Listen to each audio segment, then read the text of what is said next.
Hi guys, welcome back to the channel. This is your host, Lord Hellespont V, your favorite pseudo-intellectual. Welcome back to another live stream, live from Los Angeles. We're talking watches, and we're talking about dress watches specifically today. I don't even know if people design their collections this way at this particular point in time. I don't even know if people own dress watches at this point, in a time where people dress more and more casually.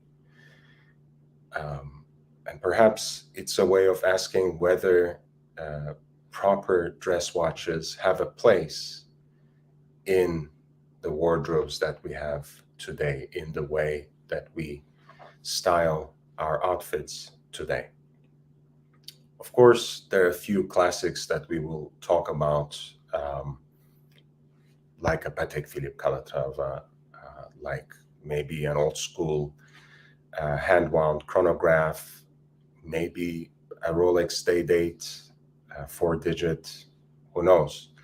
But before that, I'm just really talking about the genre in the widest range of signification as possible, right? A simple, elegant three-hander watch, maybe seconds on the sub-dial even, preferably no dates, a plain uncluttered dial, just a quintessential dress watch.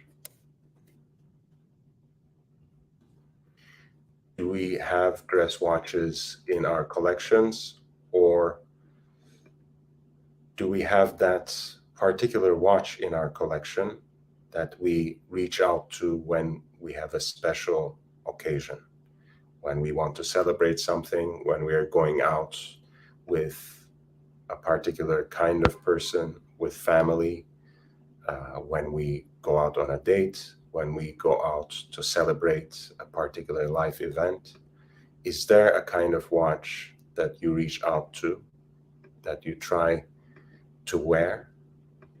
And do you dress it up in some way? Do you do anything with it to make it fit to that special occasion?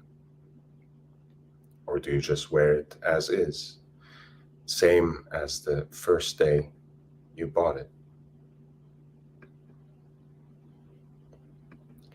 This is Patek Philippe Calatrava 6119 R specifically. So classic Patek Philippe dress watch that they basically reimagined for our time. A very nice off-white or bone-colored dial. All the dial fixtures are in the matching material in pink gold. Seconds on the sub-dial. That classic Claude Paris or hobnail decoration on the bezel, which reminds you of Calatravas of yesteryear. And it's a hand-wound dress watch, so you strap it on for the occasion, wind, and wear.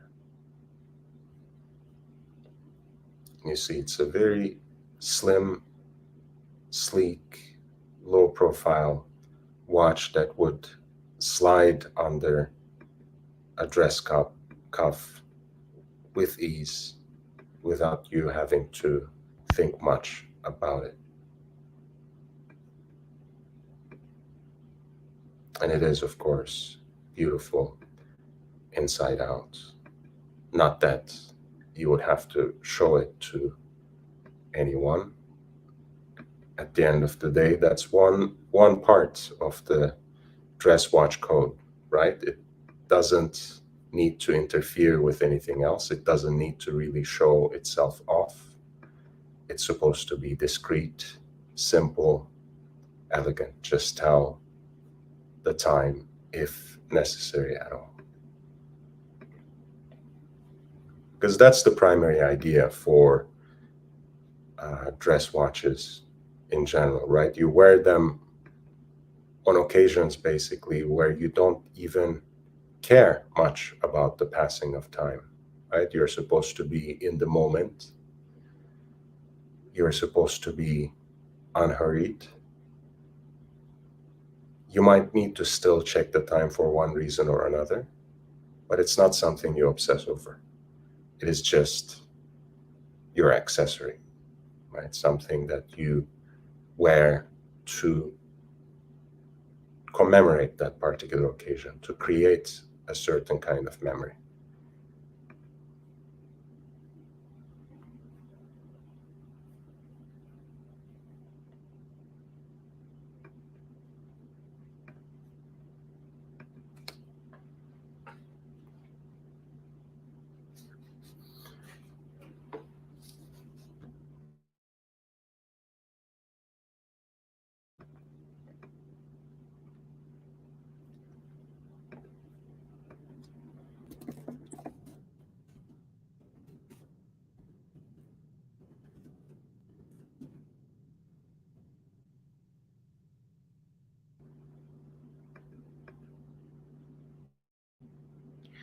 Oftentimes, of course, um, people expect these watches to be in precious metal, right? When one conventionally and conservatively thinks about dress watches, one might imagine that they should be in precious metal. But one of the classics of dress watches, which is Jaeger LeCoultre or JLC Reverso, is of course that was first made in steel, and to this day is preferable in steel, you might say. And it is really a beautiful piece. This is what I'm wearing right now. I'm wearing my Jaeger LeCoultre Reverso Grand 8 with the 8-day power reserve.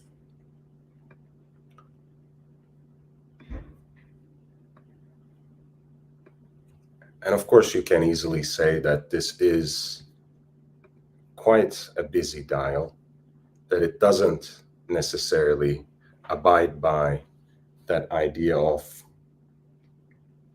having a simple, elegant design.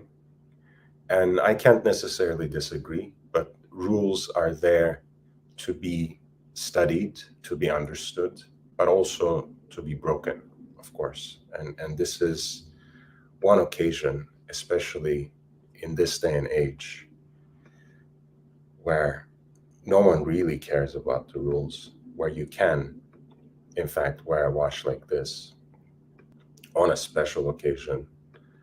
Um, it's quite discreet, nevertheless, but due to its shape, uh, the Reverso is, of course, a watch that does attract a certain kind of attention.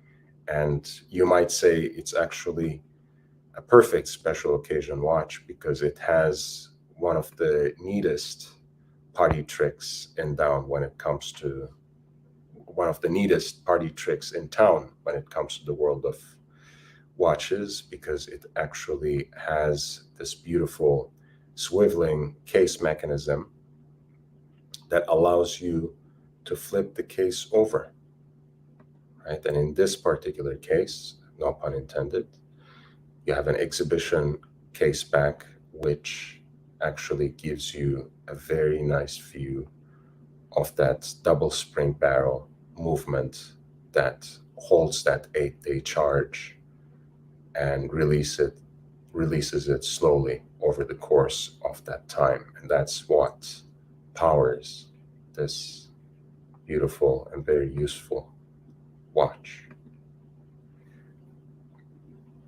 These watches were designed at the request of certain British officers deployed in colonial India,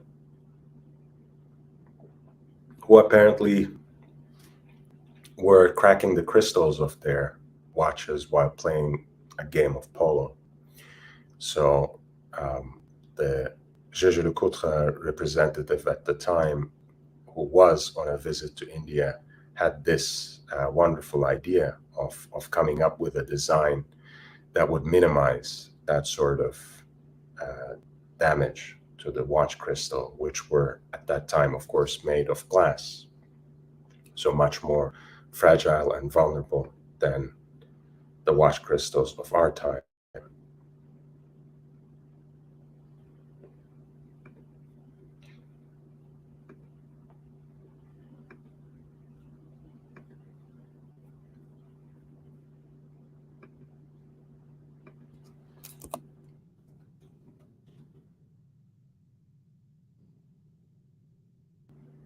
Of course, another absolute classic of the dress watch genre is the Rolex Day-Date.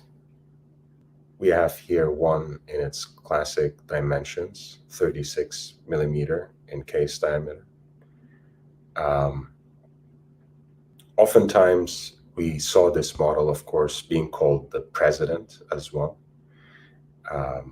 In, I guess, internal language of Rolex, of course, President is particularly the name of this particular bracelet that completes the watch, even though they were historically sold with leather bands and matching buckles as well. But the classic look of this watch is, of course, with the President bracelet. And it does a very neat function, of course, as it shows not only the date, but also the day of the week. For the longest time, and of course, you can easily say that this changed quite a bit in the 21st century. Day-Date was the apex predator in the Rolex lineup. It was, in fact, the flagship and, in a way, the most desirable watch within Rolex's offerings. And therefore, it also had the broadest range of options. As I mentioned, you could get it on the matching bracelet, on a full President bracelet. You could get it on a leather band if you would like to perhaps dress it down a little bit, make it a little more discreet. You could go for a plain silvery colored dial like this. You could go for that previous example, what is called the tapestry pattern. But you could also go for dials in precious and semi-precious stones and different finishes and colors, right? You have, for example, these painted Roman numerals, which are now called, after the watchmaker in New York, a Buckley dial. This is a particular piece retailed by Tiffany & Co. And in the slightly more rare pink gold, right? Most Day-Dates are historically in yellow gold, but of course you can find them like this in pink gold and in white gold as well, not to mention platinum, as well as the relatively rare version where you have a stripe basically of each kind of gold in the center link, just like this. Tridor is the name of that particular model. You see, for example, this is a dial that has the name Rolex somehow engraved all over, right? And it also is a factory diamond dial, as it's called, with baguettes at 6 and 9 and small flawless diamonds for the rest of the indices, which is again a kind of configuration that you can find. Here you have it in a champagne dial.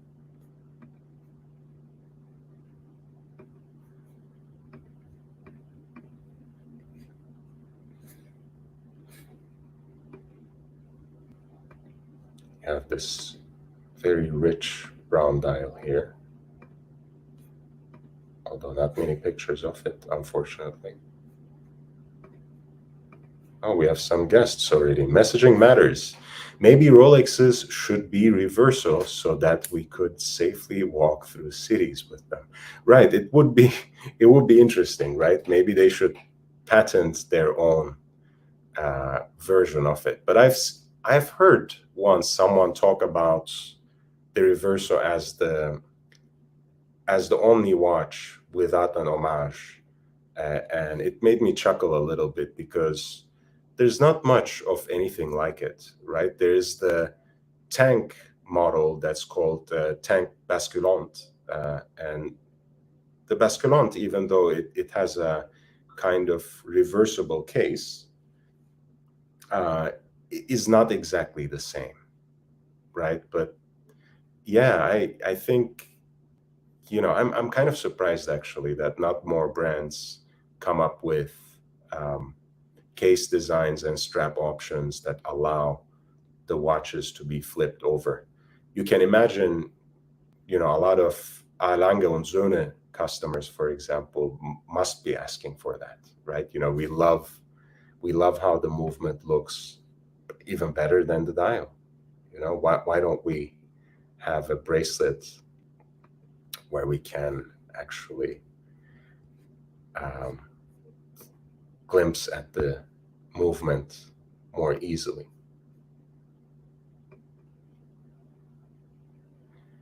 So historically, of course, there are so many different numbers, different reference numbers, and examples of the day dates.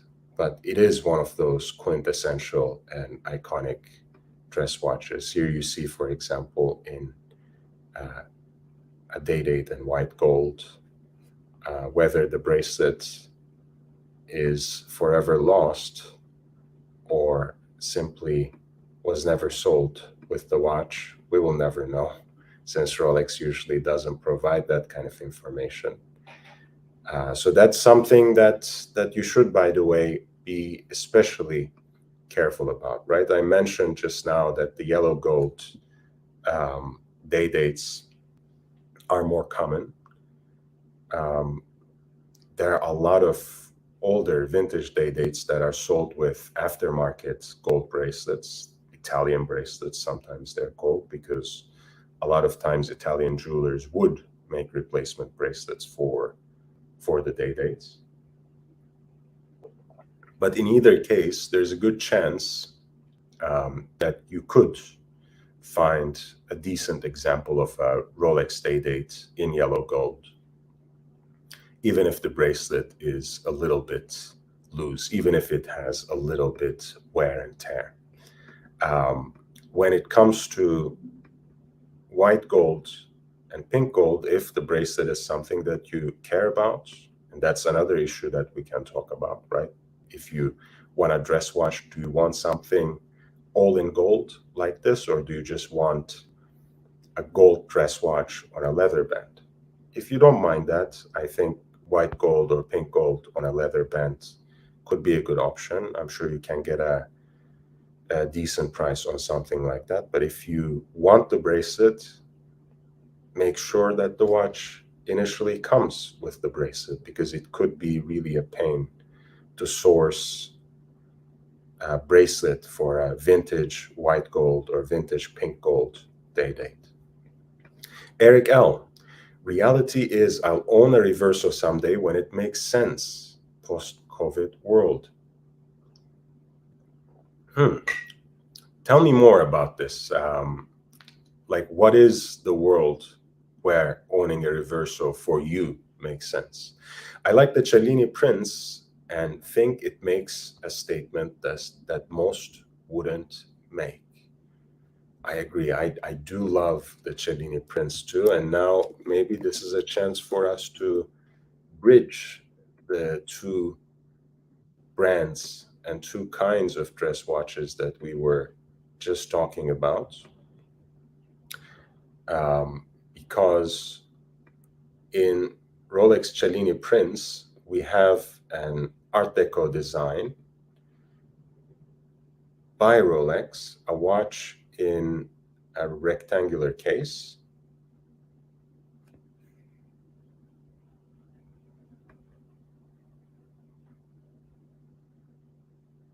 And a gorgeous dress watch on a leather band. Right, you have that. This is the yellow gold version. You have that Art Deco rectangular case, an entire rectangular dial decorated in, pardon me, in hobnail, and then you have the hours and minutes dial, the coronet at 12 o'clock, and a subsidiary dial for seconds. And of course, the case flanks themselves are decorated with sun rays, which are again an Art Deco flourish. And the hand wound movement in the back, as you see, is actually matching in its decorative design the hobnail theme that's going on the dial. And that could be a very interesting way of bridging those two worlds, right? You have quite a rare bird, at least in the world of Rolex. You have a rectangular watch.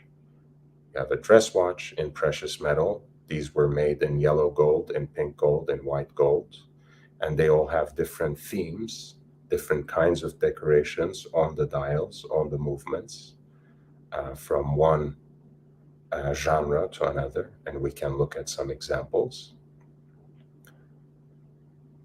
They are absolutely elegant and quite serviceable as dress watches, I have to say.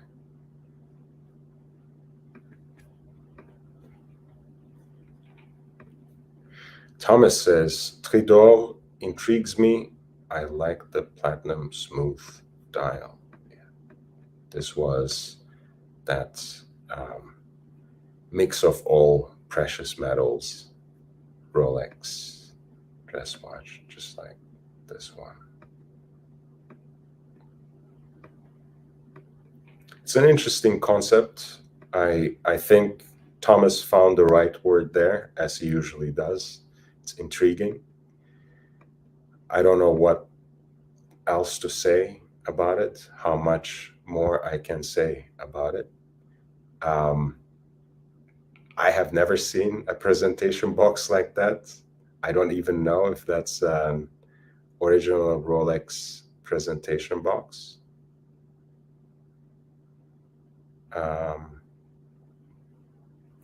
Let's see, this is a German seller. It's from 1985.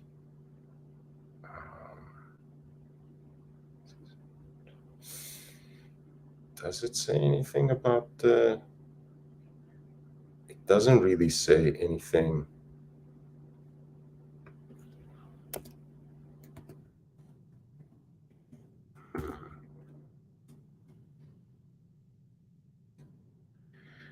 It says it will be delivered with the box that is pictured and a certificate of authenticity from us. Wow. Okay. There you go. You learn something new every day. I've never realized that Rolex had presentation boxes that looked anything like this. Please, guys, enlighten me if you have seen something like this, or if you think it's just something tacky. Corrado Galizia, evening all. Hey, I don't think your mic is on. It's usually Corrado who alerts me to this. Maybe I got disconnected again. I should have double checked. Yeah. So probably we had 1 2 1 2. I think probably we had pretty bad sound in the beginning, and the fact that my vocal cords are suffering didn't really help, I'm sure. So I apologize about that, but we have been talking about dress watches. We have entered the discussion with 6119R, modern iteration of the Patek Philippe Calatrava with a hobnail bezel. We talked a little bit about the Jaeger LeCoultre Reverso, both in terms of its history and in terms of the specific model that I'm wearing, the Reverso Grand Date. We have talked about the Rolex Day Date as the iconic dress watch in the Rolex range, even though you can say the Cellini range was always more on the dressier side, more properly on the dressier side. And Eric somehow helped us bring the discussion together. I reminding us of the Rolex Cellini Prince. And I showed an example of this particular yellow gold one that I handled recently. But I want to also show you, for example, this one, right? The one in white gold. The case is designed slightly differently. The dial actually has the color scheme and the Art Deco design elements of the so-called Paul Newman exotic dial, right? That iconic Daytona. You can see that especially in the railroad track, and you will see that sun ray design, right? That radiates from the central point of the rectangular hour and minute dial will be reflected in the movement, right? You see all these bridge plates that are decorated in the same way.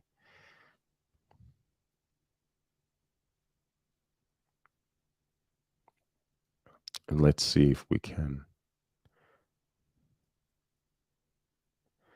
Yeah, this is another white gold version, right? With the Gaudron that also decorate, although in the horizontal direction, the reverso case. You have these concentric circles, like a vinyl groove kind of decoration on the dial. And if they picture the movement clearly, we'll see, right, those grooves are similarly reflected on the bridge plates.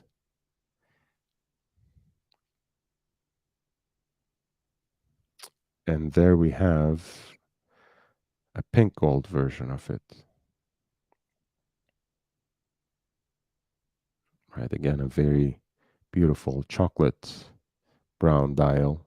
This time, the rays radiate from the center point of the subsidiary dial for the seconds. And as expected, that is reflected on the movement. And you can see this particular buckle from the matching material in each and every one of these. Messaging Matters says, sounds okay to me, other than Lord having a cold. Actually, Corrado was right. I think it was compounded by that, by the fact that my mic was disconnected, and now it's a little better, I'm assuming.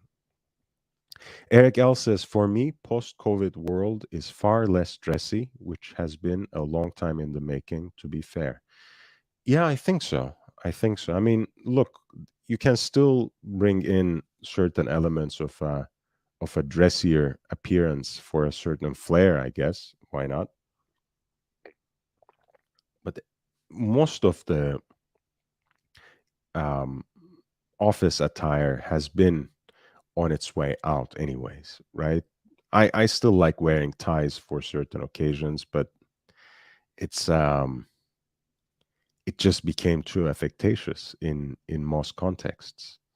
People just don't wear ties anymore, and that's why I opened up the show today by genuinely asking, right? Do we even wear dress watches?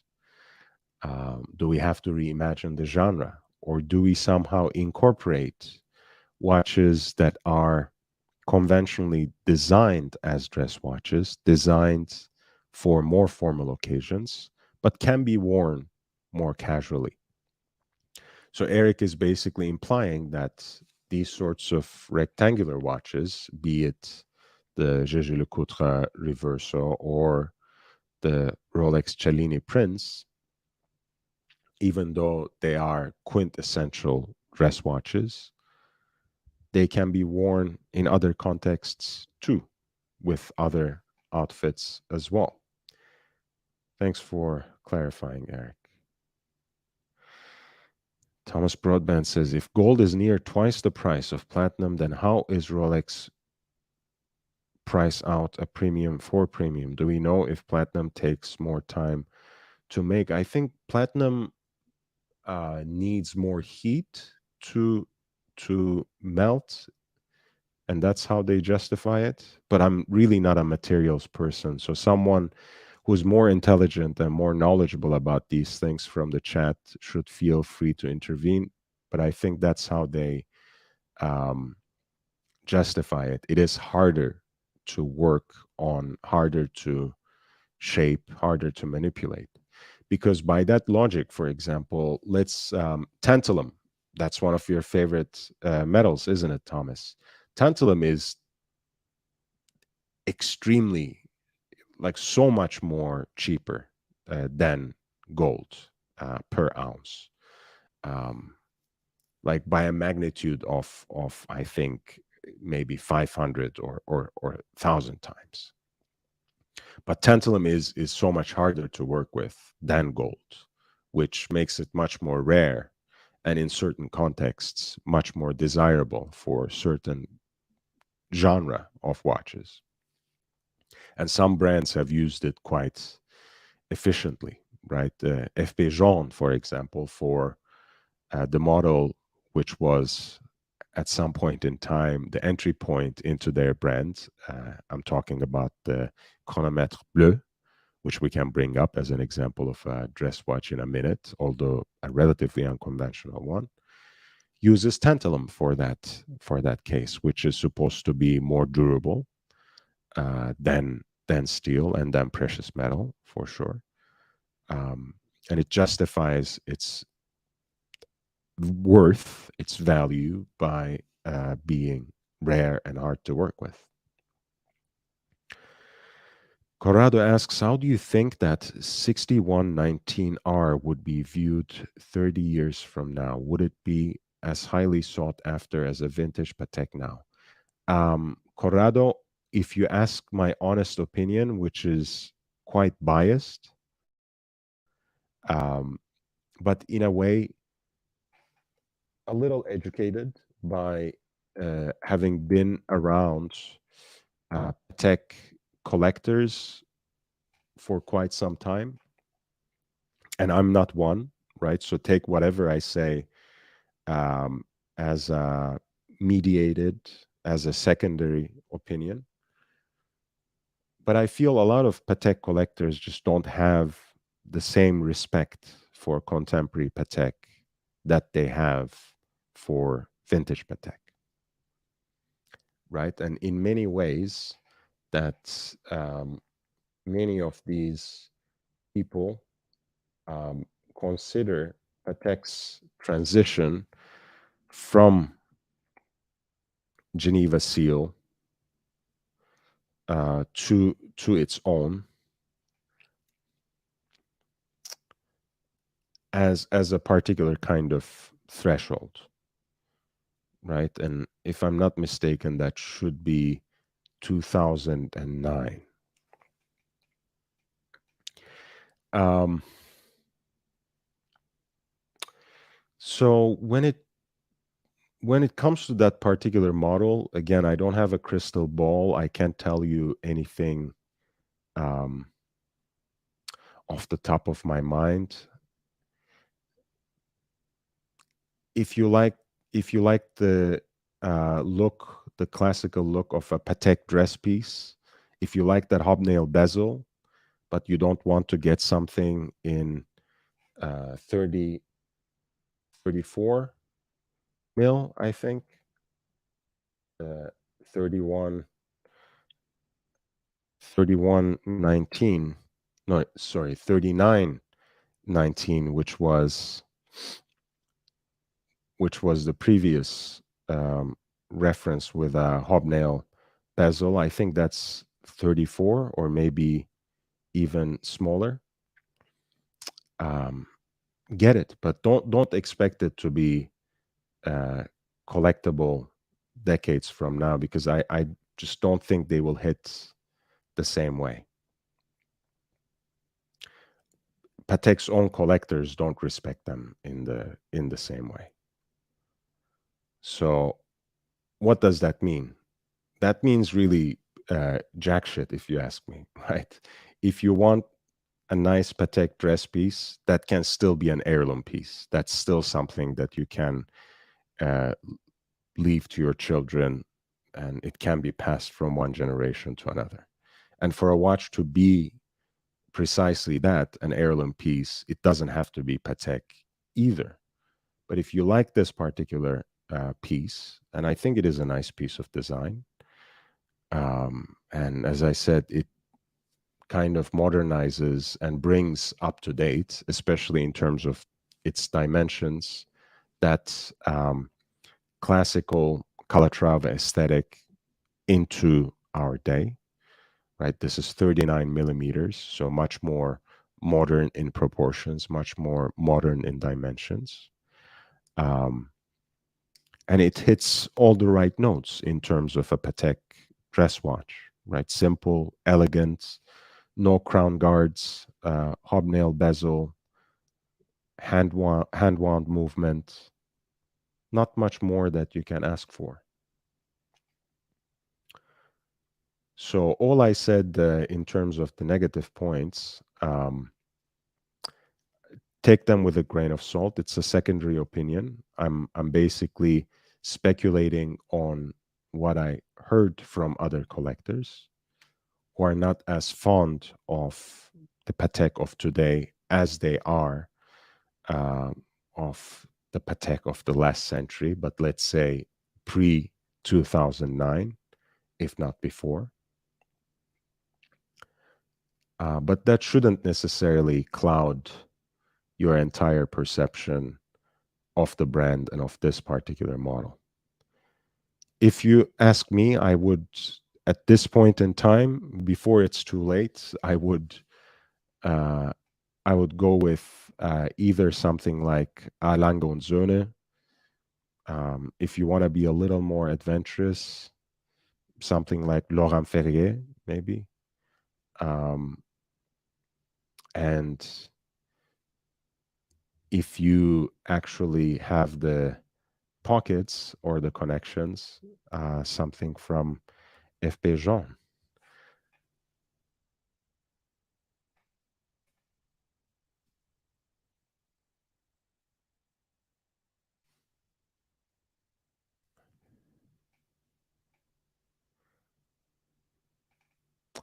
Big Mac, hey man, welcome.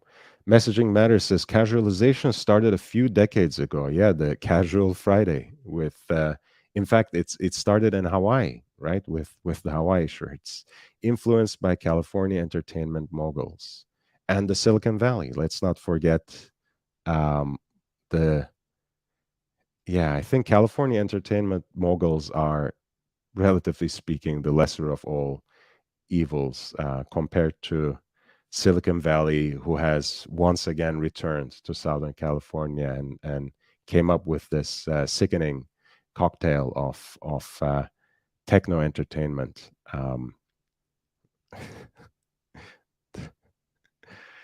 Man, sorry for the Spenglerian mood, but Western civilization always seems to be at its end.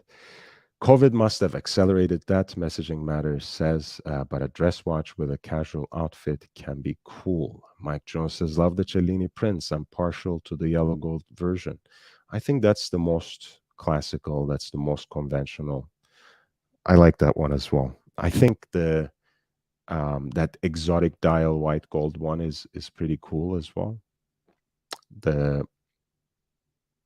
black, white and black and red one. Big Mac, welcome to the channel. Thomas says, I did a little watch shopping today. Great service, friendly, fun, some standouts. Consistent with tonight's topic, one of the note was the JLC triple calendar, moon phase, stainless steel on tan calf. Yeah, that could be another option, by the way. And maybe before we jump onto this, we can take a look at some of JLC's offerings other than the reversal.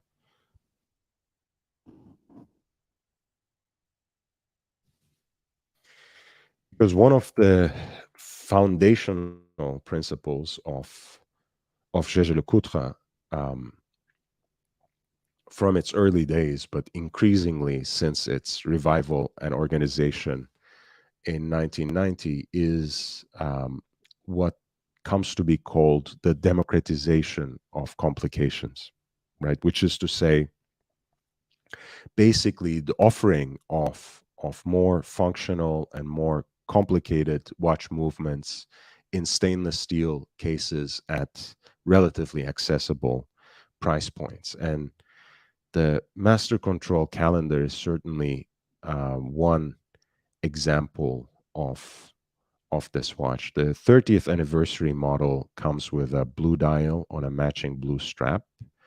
I made a whole video about the 30th anniversary editions and this idea of democratizing complications. So I will share a link to that.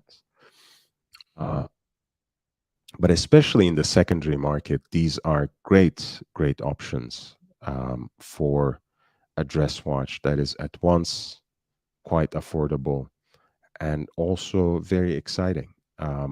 First of all, of course, um, the moon phase is always a romantic complication, right? It's one of the earliest ways in which human beings oriented themselves in time. So it's a nice reminder to have it on the dial of your watch.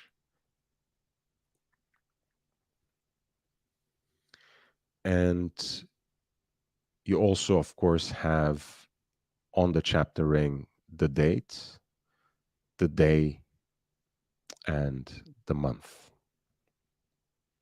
That, of course, the heat blued steel hand there is a running seconds hand, and that's the date indicator on the chapter ring.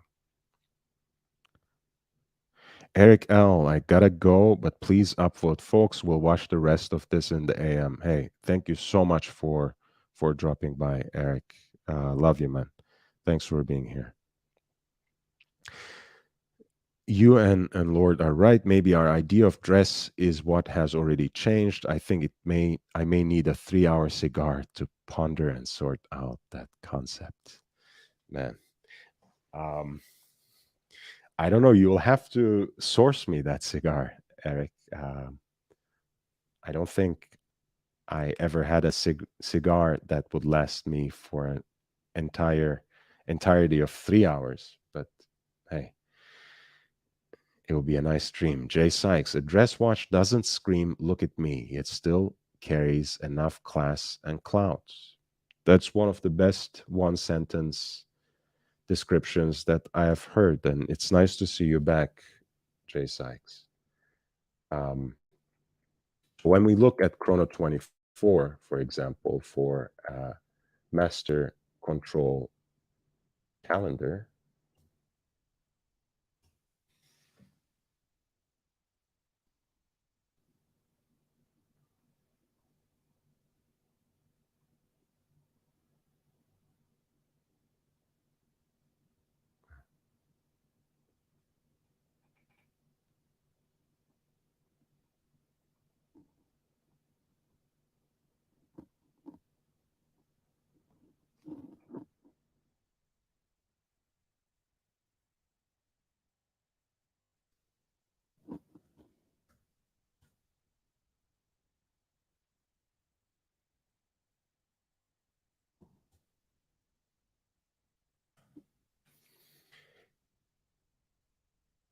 Okay, so when we look at that, at the results, right? The quick price check on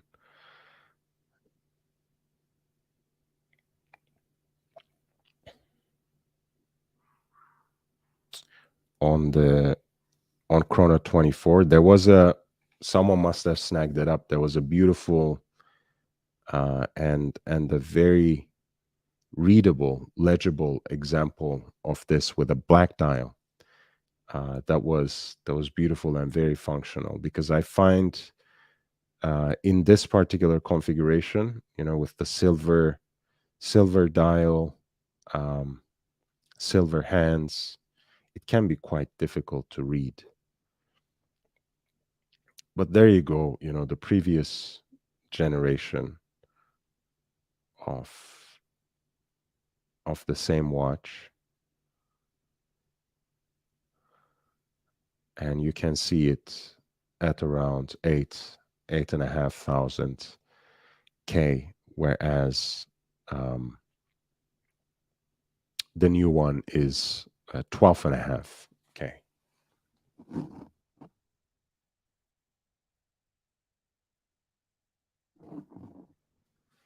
And of course, that was a watch that came into particular attention, the triple calendar or master control calendar JLC, because it's the 30th anniversary of those master control series, which is the inspection, trial, and testing standards that JLC set for itself in the 90s.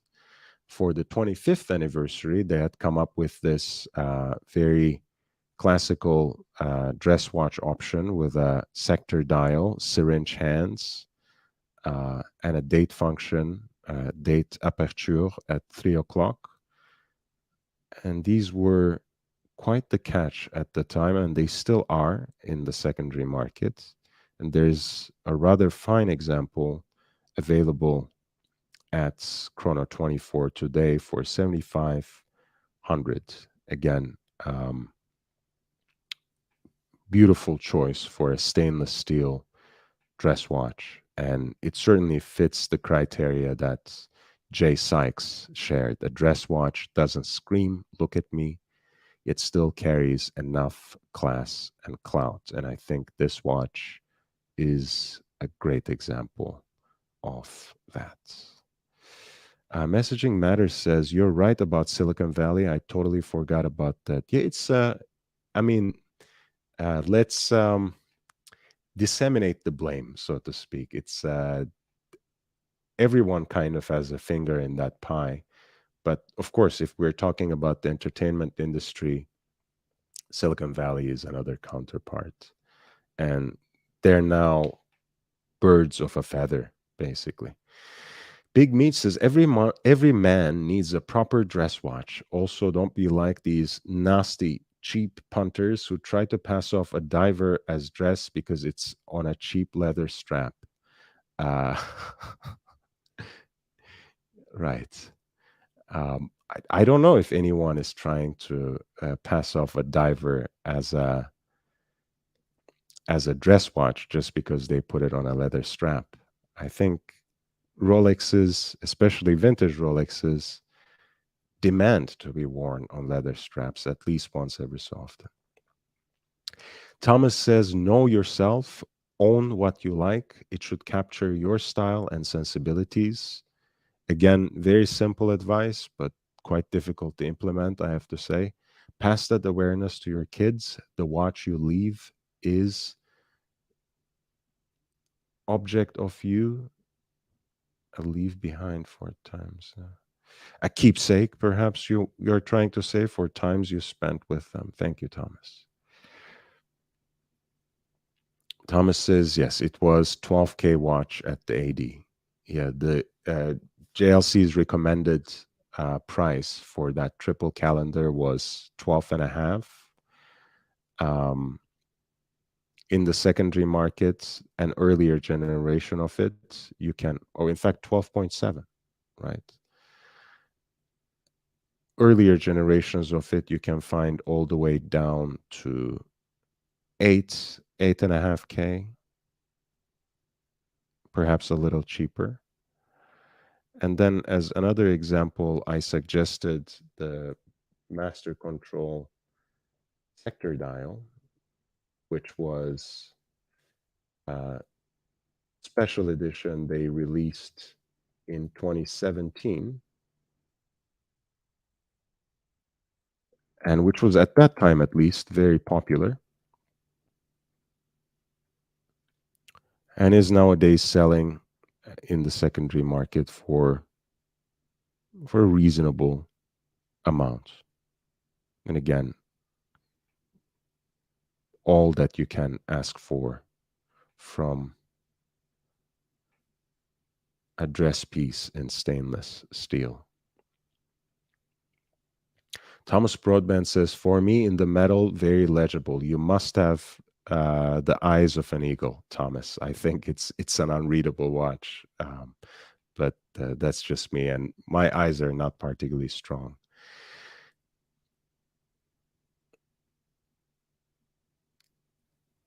In fairness, Messaging Matters says, I think Fleming had Bond, Ware, and Oyster Perpetual in the books. I'm not sure actually what he had where, as much as I can remember, and it's been a while since I read the Casino Royale. I think it was just a Rolex. I don't think a model was specified, but I might be wrong. All I know is that this, as the story goes, it was actually the producer's sub that Sean Connery used in the movie, and the reason that it is on a NATO strap, and an ill-fitting NATO strap at that, is because they could not actually um, arrange the bracelet for him, so they had to take it out. Since they couldn't adjust it, they had to take it out, put it on a NATO strap, and that's how it appeared in the movie.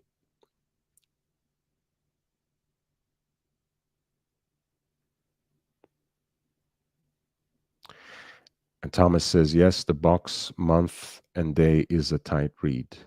Yeah, again, by the way, of course, it is a useful complication to have a triple calendar on your watch, right? But as I said, part of it is just like the moon phase, right? Part of it is just the sheer romanticism. Part of it is just having it there without necessarily looking down upon it and trying to read it. Um, it's not always about the function, it's also about a certain aesthetic. Um, so, as useful as it is to have a triple calendar, complete calendar, or even a perpetual calendar watch, it's not necessarily all about legibility. This is a perpetual calendar version of the ultra thin, right, with a black dial. This is also a fantastic watch. And a little more readable, of course, with the indicators. And this is actually the year. But all that being said, these, you have to like the aesthetic of it first and foremost, right? Because at the end of the day, um, a lot of these functions and complications are very hard to read at first glance anyways, very hard to capture. So it is what it is.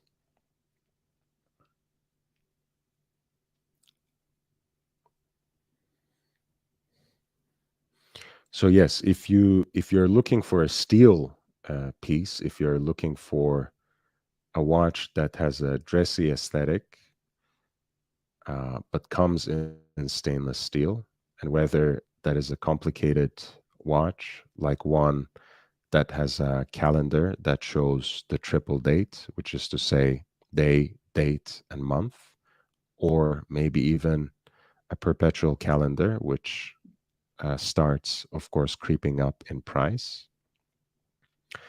Or if you're simply looking for a simpler watch, like the sector dial in that conventional round shape, JLC has great options. Of course, you can also always go for a reverso antai, which is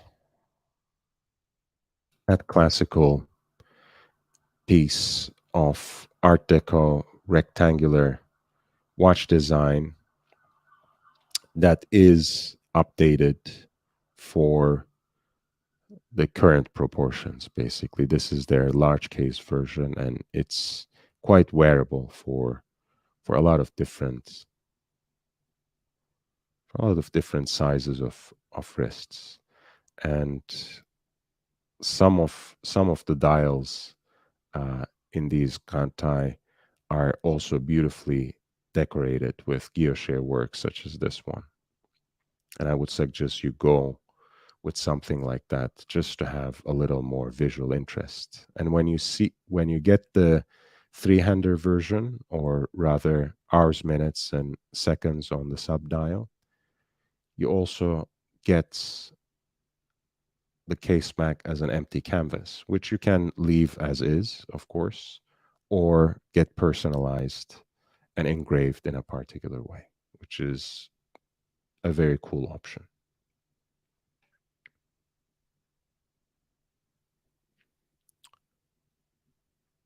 George Varghese, hey, welcome back to the channel, man. It's nice to see you. Thomas Broadbent says, look at the movement. The feel is nice on the wrist, thin. The pairing of the tank calf is subtle, understated, pure. And that is the current version of Gégé Lecoultre triple calendar, or rather master control calendar, that is offered at a tan calf with a tank calf strap for stainless steel. Jeffrey Blue says, for a lovely steel triple date, check out the Vacheron Constantin Historique 1942 triple calendrier. One of my favorites. Let's see that.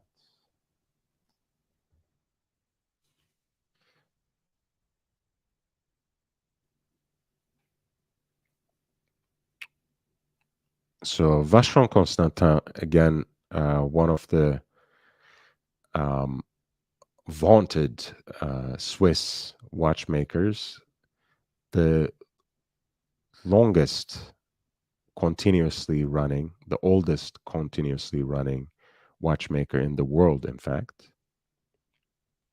has an entire series that basically basks on that heritage, that borrows freely from their rich archive of offerings and offers them again in limited productions. And this is the triple calendar version. Again, it's a very classical piece of design. Has a very similar way of displaying those triple dates as JLC does. But its design is a little more stylized, right? The case lugs, of course, are very distinctive. The the numbers are written with a very specific kind of font. And of course, here we're talking at a slightly higher price point.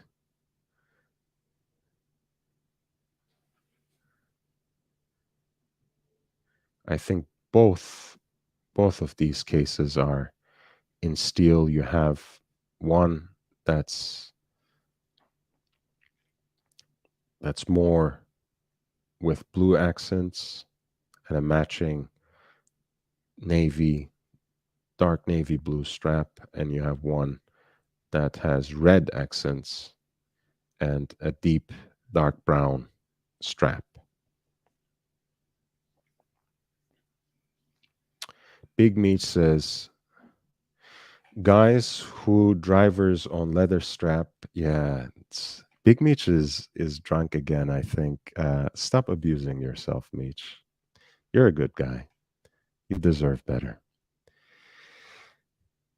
Thomas Broadband says Reverso versus HO8. I think that's a perverse comparison, Thomas.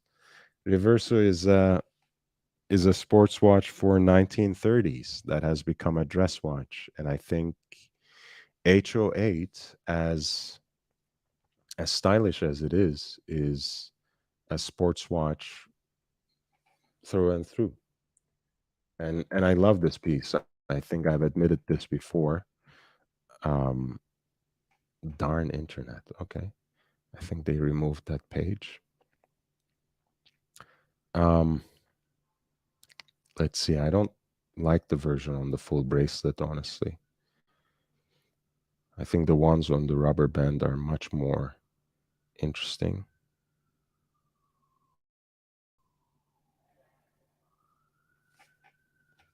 Yeah, there you go. Yeah, I would not compare Hermes HO8 with a Reverso. I think they are just in different categories.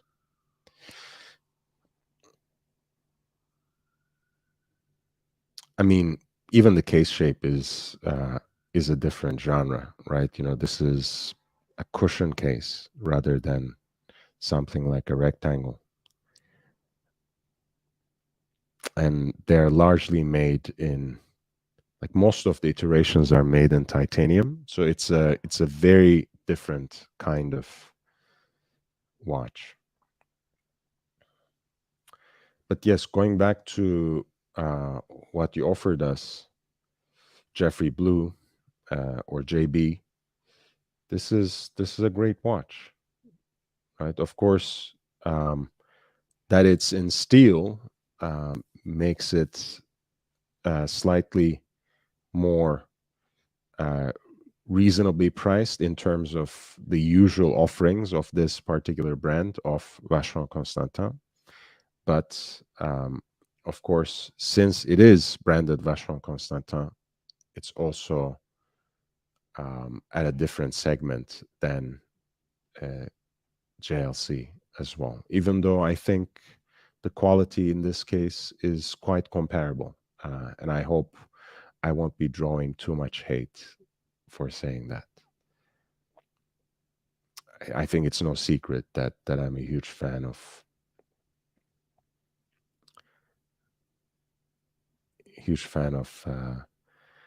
both brands really, but more of JLC. People who say Submariner can be worn from beach to boardroom have usually never taken their watch to beach and never been inside a boardroom. I say it all the time, and I've been to both. So you have met a different kind of person today, Jay. Horse history, polo play. Well, I mean, Hermes has a history, of course, in its origins as a saddle maker, but I don't think they had horses in mind when they made the HO8.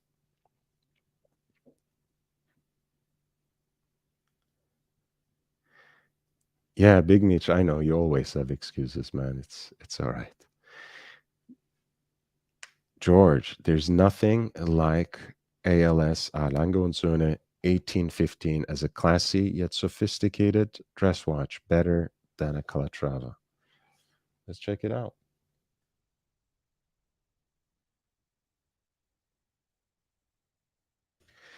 Lange 1815 is is a very special watch. I mean, Langes by and large are quite special, and as you know, they hold it as one of their principles of applying the same kind of attention, the same kind of quality control, and the same application and dedication and attention to finishing um,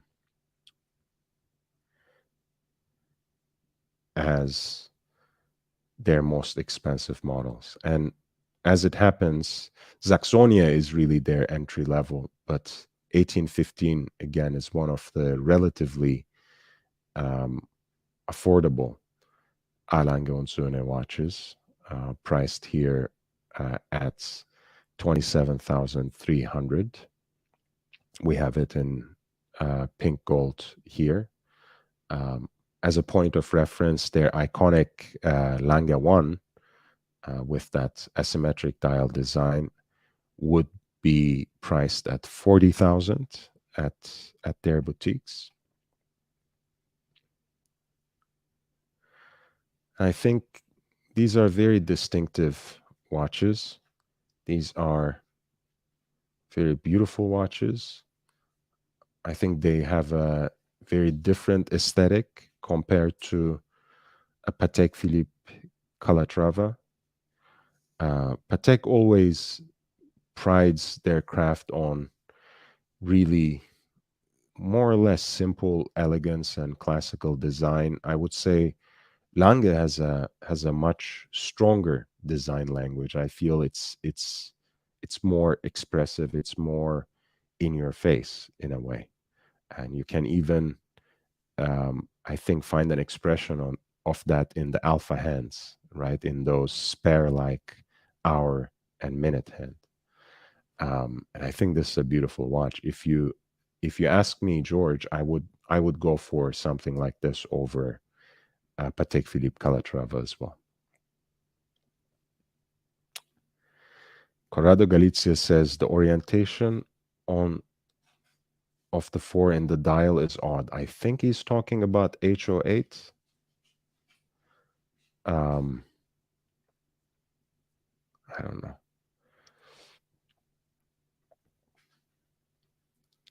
I think about the 4 o'clock date placement. Oh yeah, that's the font they designed, by the way, for this particular watch. Again, I'm a big fan. I actually like how odd all these numbers look. The 8, as you see, it matches the date as well, right? So it's the same font used all over, and that was particularly designed by the Hermes design department for this watch. But again, it's an impossible comparison to me because this is a watch that came out last year, right? Which is when Reverso celebrated its 90th year. So one is a watch that has 90 years of history, and one is a watch that existed for a little longer than a year. And I've never actually seen anyone in the wild wear an Hermes watch. So I don't actually know what the audience of this watch is. I don't know who buys it.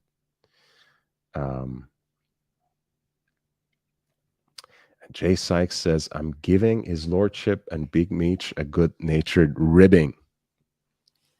It's all love, though. Yeah, man. I love you, Jay. I do love you.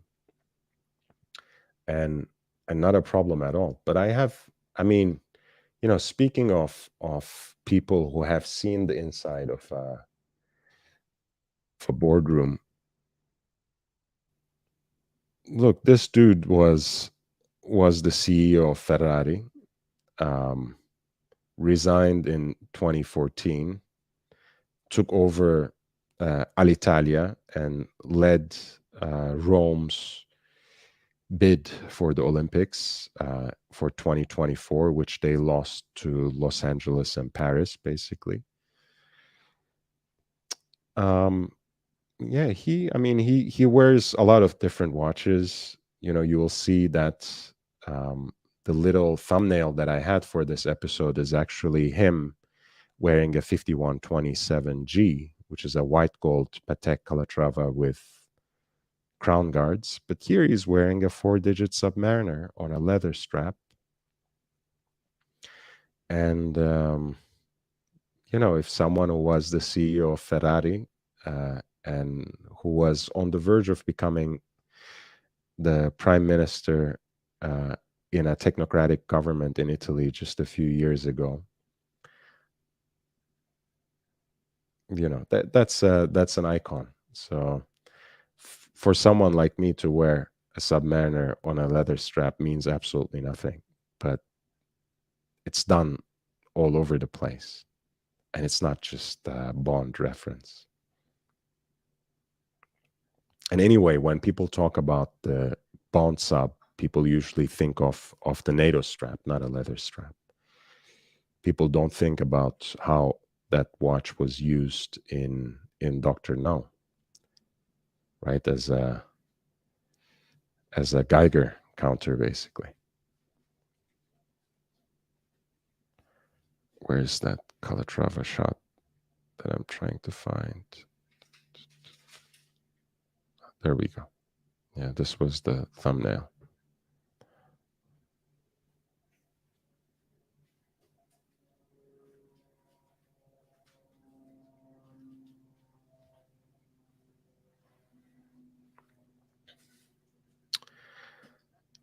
Hey, JB, how are you?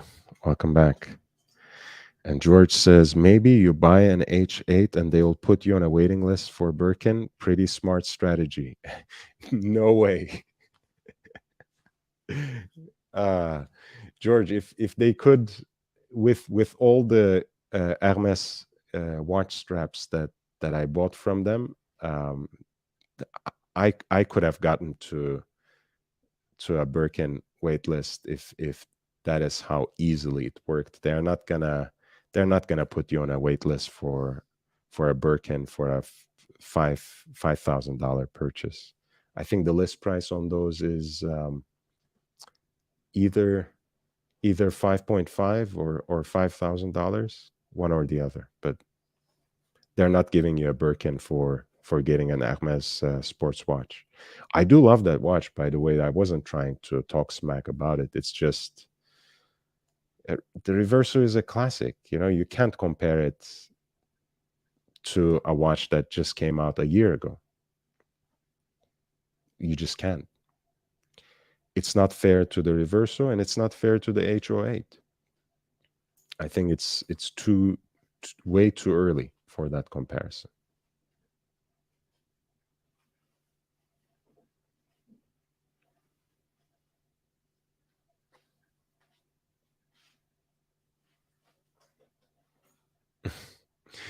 Joe is funny. Hey, at least I know how to hold my liquor, friend. Big Meat says the Reverso is a one and done dress watch. Absolutely. Absolutely.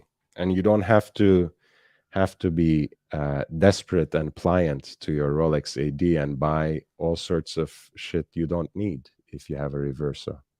So if you have a Reverso, you don't have to buy an overpriced Datejust. But, you know, for some people, that's just not a lesson they can learn.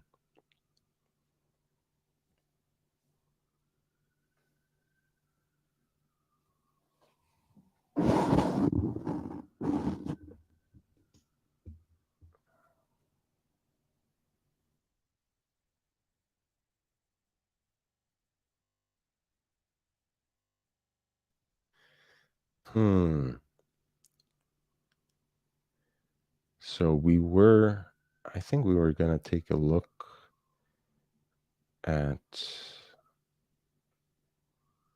what did I miss there?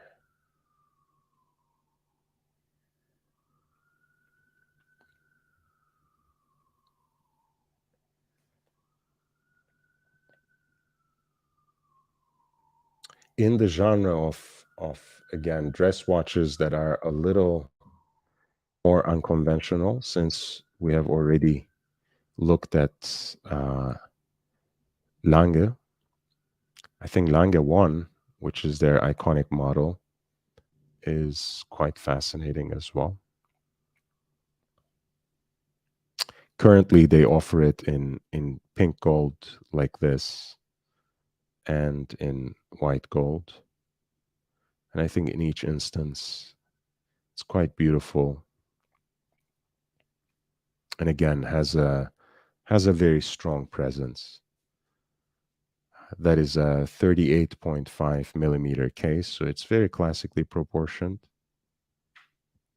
But because of the asymmetric dial and the sort of organized chaos that it represents on it, right? As you know, you can draw a perfect isosceles triangle between these 1, 2, 3 points.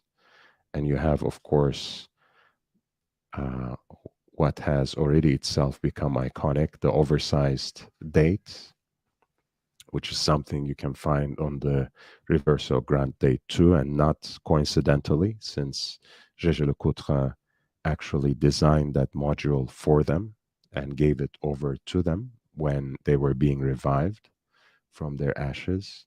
And it has, of course, the power reserve indicator here, the up and down, so to speak, auf and up.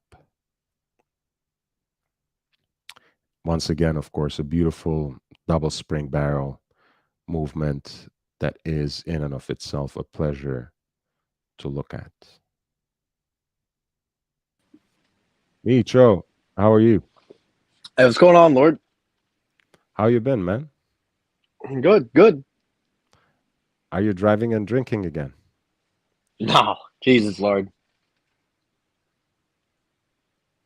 No, you're not. No, Or Lord, I'm not are you drinking. pleading the fifth? No, I'm serious. I haven't drank in, I don't know, last month. Yeah, no, Lord, Okay. Then are you punch drunk? no, nope, Okay. no. I said I was serious when I was slowing down my drinking. So yeah, I don't know if you're being serious or what, but no. I don't know. I thought I was the one who gets rattled easily. Well, no, I get, you get a little defensive when I call you delusional fantasist for trying to pass off your divers and dress watches because you throw on my Because I leather never straps all the tried time. to because I never tried to pass a diver as a dress watch. You just don't have enough style to put leather straps on your Rolexes, that's all. You Because it think doesn't it's look good. something more adventurous than that. It's just an element of style. I don't know. I mean, maybe it's a generation gap.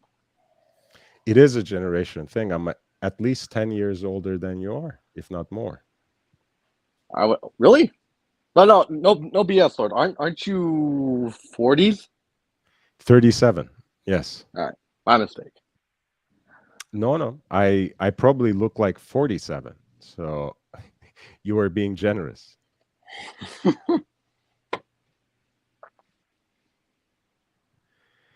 George says, was just joking around. There are some nice Piagets that are real nice watches as well. About the Birkin. Hey, look, I mean, some people are really going after a Birkin. So, it can't hurt them, right? You have to have one account and put all your Hermes purchases into that. Get yourself new ties. Father's Day is around the corner. Get all the fathers around you new Hermes ties.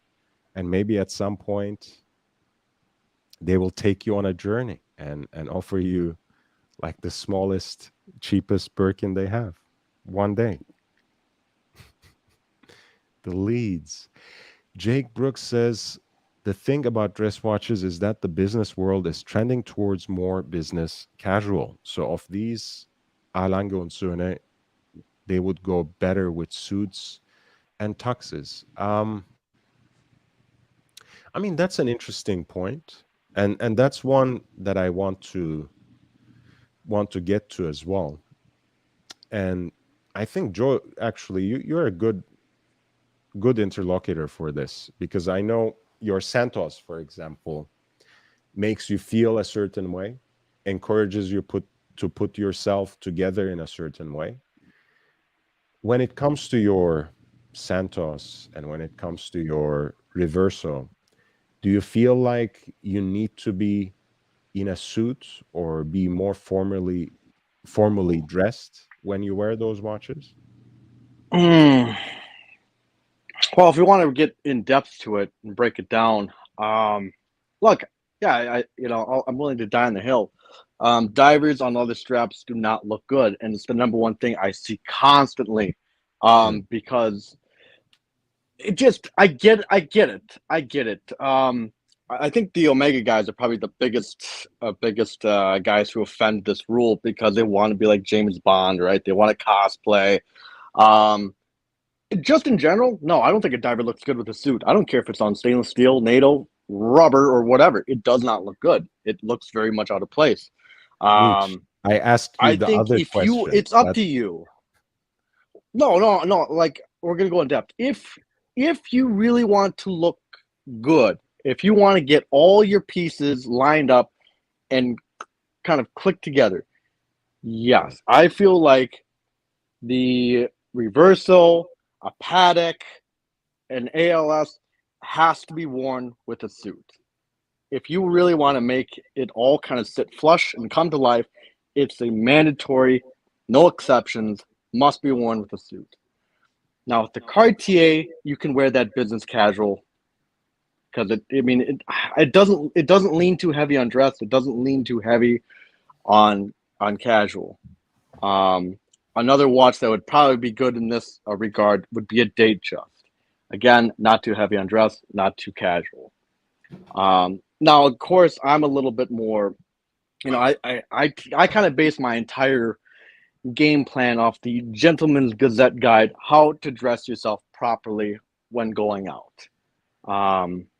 If you want to use a diver in a casual dress, I think that's about the only time it looks good, and it depends on the diver. I'm really But happy, in short, by the way, I'm very happy to hear that you're giving us style advice from something that you learned from a random guy on the internet. That's just chef's kiss. Beautiful. But please continue. I mean, I don't know. I mean, I'm not going to jump down that rabbit hole, but I wouldn't call them random considering how successful they are with their business. But anyways, I think just in general, true dress watches should be worn in a proper stance, suit, tie, the whole 9 yards.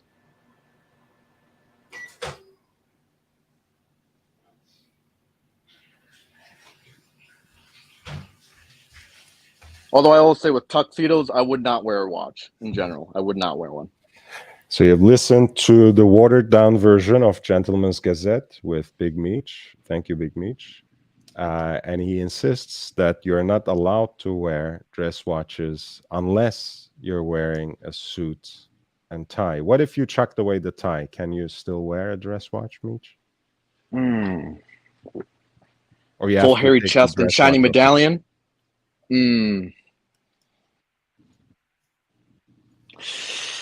Depends on who you are. I think if you can pull off the look, yeah, go for it. Go for it. Messaging Matters says, I think it's a tribute to the appeal of watches that so many men still wear them at all. And I think that's a good point to enter this dress watch discussion as well. We literally don't need them, as our phones are as accessible as pocket watches of old. That's a great way of putting it, actually. So at the end of the day, we are not actually as purposive and as specific activity oriented when it comes to the watches we wear at all, whatever category they belong to. 1 second. I reckon it's less. How would you say? It's more formal to have a watch, though. I don't know. It's because when you check the time, you obviously have to grab your phone to look at it or pull it out of your pocket. And if you're trying to have a conversation with someone, you're being blatantly rude to check the time. As with the watch, I find it to be a bit more subtle and maybe less rude. That's I guess that's another generational difference, because people have said in the past that Bush 41 lost an entire presidential election because he was looking at his watch in a town hall. But listen, you're right, and I'm someone who wears wristwatches, and so are you, and we know that we need them in different ways, and beyond an accessory, they do have a certain utility, and it's easier to check the time on a glance and check the date even at a glance without really interrupting whatever it is that you're doing, whether it's whether if you're writing, if you're signing something, if you're conversing with someone else. They can be really useful. But I think what Messaging Matters was saying is that at any rate, we wear dive watches, what, to go out and jog, to go visit clients, to work on a farm. You're not using your dive watch to actually dive, do you? No, but it's a fair amount of water, to be honest. I mean, I use my dive watch to actually swim, but very rarely, right? And it doesn't really. Okay, to swim, Lord, or to sit in the pool? Not to swim. Not the pool, the sea. I don't. I mean, for the pool, I only use for tanning for the most part. I don't really dabble in the pool because people piss in it. So you're not going to see me swimming in a pool. But what I'm essentially saying is, if we can use our sports watches beyond the activity for which they are designed, why can't we think of dress watches in the same way as well, right? Why do we have to be wearing a full business suit when we are wearing a dress watch? Can't you wear a dress watch with a collared shirt, your sleeves rolled up, or maybe with a polo shirt? You think that's genuinely impossible? That's not allowed? Well, I guess to be fair, we have very different opinions of casual. All right. Because we obviously come from very different backgrounds. See, I'm just a poor boy from a poor family. Lord, an aristocrat, the silver spoon in the mouth. He had the butlers running around servicing him when he was a child. Must have been nice living in a 12-story mansion. But no, jokes aside, casual for me is sneakers, jeans, and a t-shirt. And you throw a dress watch onto that, it looks very, very much out of place. But if you define casual as a polo dress, casual dress pants and I don't know, some non-brand sneakers, okay, I can maybe see bending the rules a little bit that way. Yeah, I can see it. Okay. Yeah, that's. I'm trying to find a picture of. Did you watch the series You? Like YOU, or as in like the Yes, letter the U. second person pronoun. Yes. Oh, About the no, stalker. About the stalker, Joe Goldberg. no, I'm not No. familiar. I mean, this is a little bit of a spoiler, so if you haven't watched the series at all, the first season, and you're planning to watch it, so I might be giving something away, feel free to turn away just now. But there's basically, the protagonist more or less takes this Patek dress watch from another guy. And both that guy, Benji, and Joe wear that Patek, the reference of which I don't really remember, quite casually, really just like, baseball cap, polo shirt, or baseball cap, Oxford shirt kind of look. So it's not maybe as casual as a t-shirt, but like you said, maybe slightly more put together, but still quite casual, in a way that you would find yourself in some shishi parts of the East Coast on a nice summer day, like the Nantucket or something, or Newport, Rhode Island.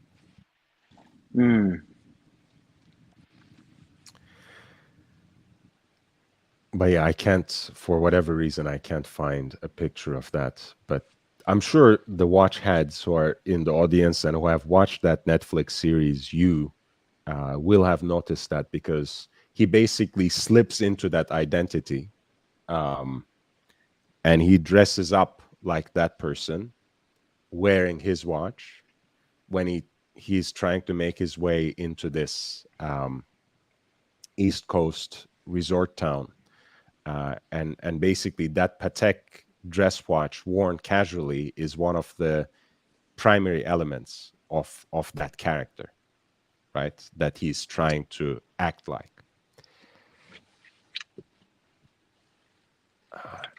Jake Brooks says, wait, no brand sneakers, you said? Yeah, I don't know if he just doesn't know that they exist or what he means by that. I mean, I guess it does. It is an interesting expression in the sense that you mean something that is more subtle, something that doesn't scream its brand and has a huge emblazoned logo, right? Right. Yeah, that's basically it in a nutshell. I mean, there's plenty of no brand sneakers that you can get for like, I don't know, like 40 bucks. I mean, a good example would be like the Louis Vuitton ones. Of course, they have like the Louis Vuitton logo plastered, but it's in like dark. It's like on a black background, and they plaster like the LV logo in black as well, so it kind of gets lost as well. But you get the point. It's not like a Nike where it's like bright. It's not like the Tim Wright Nike shoes where they look like clown shoes. To be honest with you, and they have them Well, I like a mean, huge Nike. whatever Tim Wright wears as shoes is by definition clown shoes. But yes, thanks for clarifying. But you get the point. It doesn't have like the Adidas or Puma. I mean, no. I mean that those I would define as brand shoes. Which is, again, I think JB was right to ask the question, because it's kind of a counterintuitive way of defining brand sneakers. Because if you ask me, Louis Vuitton sneakers would be the brand sneakers compared to Right. like But a if the color's matching. Stan Smith or Chucks or something like that, Yep. that are more discreet. That, I mean, if you know, of course, you can recognize a Stan Smith or a Converse almost immediately, but they really don't scream their brands out of Well, it's just it looks like a rooftop. plain leather shoe, like a leather, or like a black leather shoe, a brown leather shoe. That's what you should wear for casual, for depending, Messaging matters. As for utility, I look at a watch a lot while driving.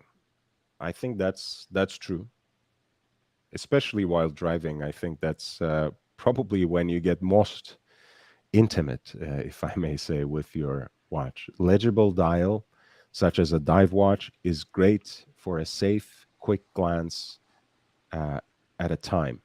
That's also true, right? And that's why the tool watches of old were outsized watches, right? Certainly outsized for their time, right? 45, 46 millimeters, like Blancpain 50 Fathoms, for example, was a 45 millimeter watch, whereas, most other watches at the time were in the 50s, were like a coin, silver coin compared to it. That's why the Pilot watches were 46 and above. That's why I was showing, for example, yesterday, this chronograph that Italian driver Carlo Felice Trossi special ordered from Patek, and that was a chronograph that was a 46 millimeter. Look how it looks on his wrist right there, and that's positively gigantic for its time, of course.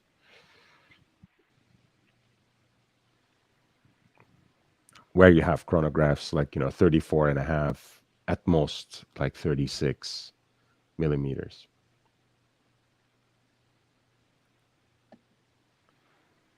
Anyway, yes, legibility is one of the most utilitarian aspects of watches, and dress watches usually don't offer that legibility, right? They have often no luminous material on the dial, first of all. They don't have large numerals, um, Arabic or otherwise, that are loomed or otherwise made legible. The index markers might be very professionally and masterfully polished, but they still need at least a glimmer of light to become visible. So, yeah, dress watch leans more towards an accessory than a tool, for sure. But yeah, that being said, can it be an accessory when you're not wearing a long sleeved shirt? And I think I insist it can be, and changing the look of that watch just a little bit with perhaps a different strap, right? It's that always helps, right? When I wear the reverso, for example, on with something that is true business casual, like with a sport coat, I wear the dark brown strap. But when I wear it more casually, I put this electric blue strap, or cobalt blue, whatever you want to call it. I also have those polo inspired, um, Casa Fagliano straps that are like, mostly canvas but with leather accents. I think that makes it look a little sportier. And I know, you criticized me in the same way about the reverso, that I'm trying to make a sports watch out of what is a dress watch, as I'm Well, trying to make a you can't dress make a watch. reverso a sports watch. You can't. But I'm not. That's the point. You're stuck in your own mind. That's the point. The idea is to give a different feeling, to give a different vibe, to get something else out of that watch, not to pose as something that it's not. Right. So you basically make it sportier. You can't make it. I mean, you can't make it more water resistant by doing that. You can't make the movement more shock absorbent by putting it on a different strap, right? So you're not really increasing the watch's utility as a sports watch, but you are giving it a more dynamic, more active, more sporty feeling if you put it on on a strap that conveys that feeling, right? And this is the strap that I'm talking about.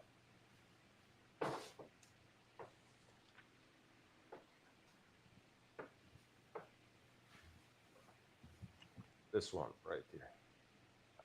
Yeah, that's an official JLC strap, isn't it? Yeah. Nice little. See, yeah, these aren't too bad. I've actually looked into them, and they actually do pass off as a good casual strap. Yep. Lord, I think the best way to make your reversal look absolutely sporty, like a true sports watch, is if you throw it on a NATO. No, no, no way. That's first of all, it's it reminds me of one of the most undesirable characters on Watch YouTube.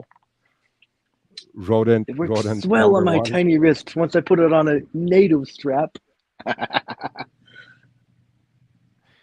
But yeah, for example, I think one of the beautiful things about this particular series of straps is that it really brings something different out of a reverso, which can look quite sleek and mean very much business on a dark brown or black alligator strap, for example.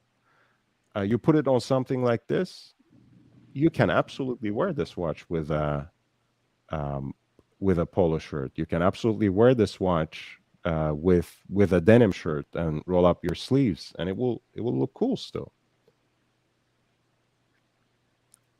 And whether it has its origins in a sports watch or a dress watch, doesn't really matter as long as it looks cool and you feel good about it. Is the underside of that strap leather or suede? I can't remember. So it's canvas all here. It's canvas. Right. The accents here, the turn-ups are leather, and the keepers too, they're leather, calf leather specifically. So canvas here, leather here, and they are, since Casa Fagliano is basically a polo boot maker, they are inspired by the summer versions of polo boots, which would have this canvas texture for the length of the ankle, and then of course that horsehide leather for the rest of the boot. So that's the inspiration, supposedly. I think altogether it does make a very interesting take on the reverse. So it makes it more versatile. Yeah, that it does. That it does. And of course, it doesn't hurt. And this is one thing that I like about straps. And if you have the option, always choose to have that. These open lips on straps make it so easy to put them in and pop them out. Saves a lot of time, saves a lot of trouble and headache. So I would certainly recommend that you order any strap that you can in that way. So Jake Brooks, JB says, sometimes it involves sneakers and like active wear, the color and finish is more important than the brand, in my opinion. Yeah, I think, again, classically defined, a dress watch really asks to be either a white dial or a black dial. Depends on, again, the context and how you're putting it together. So if you have a very colorful dial, blue, green, even, like a rich burgundy red, all these different hype colors that we have, that really takes things somewhere else, right? If you have, for example, let's say a Reverso with a Tiffany blue dial, not that it exists yet, that doesn't, that kind of takes it out of the so-called dress watch territory, right? Yeah, 100%. Casual, you could throw that into, but yeah, it takes it out of proper formal dress. For some people, I mean, I don't like that color on watch faces, but for some people that might make it more fun. But it certainly restricts its occasion in a way with the color. So color is important. I think one of the reasons that the Reverso feels really dressy is because its standard is very polished, right? It's a very high polish watch.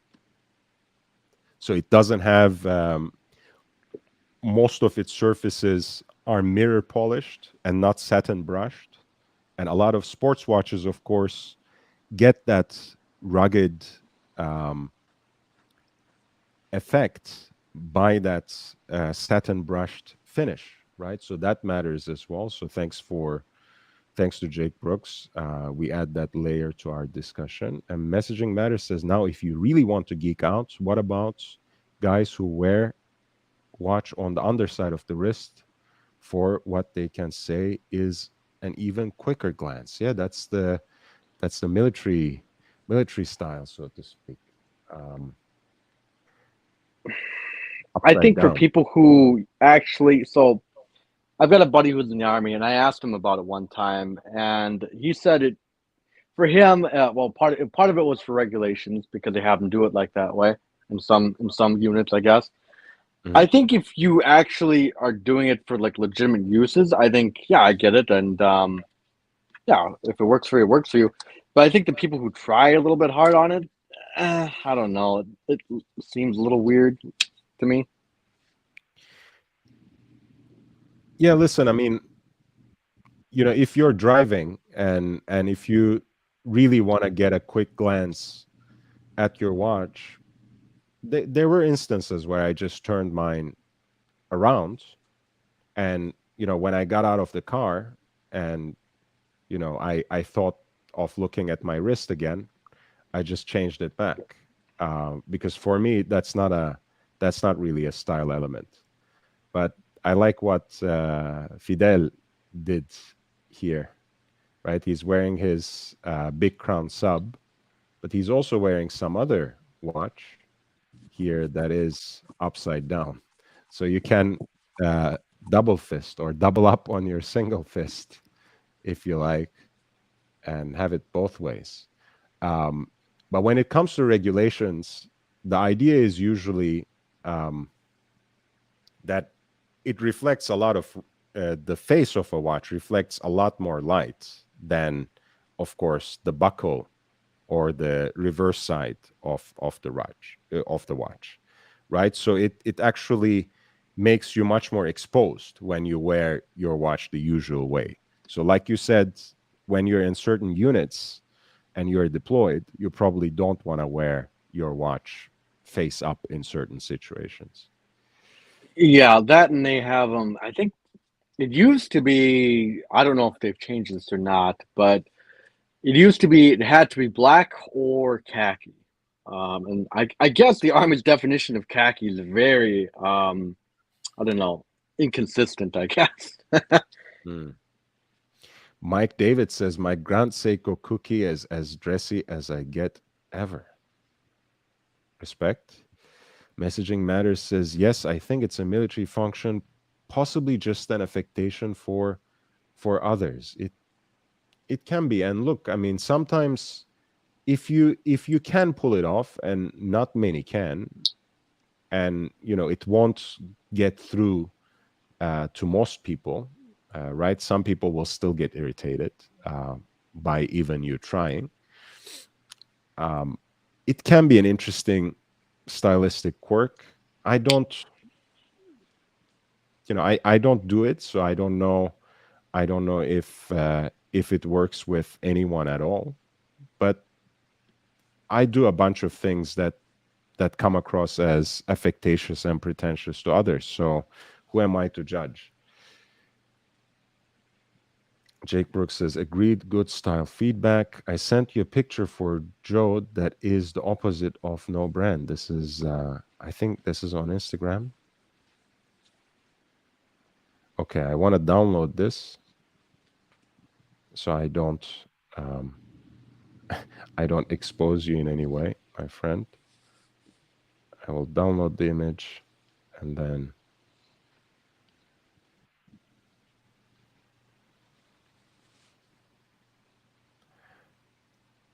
share.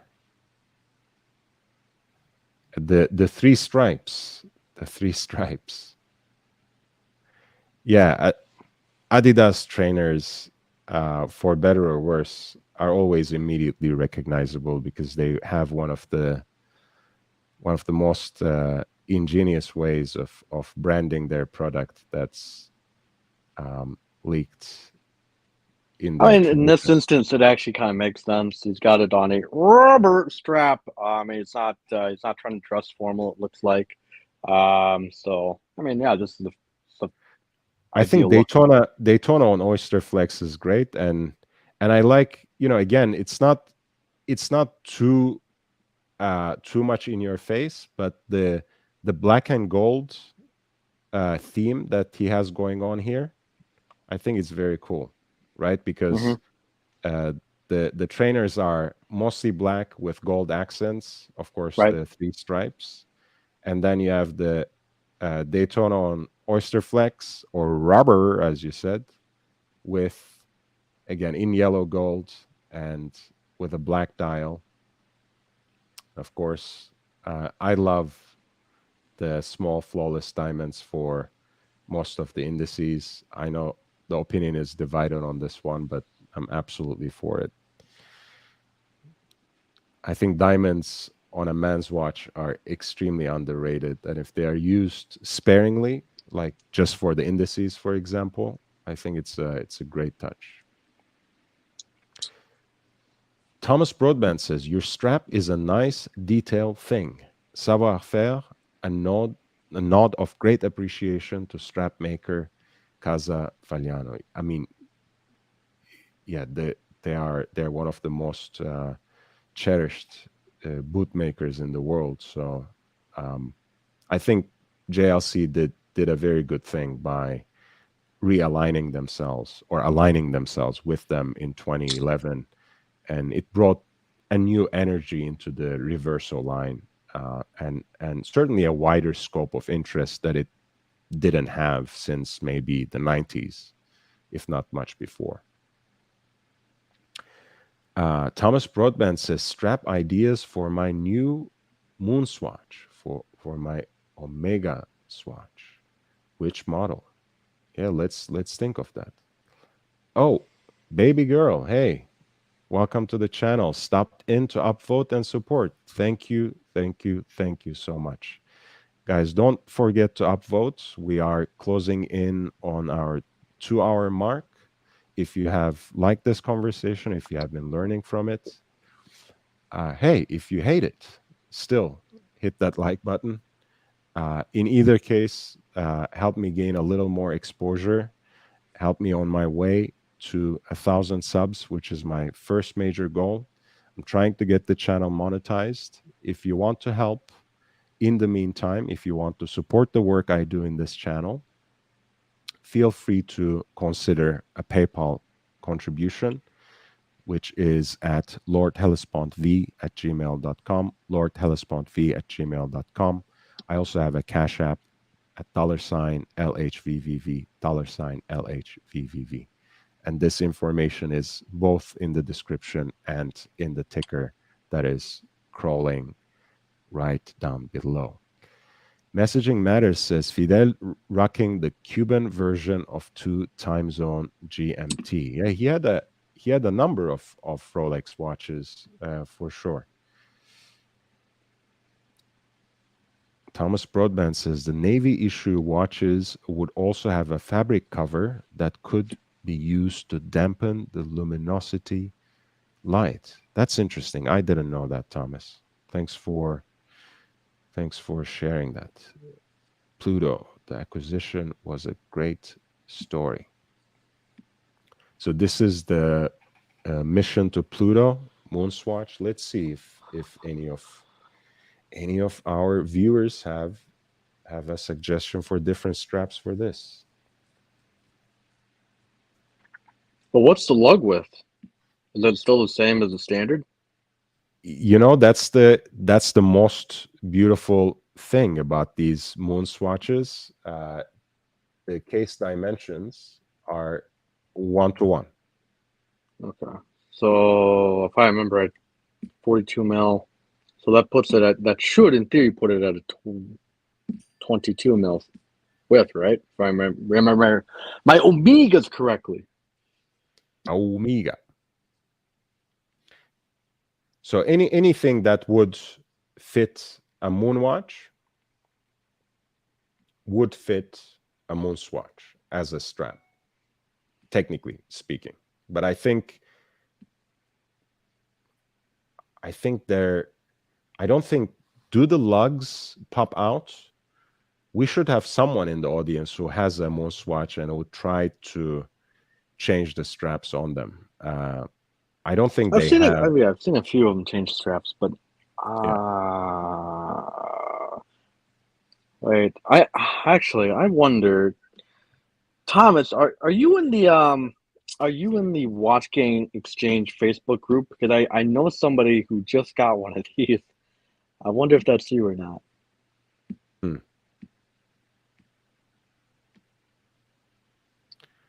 Probably not. I don't know.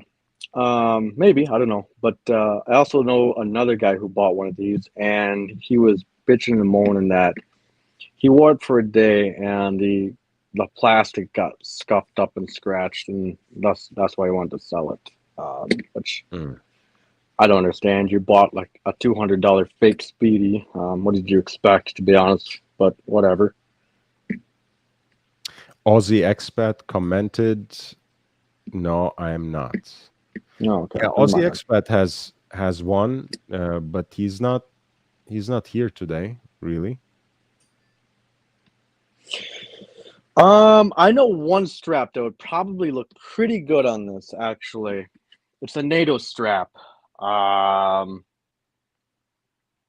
They're from Watch Gecko. So correct me if I'm wrong, but I'm pretty sure that's like a very creamy kind of like a light cream dial, if I remember right. And I know Mhm. actually the perfect strap that would actually work very well with this. Lord, why don't you open up another page and let's go shopping? Let's go shopping. And bring up Watch Gecko. Watch Gecko, not to be confused with Gecko that saves you at least 15% on your car insurance. Actually, I think, yeah. Is it spelled the right way? Same way?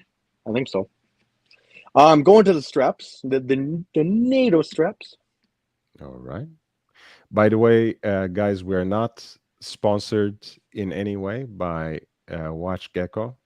So, FICAM, I don't care, but let's see what styles they actually offer.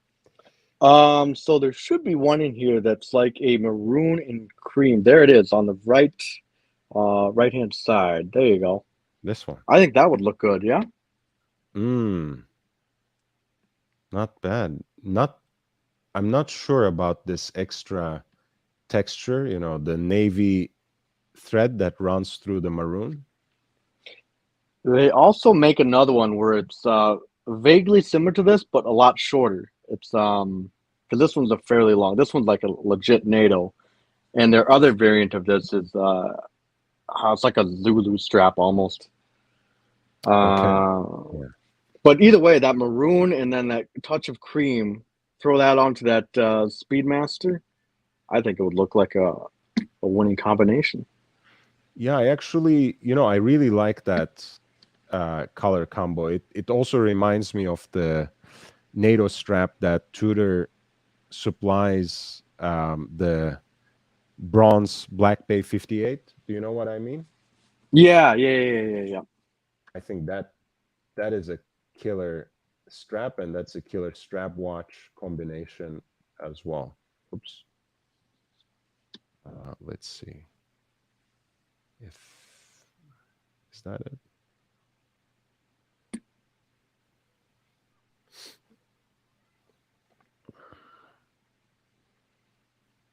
Yeah, of course it comes. This is a boutique exclusive, if I'm not mistaken. You can only buy it from Tudor boutiques. It comes on a full bracelet, but also this particular canvas strap, which I love both in terms of the color combination and the texture of the strap.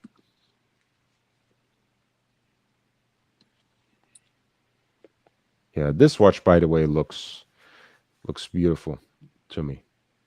I'm not sure about bronze as case material, but the way it uses the 369 dial, of course, without crown guards, reminds me of some of those vintage Submariners with an Explorer dial that you would absolutely hate, of course, Mage. Money pips. And imagine, like, if someone dared to put one of those on a NATO strap or something, Chop the bibs. and a leather strap for that matter, right? You wouldn't want that. Ooh, cheap and nasty leather. Where is it? Wait. Oh, like something like this. Oh, it's grotesque.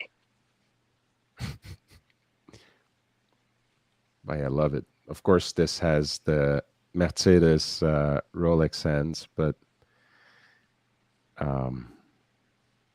the Tudor Snowflake with the 369 configuration is not bad at all. And they had, of course, the same dial in the first bronze watch they did, which was the Tudor Heritage Black Bay bronze. But that watch was significantly larger, of course, with a 43 millimeter case.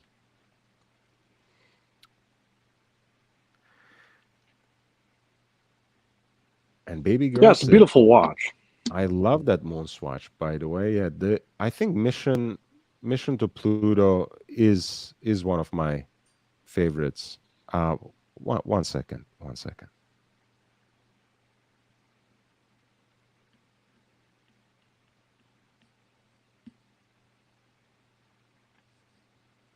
You could also throw this on a standard black NATO, by the way, and it'd actually. I know it's a conservative play; it's kind of a cop out, but throw it on a dark NATO strap and it'd look good. Maybe even a navy blue. Actually, navy blue. If you found like a solid navy blue one, like if you found like the navy blue like that I have on my Speedmaster, with the touch of silver that's on the edge there, I think that would also look good on this one.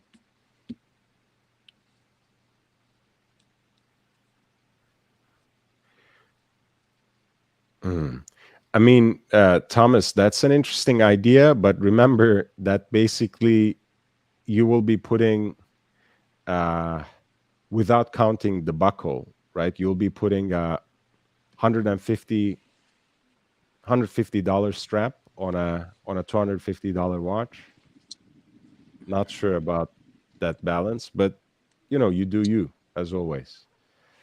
Gotta add the value somehow. Messaging Matters says Speedmaster NASA Velcro only 190, which is a fraction of the 42,000 gray market price of the watch. And again, $190 strap on a $250 or $275, was it, or 270? 288, wasn't it? I can't fucking remember.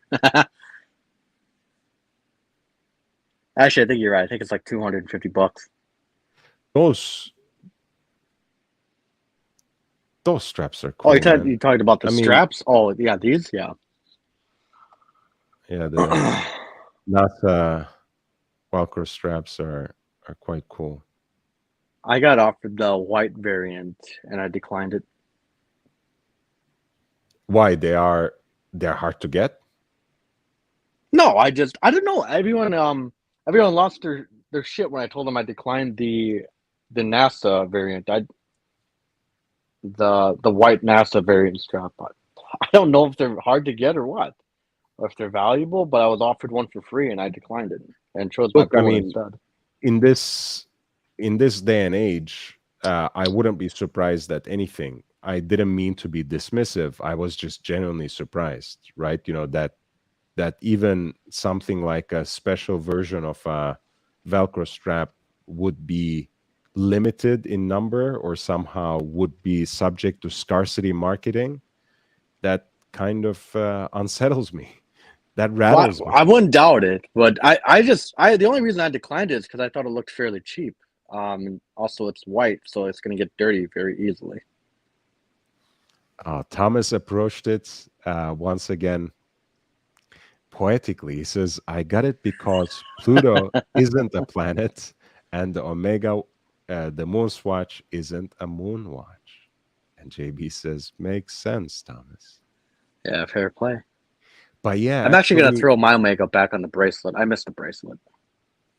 Of course you do. I would have thrown it on a leather strap. Nasty. I actually might buy the black version. I don't know what the hell you would call it. It's not Velcro. It's I don't know what the hell you call it. No. Well, it's kind of like a NATO Ops. Like I know what it is, but the name slips my mind. But it's like the actual. You need the Omega clasp for it. So it's like a $550 strap. but it's like the black variant. It makes it look very sporty. Is I it can't like think of it right now. is it like a leather strap with contrast stitching or something? No, it's like the JLC strap. You know that the canvas. There we go. Fuck me dead. The canvas style strap for the Speedmaster. Okay, let's look. They must. Ooh, they have Zoe Kravitz as an ambassador. I might just start liking Omega again. Who? Zoe Kravitz, the Catwoman. The Catwoman. Oh, okay. Okay. So wait, what is the? Where do they have the canvas? See, I don't know. I hear it's not listed in the Is it this? catalog. That might be it, actually. Yeah, click on that one. It says black vegan strap. Oh, is that what it is? Well, either way, I might actually get this one. No, that's leather, isn't it? Or I don't know. Yeah, it's It fake looks leather. vaguely similar to that. I love how Omega dares to ask $500 for a fake leather strap, but hey, it's Omega. Something like this in black, Yeah, it's something vaguely like that. I like mean, I'm on my racing strap, yeah, perforated. yeah. I mean, if I Okay. wasn't on my phone right now, I'd send you a picture of it. But That's cool. That's cool. Like this, maybe yeah, without the holes in it. Yeah. without the holes. Okay, well, that strap is kind of about the holes, if you know what I mean. But let's see, what else can it be? Technological satin. Is it this maybe? I've also thought about throwing it on a rubber strap. Actually, there's a brand on Instagram that's selling rubber straps, and they actually look pretty cool. Which one is that? I'd have to look it up on my Instagram. I just saved it because I was going to circle back Mm. to the brand later. I like the NATO, but it's just way too bulky. And right now, at the peak of summer, it's kind of uncomfortable wearing it NATO because it gets drenched in sweat. I think the perforation be damned. That takes things a little too much for me, too far for me, I have to say. But I think like a traditional chronograph, like an iconic chronograph like Speedmaster, looks good on a like simple calfskin leather strap with contrast stitching. Something like this, but without the perforations, in black or dark brown. I think it would look See, I cool. feel like you're losing value there because you're buying a strap that's it's only half leather. The rest is filled up with fucking holes. Oh my God, man. Joe, you are cheap, huh? I want value. I want value. Vinyl. What do we want for this strap? Honestly, what do they want for it? I mean, being Omega, they want 300. I hope it comes with the buckle at least. I think yeah, it does come with the buckle. I was going to 250 say, for the I strap, was going to say, it wouldn't surprise me if these 50 fuckers for the didn't buckle. include the buckle. Yeah, so I mean, it's not entirely outrageous. Of course, there's a premium because you are buying from the manufacturer. I'm sure you can go to a third party and get something cheaper, much cheaper. I mean, look, for example, the Hirsch, that Austrian brand that um, produces for a lot of the Swiss companies and certainly for Erlanger und Söhne. Let's see if they have anything that would fit. So the Speedmaster lug width is 22. Was 22, right? I believe so, but I can't remember off the top of my head.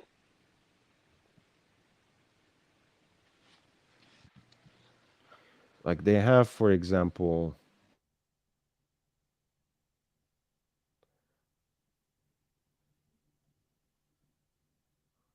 something like this, right?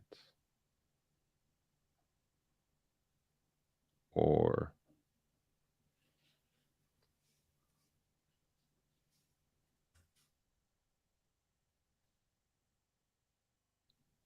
Is this too much?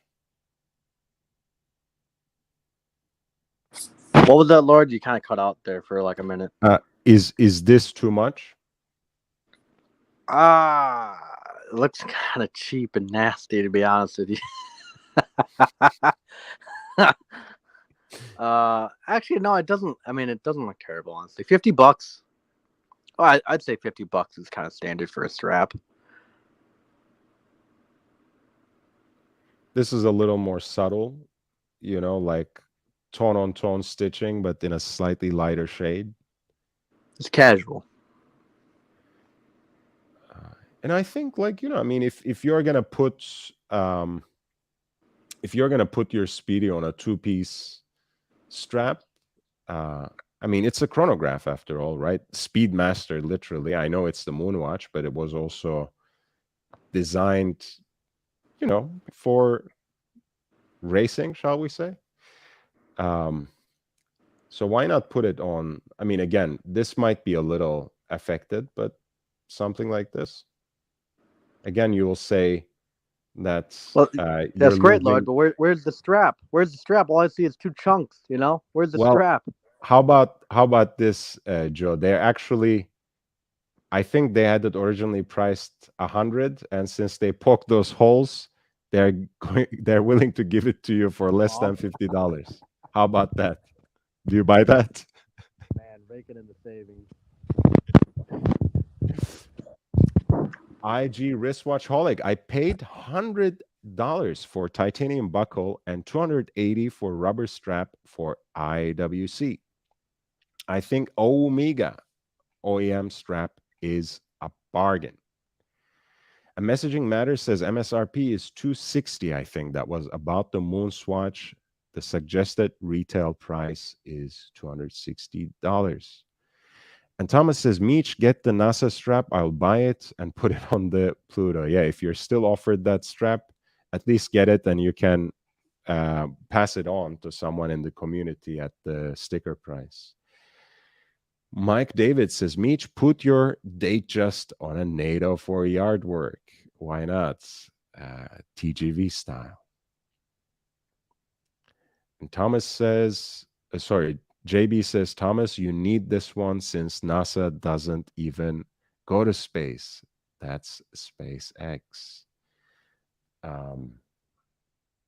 Analog Shift recently introduced a new line of straps. I don't know by what. I think it's a company called Ralstra. Again, I hate the way they made the tip. Pause. Just hate the tip, huh? Yes, that's why I said pause. Yeah, I hate the way they sculpted this. I really, for a sporty strap, you would think that they would make something more rounded. And this is genuinely overpriced, and not only because of the holes, but I think it's a very nice piece of design. For a chronograph, it fits.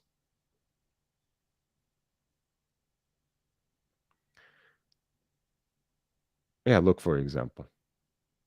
Doesn't it look good? I think it looks cool. I mean, where's the strap? Half of it's gone. Dude, it's supposed to help your skin breathe. No? You don't buy that? You don't buy that? No, I don't buy it. I think it's a sham. I think it's delusional fantasist. How about with smaller holes? I know you like smaller holes. The question is, will these smaller holes stretch out to be bigger ones?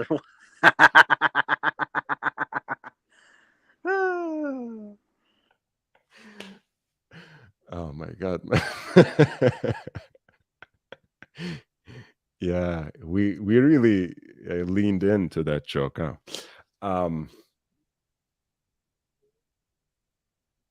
Yeah, I mean, I like this sort of design. Maybe not necessarily this strap, but this kind of design on a chronograph, like classical chronograph, be it a Daytona, a Speedmaster, hell, Navitimer, Type 20. pick your poison, choose your fighter. I can get behind that a lot more than I can get behind the stainless steel bracelet rally straps. I think those look fucking hideous. What are those? Wait, give me an example. Stainless steel rally strap. What does that look like? So it's like a stainless steel bracelet with giant holes in it. Like it's Like it's exactly what. like the stupid Zenith revival bracelet, huh? Yeah, like one of those. It's fucking Oh stupid my because literally half your value is gone. Forget about the value. That just looks ugly and tacky. Well, that too. But I see guys wearing them like a lot more than you'd think. Honestly, it looks fucking awful. Yeah, I'm not with it. I'm not with it. I don't get it, but it's all right. It's all You right. know what, Lord? I think you know what I should do? I should throw like a blue navy camo onto that Speedmaster. I think it would actually look good. Blue navy camel, you said? Yeah, so like a blue navy camo rubber strap. Oh, I don't know. I've camel. been seeing. Camel, What I heard. Sorry. My bad. I you know what? misheard you. You know what? Camel fur. Yeah, maybe a strap made out of camel fur. That could be interesting too. A little warm, to be honest with you, but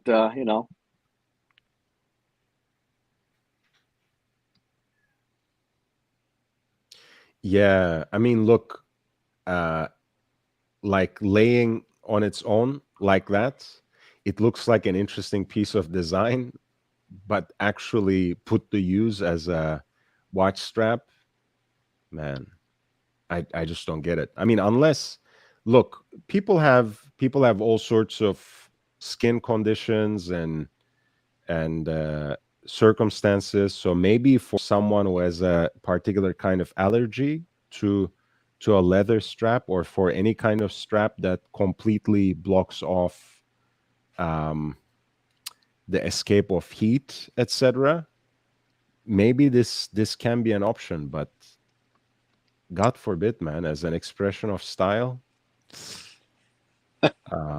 I don't know. I don't know. Yeah, and Zenith is, of course, an iconic chronograph brand and movement. But if you're gonna get this watch, get it on a leather band. It looks better.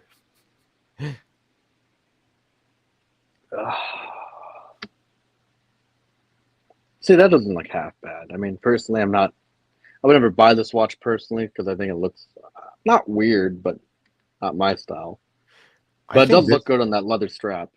I think this particular configuration, again, for someone like me who actually enjoys that, blackout or blackened watches quite a bit, though admittedly not enough to own one. I kind of like this matte finish titanium case that I think it's like a rubber band with a certain effect, like either leather embossed a certain way or a rubber band um, made a certain way to look like a sailcloth or something. But it looks great, and I like those little ant stitchings that kind of coordinate with the dial fixtures as well. I think that's a cool watch. I know you're not a big fan of the revival case shape, I'm assuming, Joe. Is that the I main I thing? know I don't got anything against it. It's just I don't know. It just seems really weird. Mhm. Messaging matters about that pokey hole stainless steel bracelet says some strange tan lines would ensue. And Thomas says, on vintage, it's a great look. Depends. Hey, I mean, it's supposed to be a revival watch, right? So it is vintage inspired. But then again, yeah, I'm a vintage lover, but it doesn't hit the right note for me. It's probably great for someone else out there, and more power to them. I think it looks hideous, but hey, you do you, as It always. would actually look more hilarious, or maybe not hilarious, but definitely noticeable and funny if you got like hairy monkey arms, like some Like me. people, And Like, then you then you can see like the hair poking out in between the links. yeah, I would need to get my hair trimmed, my arm hair, my arm brow, as some have called it, much more frequently if I get a watch like this. It would be horror. My God, a disaster. Um, yeah, thankfully you can't even find many pictures of it online in the in the wild. But yeah, I mean, look at the way it looks, man. It's I mean, I it's suppose horrific. from It's a horrific. quick glance, you would never notice it, right? If you're walking by and you've seen somebody with it, you wouldn't notice it. But when you notice it, you can't unsee it.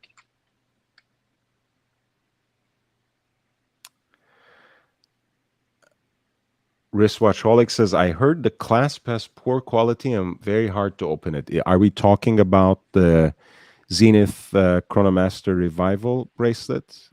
Just to clarify, the strap is hybrid, like the Tudor Black Bay Pro strap, right?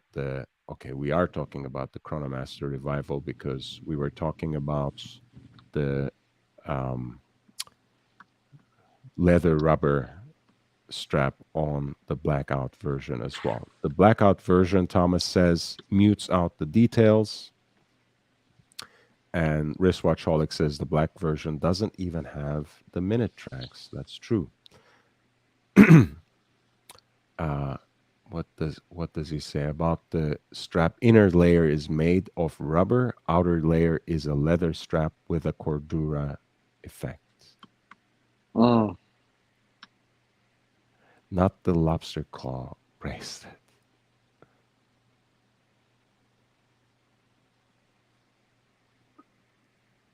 Yeah, I mean, look, it's essentially you're really leaning hard on the aesthetic when it comes to this blacked out version.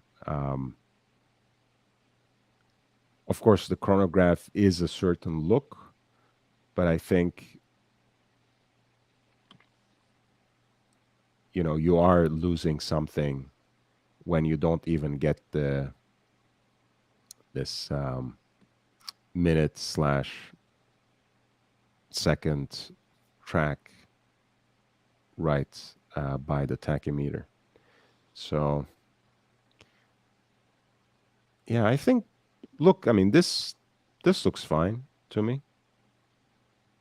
And I'm a fan of the Movado Zenith Astronic from the 70s. So I'm on board with this case shape. I just don't think that particular bracelet design does justice to it. But otherwise, I like this line. This was Chronomaster Revival El Primero A384. So speaking of which, we were speaking of chronographs.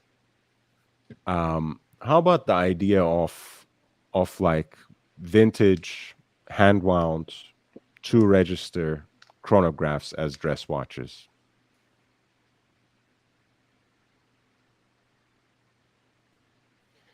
I'm gonna go in heavy with one which is the 2019 version of the Type 20 that Breguet presented for the Only Watch auction as their entry.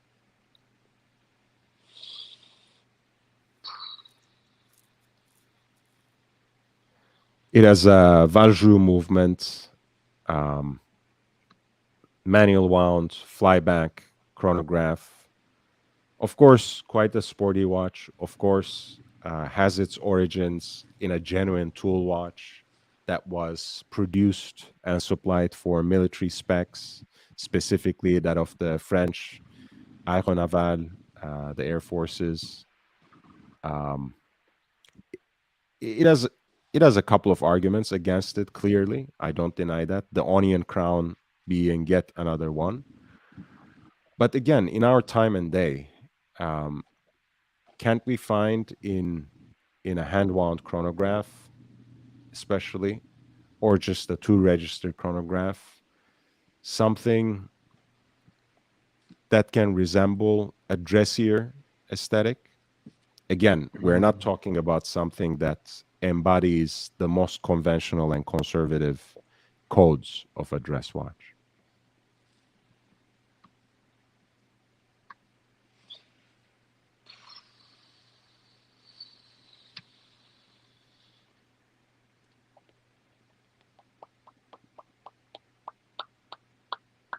What do you think, Joe? No, I I tried to be open minded, but no. No, chronographs are. I don't care. Um, chronographs are meant to be large. Now, semi-casual. Okay, yeah, I can see it. I can see it. Why not? Why not? But Mhm. for legit formal tuxedo, forget about it. Forget Oh about it. no, I mean, we're not. Look, dress watches are not just meant to be worn with tuxedos. I'm not talking about Well, you never you wear a wear dress a watch with a you wear a tuxedo. dinner jacket. You just wear a time only watch, basically, or nothing at all. Those are the rules, Right. and I didn't make them. Right. Yeah. I'm Exactly. talking about the situation where you are possibly in a business suit and maybe just in a sport coat, no tie or tie. Yeah. No, I see. I actually tried. I actually tested this theory. Okay. So Tell me more. I wore a Speedmaster with a suit, and it looked fucking awful. God awful. It's atrocious. Um, I actually have the photo because I took it. And Oh, yeah, let's it see it. looked awful. If you can, Actually, you can know you what? pull up? You know what, Lord? Actually, let me jump off and let me find it because, like I said, I'm on my phone and I'll send it to you and I'll be back because it does look awful. But Please. overall, I would say casually, a dress casual, maybe a blazer, maybe I don't know, maybe. I think at this point you would have to throw it on a leather strap. To be honest with you, I would Okay. try and keep it under. I would try and keep it under 40 mils, but getting a chronograph under 40 is like I don't know. You It's a know, tough. That's a tall order.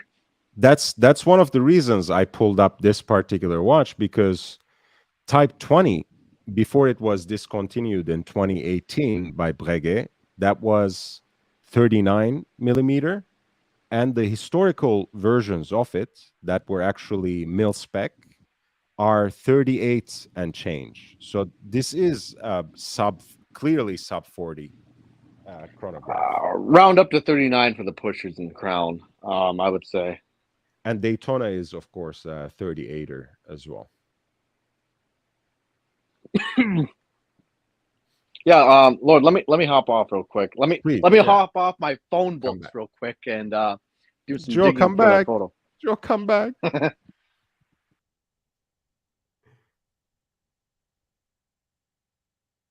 Um, Joe will come back. Although, of course, he sometimes chickens out like this for whatever reason. I know he feels a lot of pressure, but we're all friends. We're all nice to each other here. So, Joe, please come back. Don't run away.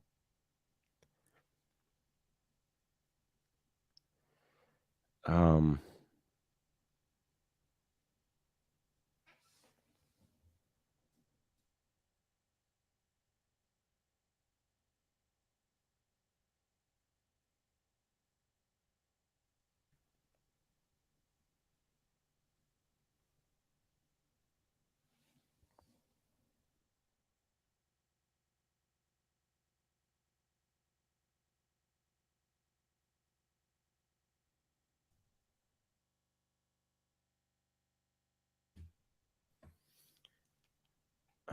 I'm trying to come up with one of the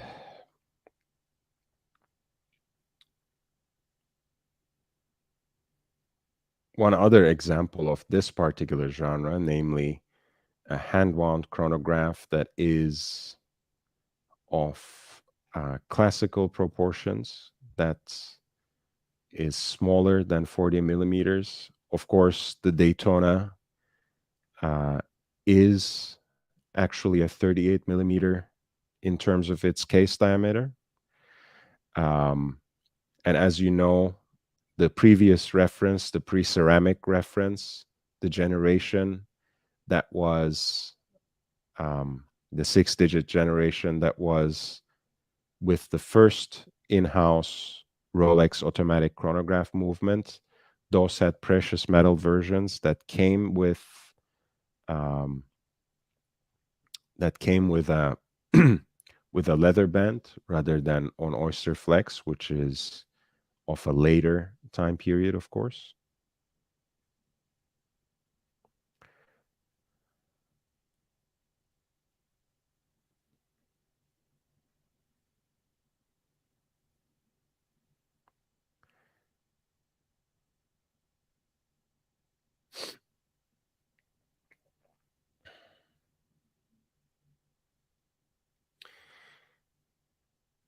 Fat says, Meech, are you still sitting on those books in the high chair? See, I knew there was a reason Meech ran away. Hey, Swiss, I am greeting you with one of your favorite watches on the screen. Chris Clues is joining us from the UK. And Fat says Joy is away to pump Betty. Yeah, he's just trying to get the milk, Fats. Don't be too harsh on him.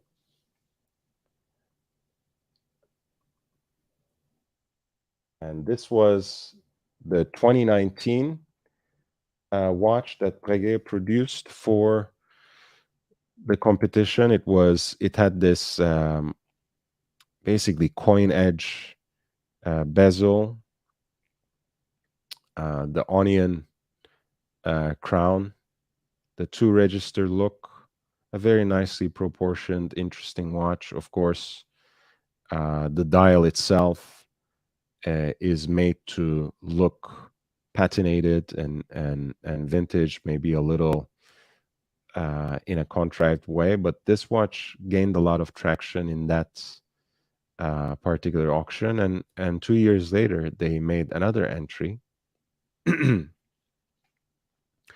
into that charity auction, which was the 2021. And this time they made a pièce unique of the Type 20 with the syringe hands that was closer perhaps to the mil spec, again with a modified Valjoux caliber with a 12-hour bezel this time, again more appropriate to the original Type 20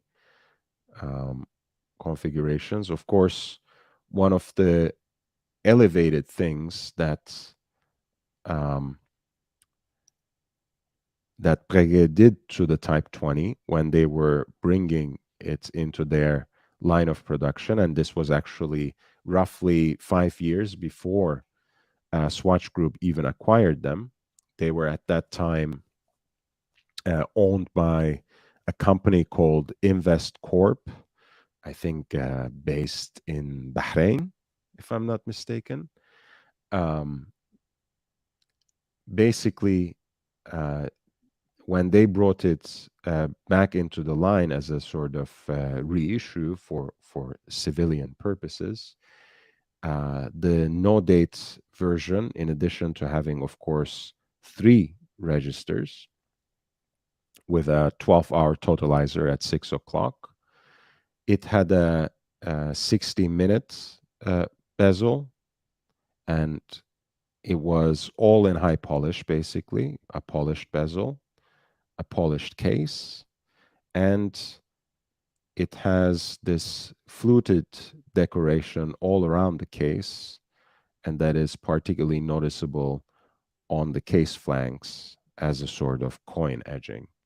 Of course, there's also a model called Transatlantique, which was introduced a few years later, that has a date function and has instead a glossy dial and a brushed bezel instead. So this watch, unlike those civilian purpose produced watches, is much more um, loyal to the mil spec Type 20 heritage of the watch. I, I I love everything about this 2021 version. I mean, just the strap itself. I don't know if it's how they shot the video or not, but that texture looks divine. Incredible, incredible piece.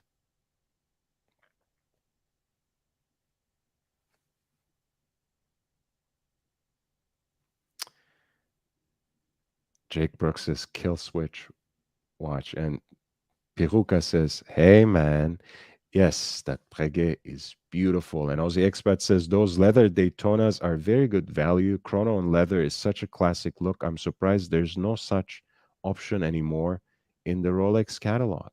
Well, the option is left to your hands, man. Pop out that bracelet and put your Daytona on the leather strap to which it belongs. Yeah, without pressing too hard on that point, I'll show you a few examples. I must have some that I have saved on my notepad. Look at this one, for example. This is 16518. This is actually pre-2000. So this is Zenith movement or Zenith El Primero movement powered Daytona racing dial. Racing white dial on a yellow gold Daytona. It has a matching déployant buckle, of course, and a beautiful leather strap. This is a 5-digit Daytona in yellow gold. And that is indeed a Rolex OEM strap. And this is the price point that we're talking about. In the current market, it's a killer value. Let's see if I have anything else saved like that.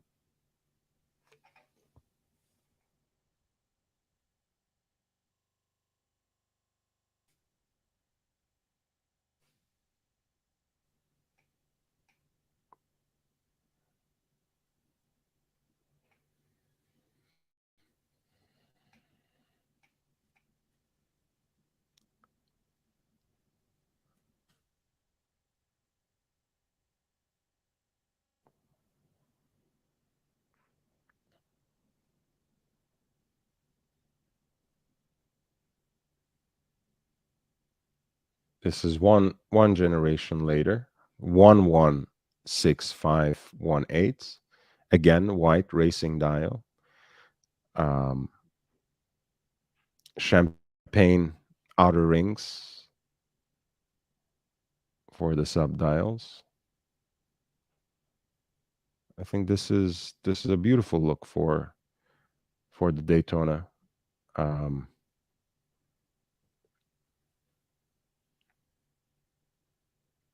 But again, I think Rolex is just leaning really hard on the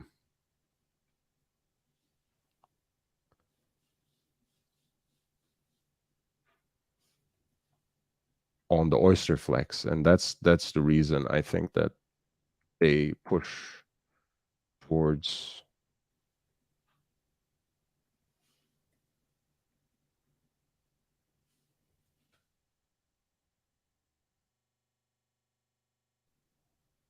yeah, this is a white gold version.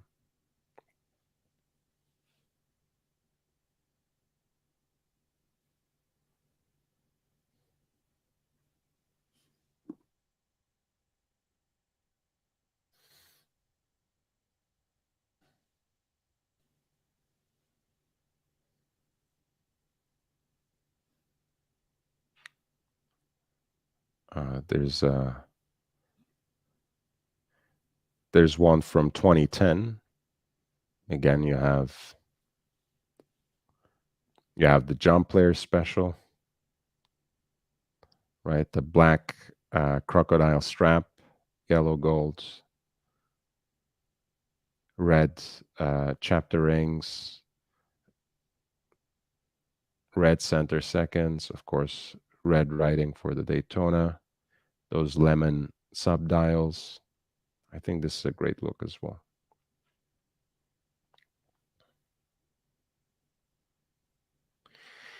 Bruce Jesus, just curious, does Rolex still sell leather straps? I think when it comes to these things and Rolex, it basically all depends on who you come across to at this point. You know, since authorized dealers are basically your local jeweler, they all have their own approach and understanding and their own standards for something like this. So if you're trying to reach Rolex through them, they will direct you in any number of ways, and at certain points also mislead you, with all due respect.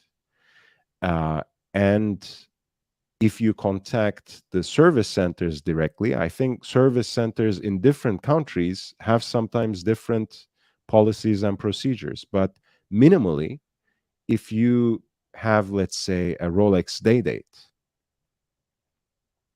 they would sell you a leather strap and a matching buckle for it. If you have, I'm sure if you have a precious metal Daytona from this generation and you have it on a full bracelet, I'm sure they should be able to sell you a leather strap and a buckle for it, and somehow help you install it as well. I'm not sure if, again, it would make absolute sense, but I know that different service centers, for example, have different policies when it comes to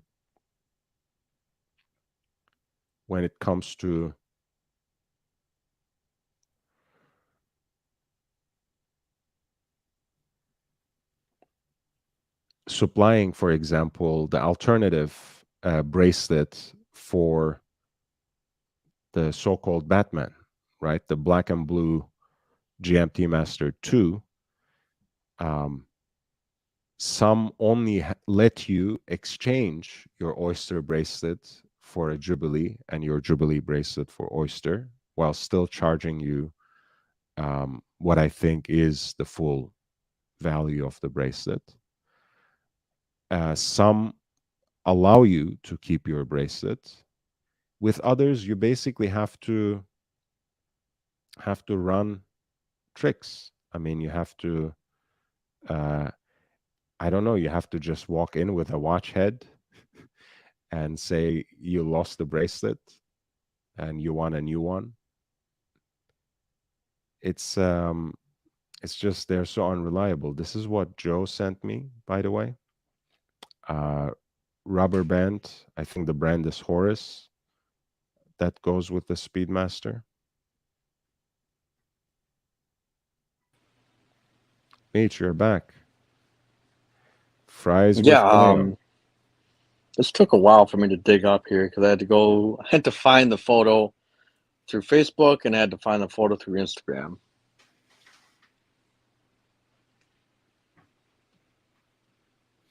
JB, how about the Royal Oak dropping? What do you mean by that? The price drops? The prices have been dropping all over, by the way, for more or less everything. Not to the levels of a genuine market crash, but everything has been going down, and most people are still holding their money and being patient, maybe for a few more months.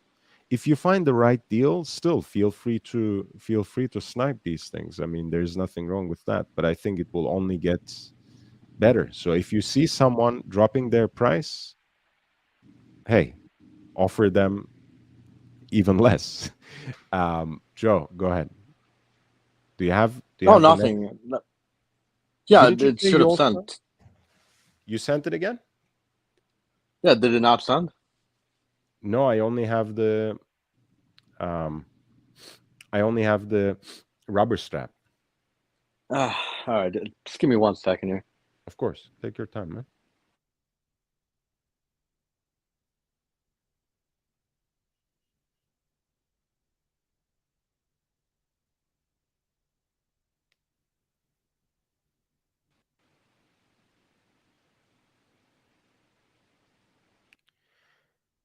Okay, so you actually just wore the Speedy on the bracelet with this setup. There we go. Yeah. Yeah. Yeah. It looks awful. I mean, the Speedy does not look appropriate. Of course, the combination of it being a fucking dinner plate on my wrist as well. So it's a 2-part combination. I just don't think in general the Speedy looks good and dress up attire. I don't know. I mean, you said such negative things. I was expecting something much worse, but to me this looks all right. There's nothing wrong with it. I think the Explorer would have looked better. As a matter of fact, I think I did wear the Explorer with this outfit. Honestly, I think maybe it would look better on like an alligator band. But this is not a bad look. This is not a bad look. I have to disagree. I also noticed I just played it way too conservatively with my tie and pocket square. I matched them. That's a no-no. Yes, I didn't want to criticize you too harshly, but otherwise, I mean, this is a nice getup, man. I don't see anything wrong with it. Actually, yeah, I should have worn a black pocket square with that red tie. Oh, fuck it.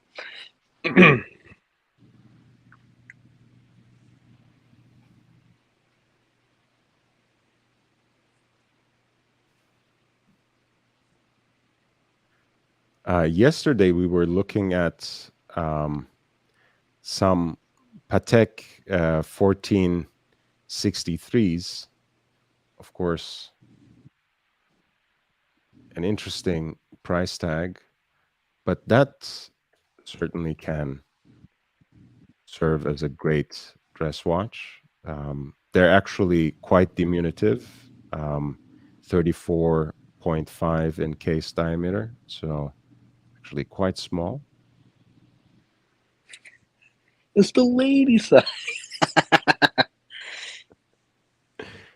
I mean, look at this one. This is so beautiful. Like the layout of the two registers, something that Thomas constantly points out in these vintage chronographs, like the proportion of the subdials to the size of the crown. Just you can run a straight line through the middle of that watch, Right. or a straight column even. And it's so balanced and so perfect. So I think something like this would make a perfect dress watch, especially for someone with my wrists, right? The smaller the better. Is that what the ladies say nowadays? I wouldn't know. The ladies always say, if they are actually not trying to be nice to you, that they would always say that size matters. Size always matters. Don't fool yourself. But yeah, I think this is just beautiful. Can be a beautiful dress watch. You just have to broaden your mind a little bit. It doesn't have to be a 3-hander. It's just something classically elegant. Fries with Mayo, our friend who made the trip to Geneva. Nice to see you. Evil Nina might be my next one. And Christopher Negroni says it looks awesome, better than everyone else wearing Apple Watches in suits. Which, in reference to which one? And Christopher Negroni got a haircut. Interesting. He looks different now. Chris Clues, I tend to agree with Meech. It looks a little off with a suit. Oh, of course, we were talking about Meech's Speedmaster. Yeah, I think. Look, I mean, I think. Let me pull that up again.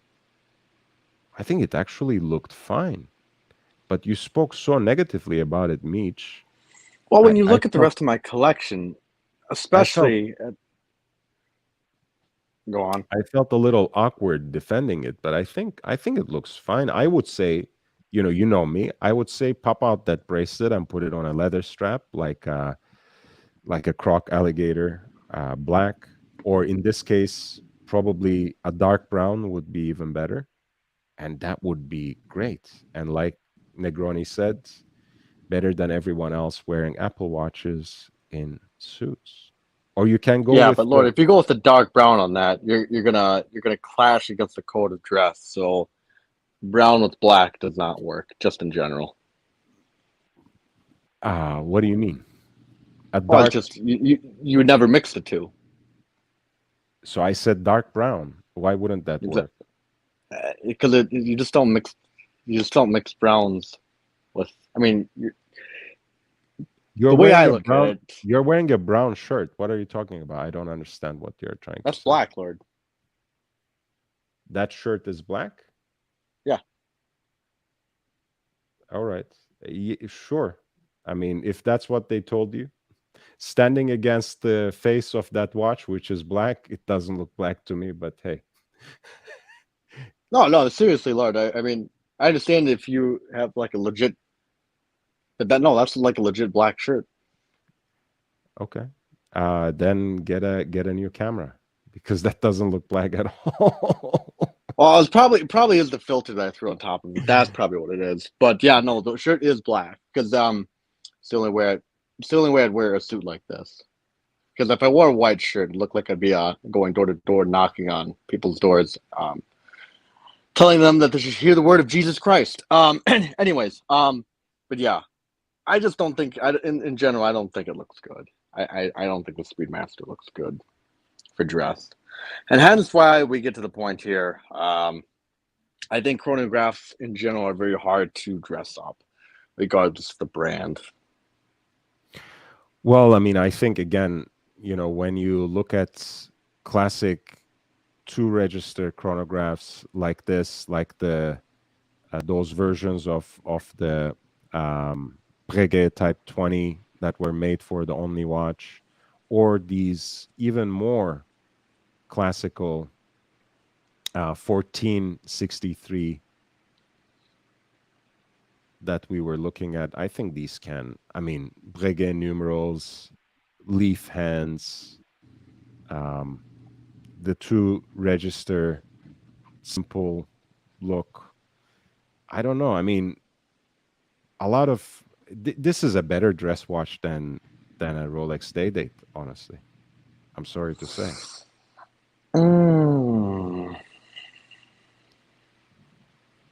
To me, this is what Jay Sykes said earlier, something that doesn't scream but holds its ground and still shows its class and clout.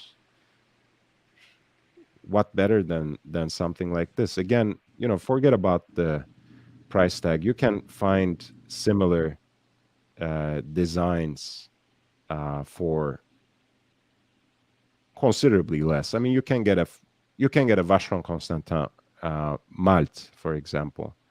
Again, manual wound chronograph from around year 2000. You'll still have to plop down, about 25K. But yeah, I made a whole video about those, and I think that can be a great dress watch. Let me see if I have some examples here in my notepad. Oh shit! An Explorer 2. What happened? Yeah, I just got a notification. An Explorer 2 is available. Oh yeah, new? No. This one's pre-owned. I'm just looking at the details. $99. They want 10.5 for it.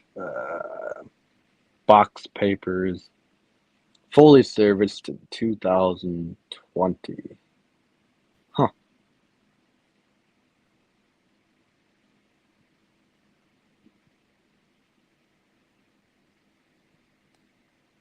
I mean, look at this, for example.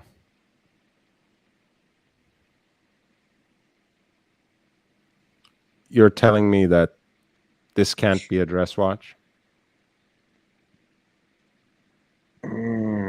It looks pretty busy, Lord, for a dress watch.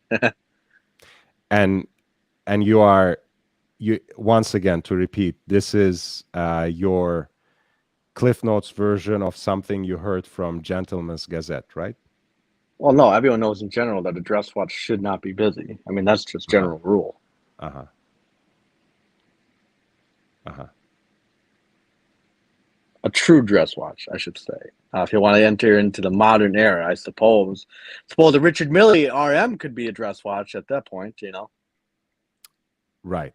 Making straw man arguments always does wonders for you, Joe. Dirk, I'm feeling much better actually today. I'm feeling okay. Where did Richard Mille come into the discussion from a classical hand-wound chronograph? Well, I'm just saying. What do they have in common? Well, both are fairly busy on the dials, so therefore, again, I follow traditional methods. This looks like Richard Mille to you, Joe. No, but it looks busy. That's what I'm saying. Okay. I don't know if I'd really classify this as a dress watch, a true dress watch. Now, a casual watch, yeah, sure, why not? Joe, you have a lot of learning to do. Thomas Broadbent says stunning. Yeah, it's interesting. I mean, guys, this is a lesson in actually how the internet brainwashes people in certain ways and teaches them rules that don't actually exist in real life. In the menswear just because you throw it on a leather strap, Lord, doesn't make it a dress watch. In the menswear community, I'm sorry. In the menswear community, you have a word for people like Big Meech. We say dressed by the internet. So don't, including me, don't learn all your rules from some random guy on the internet, and don't repeat them to someone else as if they are rules that can't be broken and that can't bend. That would lead you to a very sad and deprived existence where you can't consider something like this a dress watch because the dial is too busy. Interesting. If you said something like the case is too big, the lugs are too wide and too stylized, I can respect a lot of that, like Arabic numbers on the dial or something. I would rather have Roman. Say something that actually makes sense, Joe. It does make sense. The dial's too busy. It's not a simple three-hander, Lord. Yeah, guys, when you don't know much about what you're talking about, just keep repeating the same simple thing over and over. And if your interlocutor doesn't know better, you might actually win an argument. Jake Brooks says, I love the chrono marker on the outside edge. And Thomas says, a NATO will change the whole look, and it will be much worse for that. Like the Omega 2852 for dress. Let's take a look at that.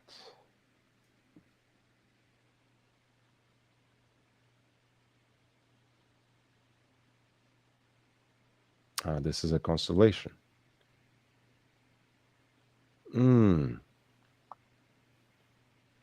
Yeah, why not?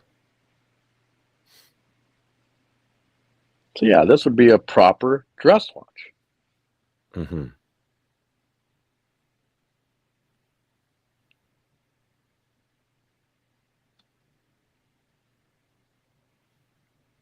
And this dial is not busy, right? Nope, you don't have a tachometer, don't have a chrono on here. Simple three-hander, good to go. like those hands are not fat, and the index markers are not too stylized and gigantic at the quarters. No, There's now, like Lord, now look who's five grasping at straws now. five five five five lines of writing and two different logos. No, I'm just Yeah, trying but to I'm just trying no, I to mean, no, it's not I'm busy just at all. I trying to mean, it explain doesn't to look you. like an I'm air just trying to control cockpilot's dashboard. okay, No, simple okay. freehand. I'm just trying to tell you how your logic falters if you want to be picky about it. A I mean, simple if you want the dial, whole dial to be plastered with numbers and stuff, I mean, yeah, you'll sadly be a disappointed with this simple watch. I dial. understand. So you're not gonna let me finish a sentence on my own channel, Joe? This is what we have come down to. By all means, go ahead. So a simple dial means that it has a harmonious design that centers around the principle. So this is a simple dial, as is a two-register chronograph dial, because it does come together. It's not just all a bunch of numbers thrown in for no reason whatsoever. It has a design principle behind it, just as this Omega constellation does.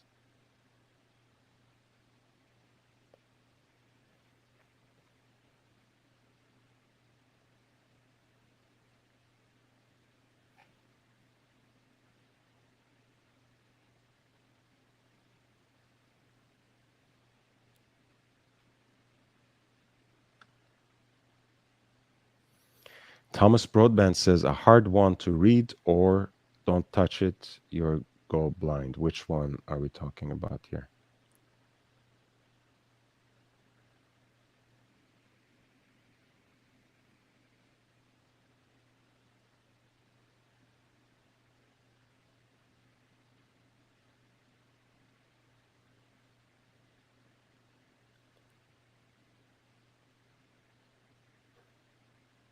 Yeah, I don't know which one I like better. I think the one with the black dial is nicer.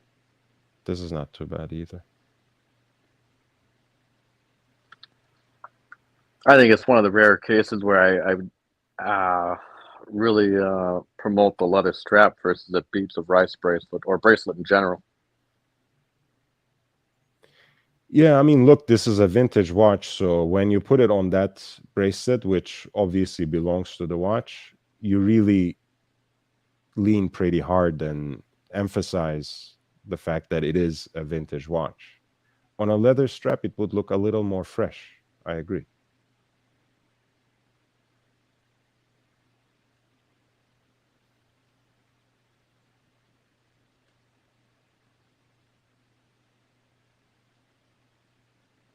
Very cool.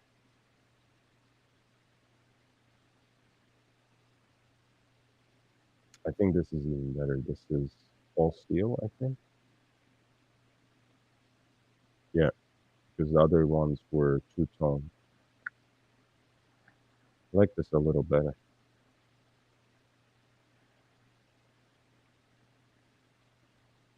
Hail to the constellation.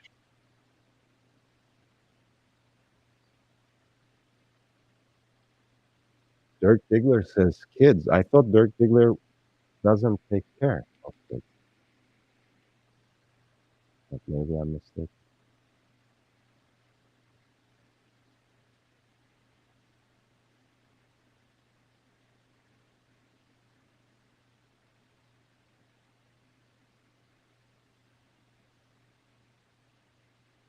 I mean, speaking of which, um, this is actually a 42 as well. Patek's 5070.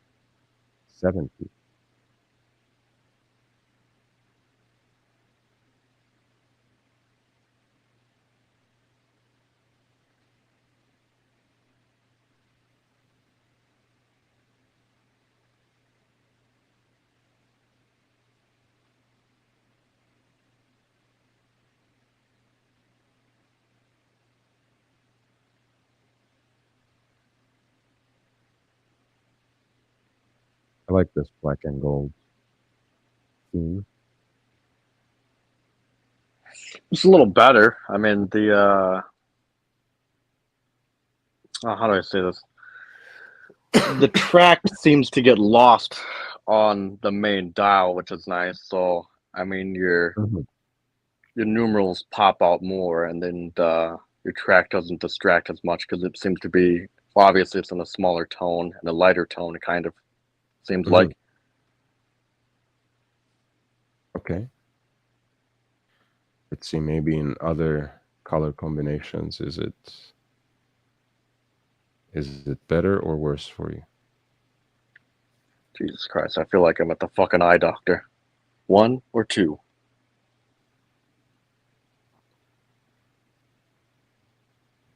Actually, I think it's the way they did the numbers. They obviously made the numbers a lot more bolded over the track.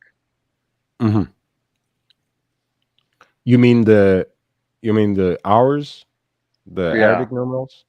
Yep.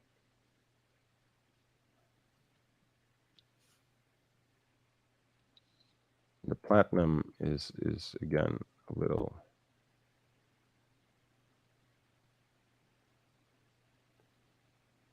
more interesting, but let's see. 57.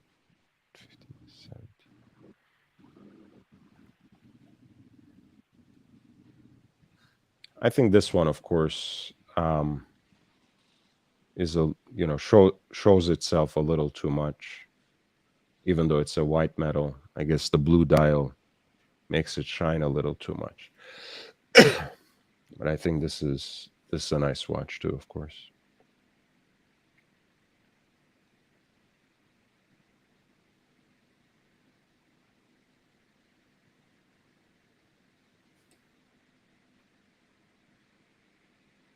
One.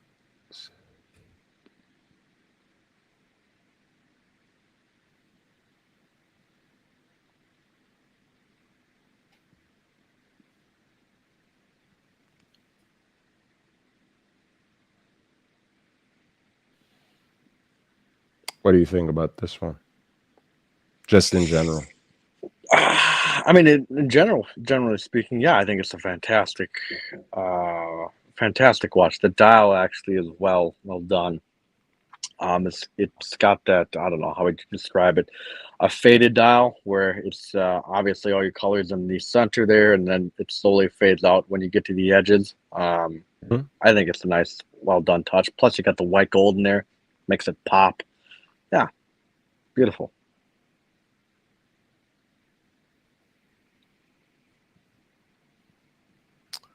So how about the same watch in yellow gold?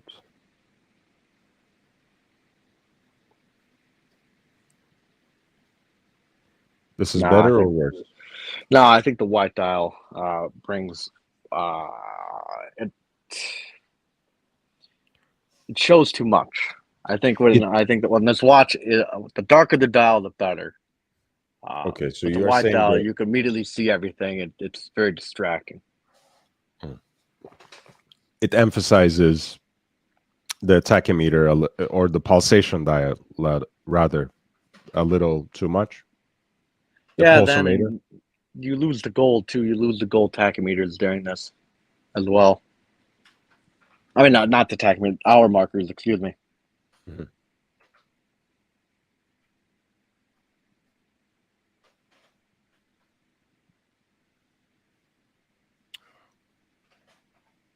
This is a nice one. You might like this one.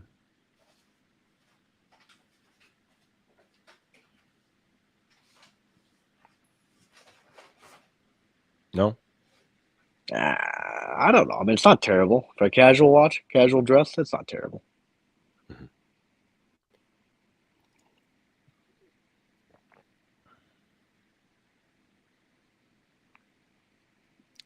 Yep, 5170 with Breguet numerals. Hands, knees, and toes. Yellow, not done. Has to be white gold. Yeah, this is 5170 P or 5170 G. I think those are really, really nice watches. Sticks, fries, either or. How about the Patek Perpetual in platinum or white metal?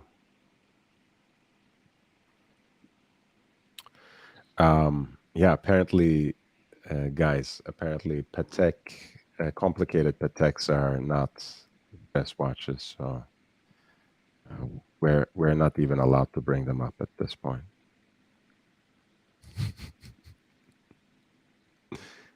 Rubbish.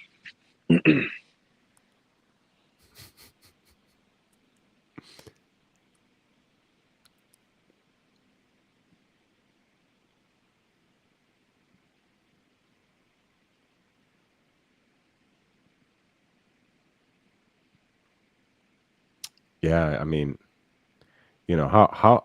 how dare you consider something like this a dress watch, right? It's a casual watch because the dial is too busy,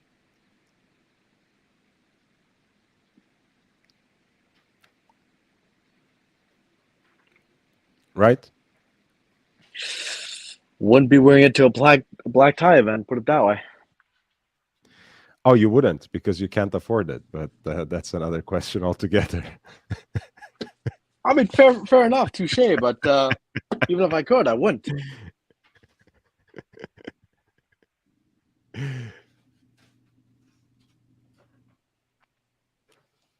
Yeah, honestly, it's interesting, Joe. I find your position very very intriguing. Uh, like how can you not consider a complicated watch made by one of the big three as a dress watch? How does it not qualify? It boggles my mind. At the point, it depends. So, are you talking like you would wear this black tie with the tux? I personally wouldn't. When was the last time you wore a dinner jacket, Joe? That would be next week here, cousin's wedding. Hmm. You are wearing a dinner jacket to your cousin's Yes, wedding. yes, because my cousin on my father's side, they're very uppity, um, Okay. and they want things a certain way. So, So this is something you do at least once a year? I would hope so. Well, actually, it'd hopefully be once a year. I mean, once a lifetime. I hope, God bless the happily married couple. I hate to, see him at No, the no. altar again next year. To be Wearing frank. wearing a dinner jacket um, is something you do once a year, twice a year, Well, to be once in frank a blue here, I'd moon. like to do it more frequently, but probably as for right now, once a year. Okay. And what do you, let's say money being no object, what would you wear for that occasion, if anything at all, as a watch? Probably reversal on black strap. Okay. Simple three hand. Have the case mostly turned the opposite way.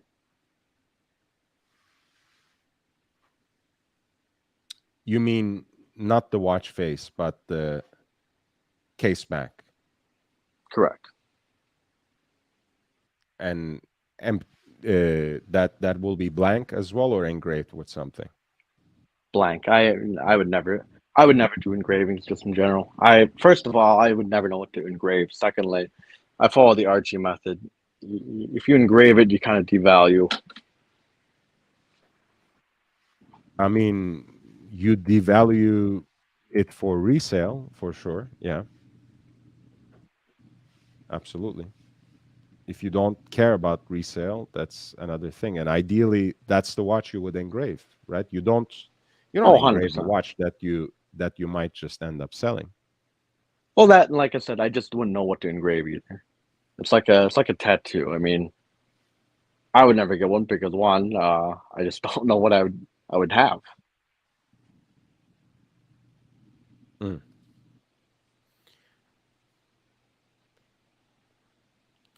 Hans Knees and Toes says, I wear mine to the shops. Snooty around here. Agreed, CC. I'm supporting the RM. Going to get all the bridesmaids. sporting a ravaged 1963 165. Oh, 24 today. So it's back from service. It's back from service. That's good to hear, man. Enjoy your watch. Hands, knees, and toasters. What is this about resale? You buy, you keep. Never got this buy to sell rubbish. I understand, but I also understand, the younger collector who wants to cycle through watches, and not everyone can keep a 12, 20 watch collection. Sometimes people can only afford to hold 3, 4 watches at a time, and they keep flipping. And the current market kind of killed this a little bit, but I completely understood when people were doing that, to be able to enjoy and experience different kinds of watches. um, Otherwise, I completely agree, Hans. It's I usually buy watches after months and years of contemplating and choosing and nitpicking and hemming and hawing. So when I buy a watch, it's basically forever, or for however long I have left on this earth. So, um, guys, we have another 40 minutes or so to go, and I'm happy to have you all here. If you have been enjoying the stream, if you have been learning from it, please hit that like button, upvote the stream, spread the word, share the link on other platforms. It helps me generate some exposure, expand this community, and get all that much closer to 1,000 subscribers to get monetized. In the meantime, if you want to support the channel, if you want to encourage me in creating original and exclusive content, um, to run these live streams, feel free to consider a PayPal contribution. That is at lordhellespontv@gmail.com, lordhellespontv@gmail.com. I also have a Cash App, $LHVVV, $LHVVV. The information, as always, is in the ticker that's scrolling right down below and in the description. Thank you for tuning in. Thomas Broadband says, are these gray market guys still taking Bitcoin? Never cared about the gray market, never really cared about the Bitcoin either, Thomas. So I wouldn't be the person to ask. Do you know anything about that, I Joe? think David SW still is, but I think Pride and Opinion pulled that off the table. Yeah. Hands, Knees, and Toes says, if you keep flipping through watches constantly, how do you make and associate fond memories with a watch? I agree, Hans, but it is a different philosophy of collecting, right? If you look at your watches as timepieces, which is to say, not only utilitarian objects that tell time, but really act as a conduit for memories, for stories, for even historical narratives at the individual and collective level. Of course, you can't be a flipper by nature. You will be very considerate in every single one of your moves. Get one watch here, one watch there, and maybe have a 3-4 piece collection that you really cherish and value. And maybe you will have just 1 or 2 watches because you just want to experience everything with that watch. Sports, dress, done. Or one watch, one and done. I respect that. And that is closer to my collection philosophy, right? I have, of course, 6 watches, but I have chosen each and every one of them, except one, of course, that was passed down to me. Um, and I don't plan to get rid of them anytime soon. And God forbid, unless I'm forced to, right?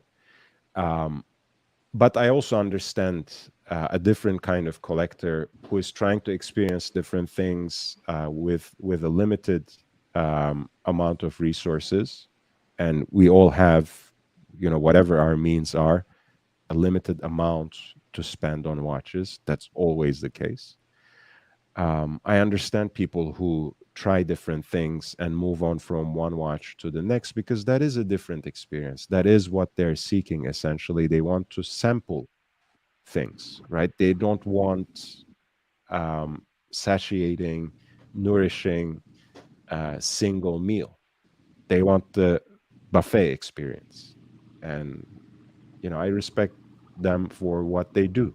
It's just not my way of going about it. I must be old school. Hans, Knees and Toes says, big event watches you keep, surely, and stop calling me Shirley. Fries with Mayo says, JLC Master Moon Ultra Thin Blue 39 for dress. I would like to add on to that because I know a lot of guys.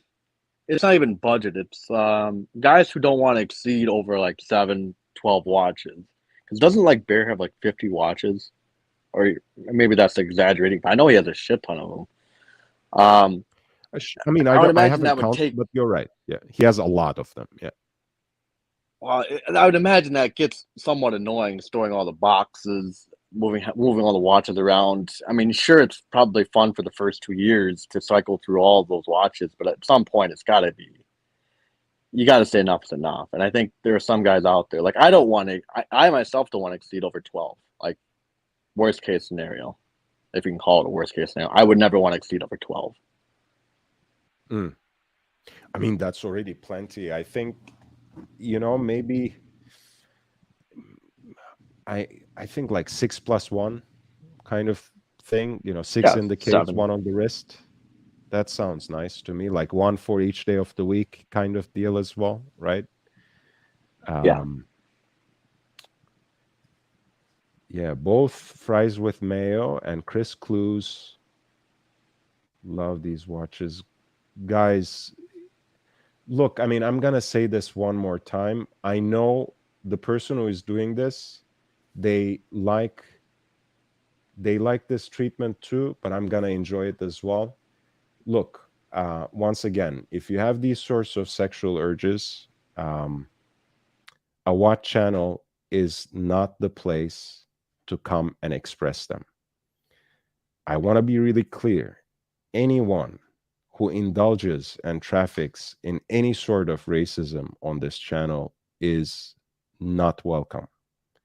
So if you want to go on with this stupid shtick of coming in with this sexual spam, be at it.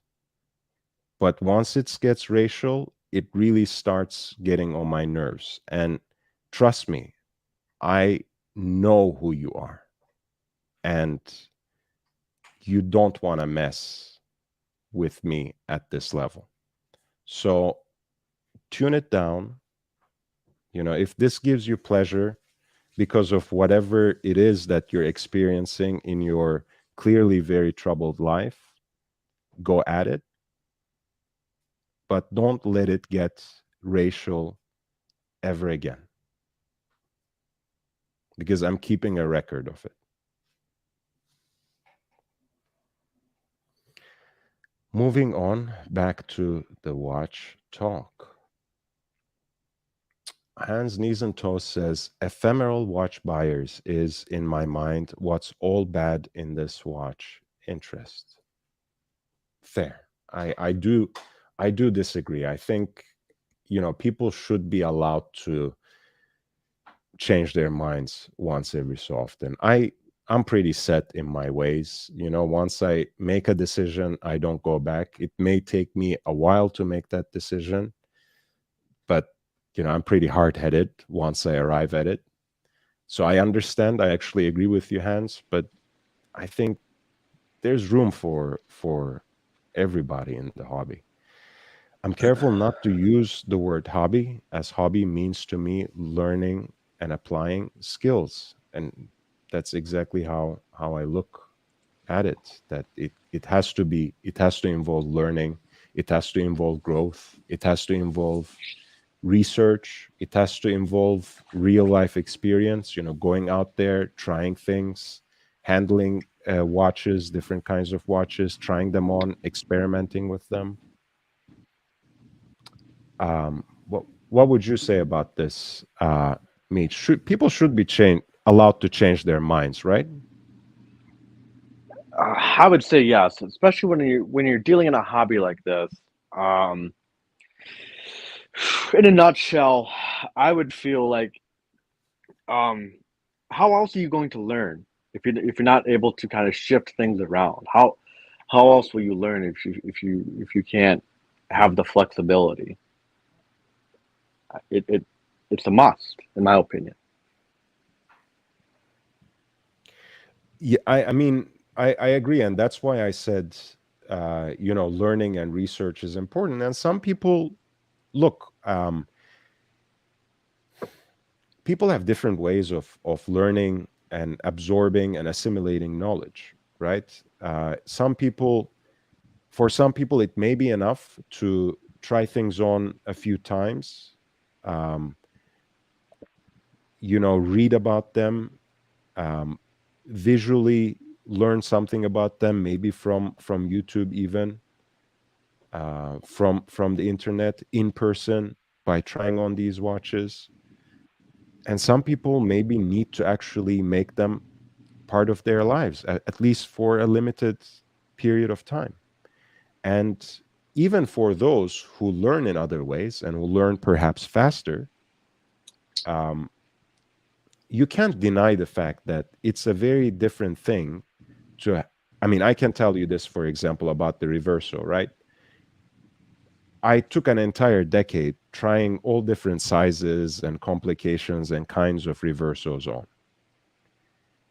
But I learned more about what a reverso means to me in my first week of owning that watch than what I learned in that entire decade of researching about it on and off that involved hands-on experience as well.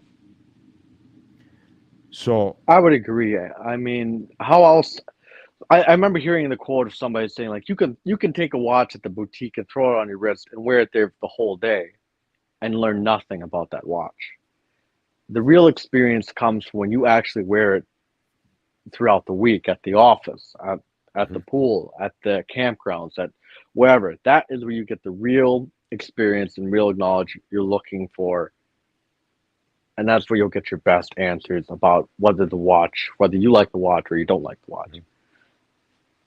I think that's the only way you know. It's the only way you're gonna know. And again, like I take my time, right? When I make a decision, I'm fairly sure about it. Since the reverso was so different from everything else I have had in my collection up until then, I had a little grain of doubt in my mind before I owned the watch. But it disappeared almost completely after my first day of owning it. And by the first week, I felt like, my whole way of looking at watches was transformed. Like, again, I like simple uncluttered dials, right?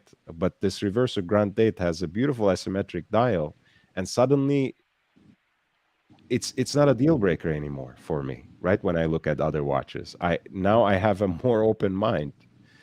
So it has, um,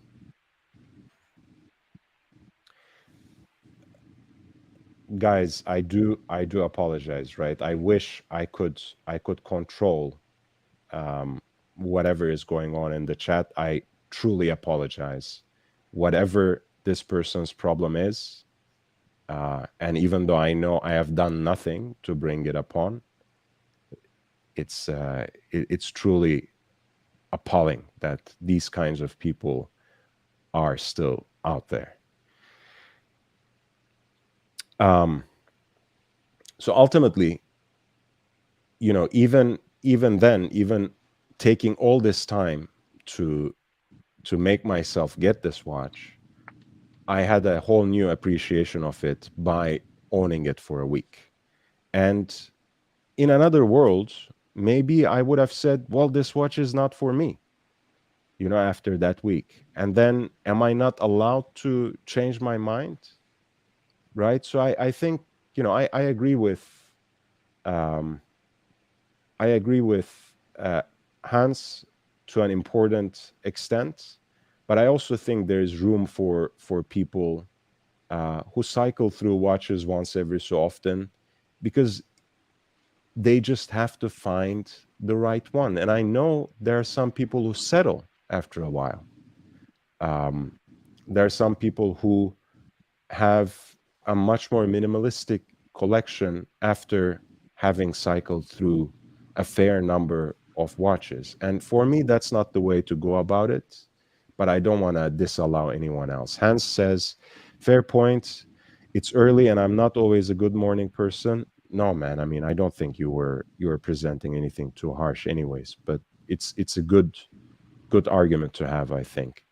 What I don't like is the snobbish attitude of it's not a watch if it's under 5K. Yeah, I don't think, yeah, this channel is certainly not about that kind of attitude. Mr. Skydweller says, still love you. Man, I love you too, Skydweller. Just don't forget to let me know again that you're there. Pull up your chair. And unless it's also certain brands, for example, I'm loving my PRX green dial, and I think this is great, and only 600 quid. Yeah, Tissot PRX is a great watch, actually. It looks like a lot, a lot of fun. It's not the watch for me, but I'm really loving the love that it gets. I'm loving the hype around it. But snobby attitudes to watches less than 1K are, yeah, I don't share that. I have my Seikos that are well under $1,000, and I love them. RJ says, just a suggestion. There's a setting on YouTube that people must be subscribed for X amount of minutes or hours before they can chat. Have you thought about that? May limit the chat, but stops it. You're right. I will think about it. I knew that it existed, but I haven't considered it. Maybe I should think about it. Thank you for the suggestion, RJ.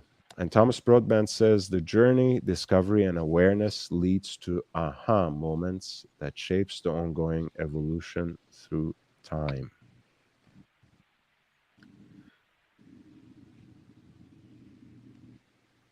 Yeah, I think to say that watches are some aspect of your style and some aspect of your um, self-expression, we have to also admit that they take part in transforming that self, changing that self for better or worse, right? I have seen people being transformed for the worst in this hobby, whether we are talking about the flex culture or the greed, um, and I've seen people become a better version of themselves too, in the way they became more hospitable, more approachable, friendlier, and more open to other people.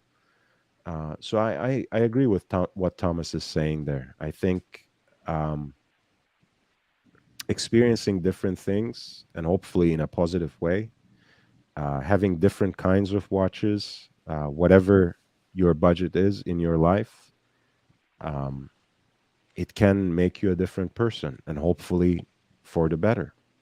Because again, this is a very vicious and consumerist hobby. So it can bring out the worst aspects out of the people as well. And Hans Knees and Toes agrees with Thomas. Nicely said, TB.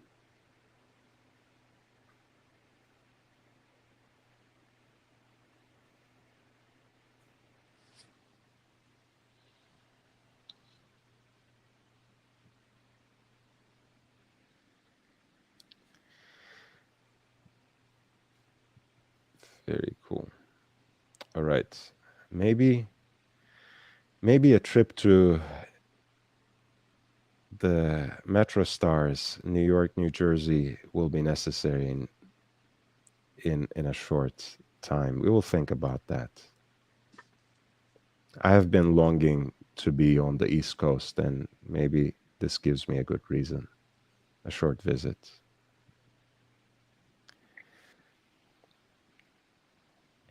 So of watches that you don't own, Joe, do you have a dress watch that you would want to add to your collection at any point in time? To better answer this question, maybe I've been kind of leading or representing in the wrong manner here.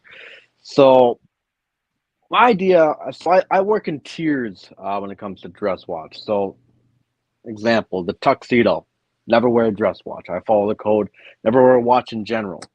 When it comes to formal events, or shall we say, yeah, like formal events, a wedding. I wouldn't call that very formal. No disrespect. I call it casual formal. A wedding, a celebration, perhaps the theater.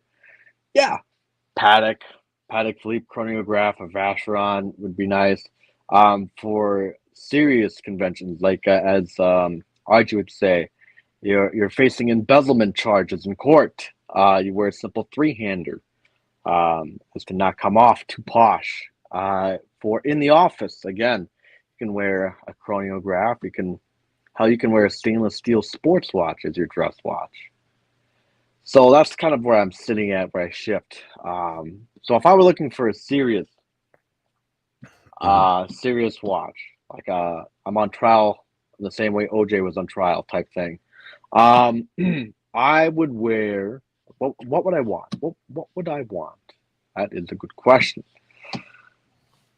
I would say, and I know it's cliche and it's a cop out answer, but Mm. it would have to be a Patek Philippe Calatrava in rose gold. Sure.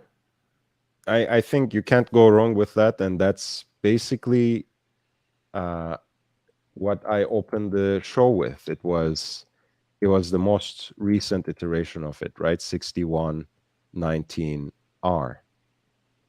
I think it's a beautiful piece. Manual wind, seconds on the sub dial, the classic hobnail decorated bezel, hits all the right notes for a dress Patek Philippe.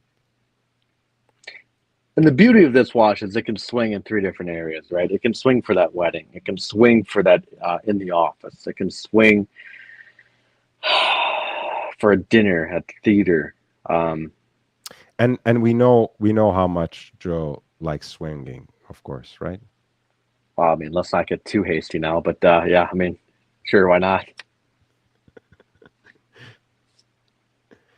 Yeah, this is beautiful. Good choice. Good choice. Marco says 6119G is more versatile, in my opinion. Well, look, I mean, of course, white metal is a little more discreet. Um, but frankly, if I were to go with a white metal dress watch, this would not be my choice because I think that brushed um, grain dial they did makes this watch look like it's trying to be something it's not. I wish they went with something simpler, honestly. I do love white gold in dress watches and white metal in general in dress watches, but I will say two things in Joe's defense. One, we were talking about the question already based on him having the collection he has. So he has a lot of white metal watches. If he wants to add a nice dress watch, why not go with something that's a little different? That's a little more that's a that has a little more flair. And pink gold is perfect for that. And Joe keeps saying this that he has the right skin tone to pull it off, and I don't think he's wrong.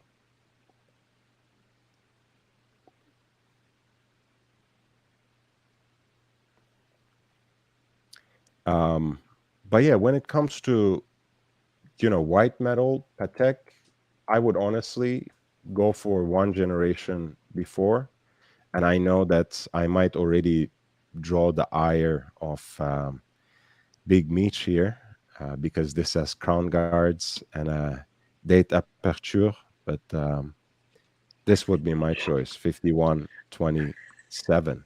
And it's automatic too. Oh my God, God forbid. It has a rotor in the back, a routed Lord, the rotor. dial's too busy.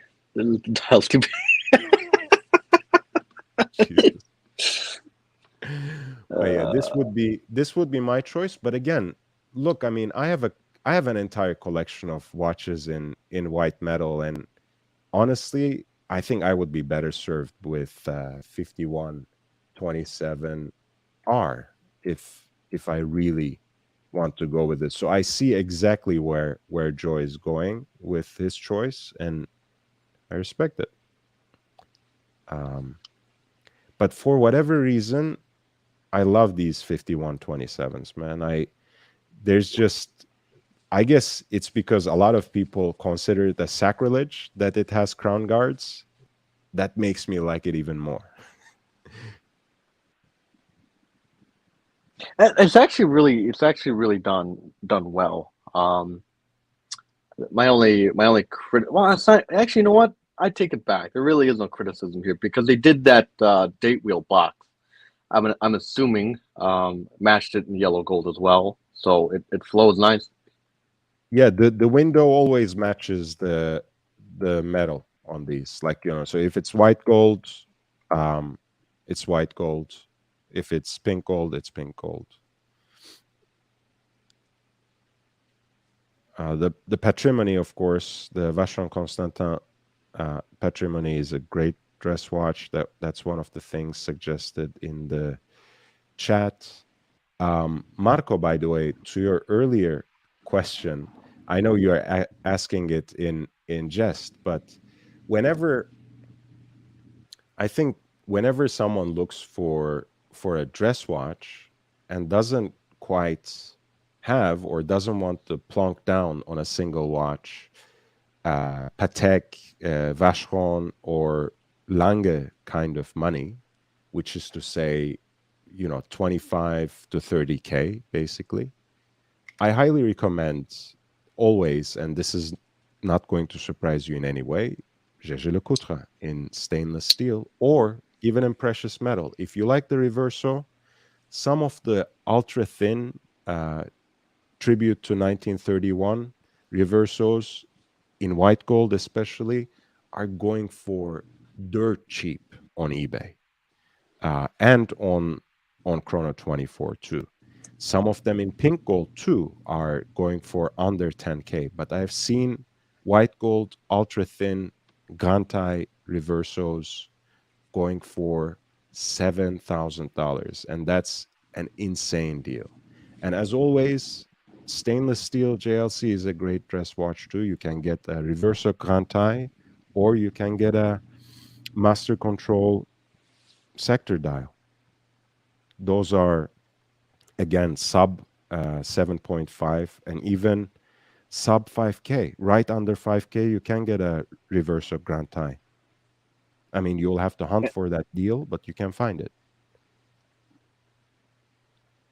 And stainless steel reversals can be I won't say I don't know about today's market, but when I got mine, heavily discounted. Um, I Yes, I feel mean, like there's a lot of flexibility on them. if you go for the reduced size, like medium and below, of course. Grand Thai, it's a little harder to find the good deal, but it is what it is. You can find it. You just have to be patient.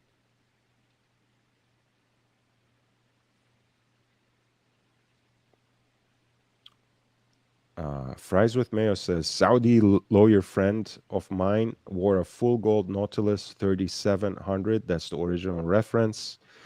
Original Nautilus Jumbo at a wedding in morning jackets. Interesting. I mean, I know Nautilus is not an out and out sports watch. It's very slim and discreet, but in a morning jacket, that's I feel like that's a no watch situation, but what do I know? Looked stunning, but it's not for everyone. I do agree with that last point. How much is Joe looking to spend? I would say 7037 with the retrograde seconds and skeletonized type dial would be perfect. And 37 millimeters size is perfect for Breguet. Um, I think Marco likes skeletonized dials, huh? And Must be a Marco, special on them on Luxury Bazaar this week. Marco, with all due respect, I detest skeletonized dials. I'm not a fan of them either, honestly. They're hard to read. Doesn't matter the brand. Are they busy?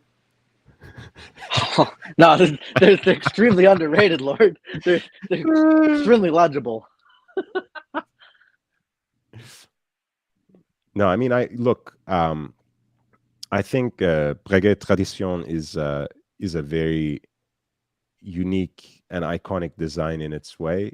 Um, it's certainly not for me, and beyond anything, um, I think those long lugs, even though it's a 37 millimeter watch, would make this watch very hard to wear for someone like me who has dainty wrists. Um, but there's a lot that I appreciate about this watch just from a certain distance. Yeah, this is well, this is a 7027 actually. I don't know why it pulled up. Um, maybe yes, Marco, maybe you can educate me on what the difference is between 7027 and 7037.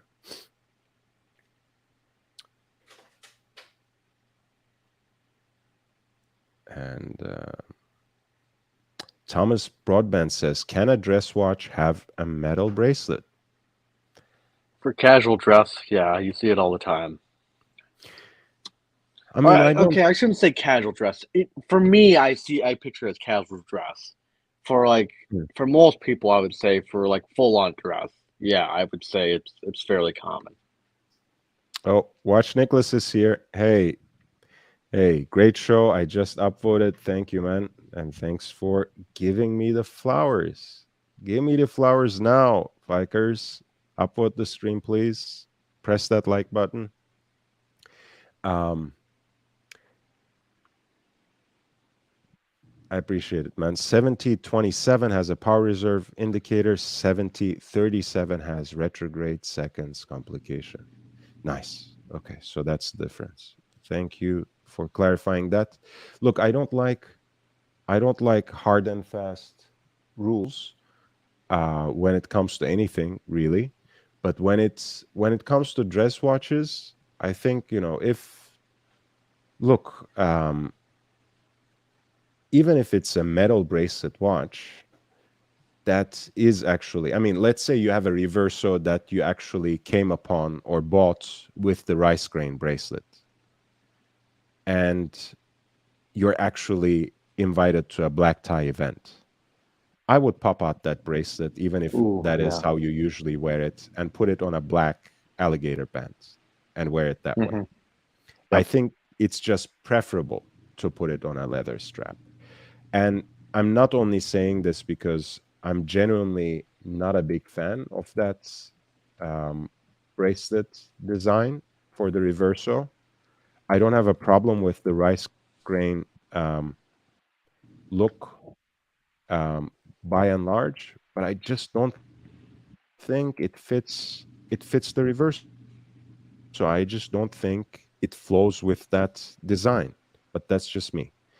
But even beyond that, if that is how you prefer to wear your reverso, for example, which can make a great dress watch, I would pop out that bracelet for a more formal event, put it on a dark leather strap that matches um, whatever else you're wearing on that occasion, right?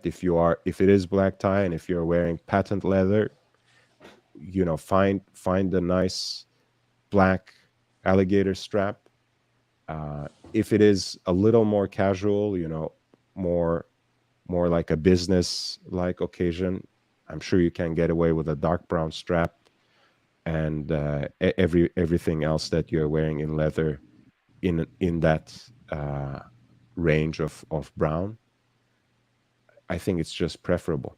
I'm not gonna, I'm not gonna dispense of any hard and fast rules, but I think it's more forgivable two tone, to be honest with you. Um, Long story short, I had to attend a meeting with my attorney and wore a black suit and then the yacht master. Of course, that's two tone rose gold. I think that was for me. That was mild to casual. I think it's more forgiving if you either go solid gold or two tone when you do full suit for a casual event versus all steel sometimes. mm. Marco says, guilty pleasure for me is the reverso meteorite dial. Guilty pleasure since it's an automatic reverso. Yes, that's one of the things that's kind of ingrained in our mind, right? A reverso almost has to be steel, has to be hand wound, on and on, and has to be on the leather strap. Well, I mean, none of these are, again, rules that can't be broken. But yes, my mind is pretty set too. Like, I do prefer a stainless steel reverso over precious metal. I do prefer that it be on a leather strap. And for me, a hand wound movement is a non negotiable. But that's just me. Um, Thomas Broadbent says Vacheron Constantin, first generation overseas as a dress watch farm dog. I don't know what the dress watch farm dog is, but it's an interesting idea. Dress watch detail, both sides of the strap fully finished. Um, Honestly, that's another strap that I don't like. The first generation of overseas. Um, and I'm saying this as someone who could never get on board with seeing so many crosses in quick succession. I think when I tried the most recent generation of the overseas in the boutique when it first came out, it burned my skin. Um, but yeah, I genuinely don't like the first generation overseas strap, and I do appreciate the different kinds of finishes that go on, and I do appreciate what Thomas emphasizes for us, that the bracelet is finished on the inside as well, which is a nice detail.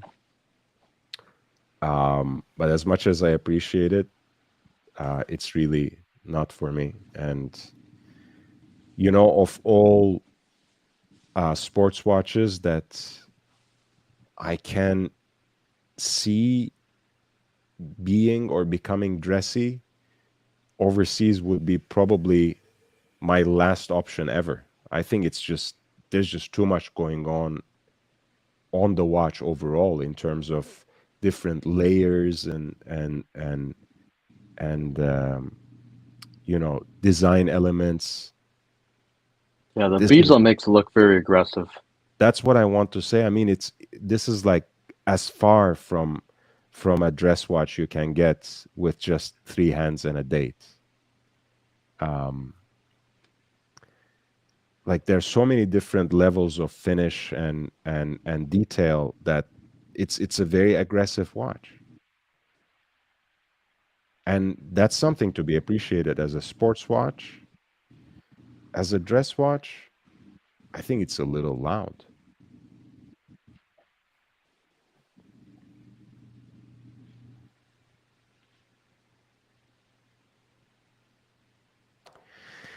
Marco says the Art Deco reversos, or reverso, we should say maybe, are also incredible since we are preparing for our Francophone stream, right, Marco?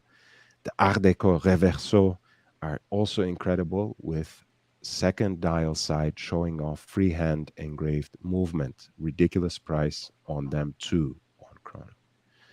Yeah, some of the special or limited editions of reversos can be pretty dear, but compared to those sorts of models and specials and anniversary editions that go with any other brand and any other iconic design, I think they're still more on the reasonable side.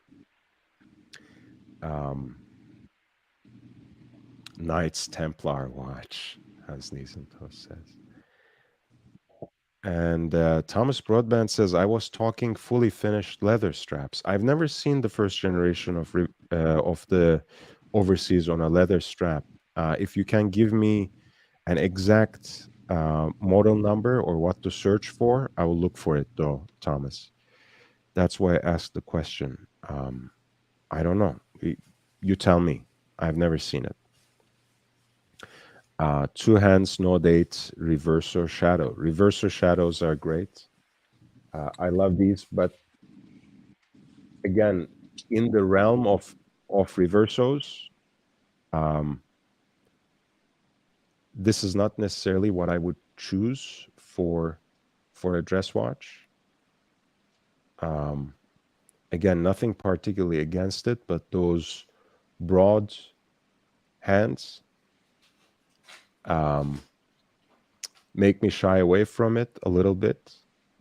I'm much more in line with this smaller heat blued version of it.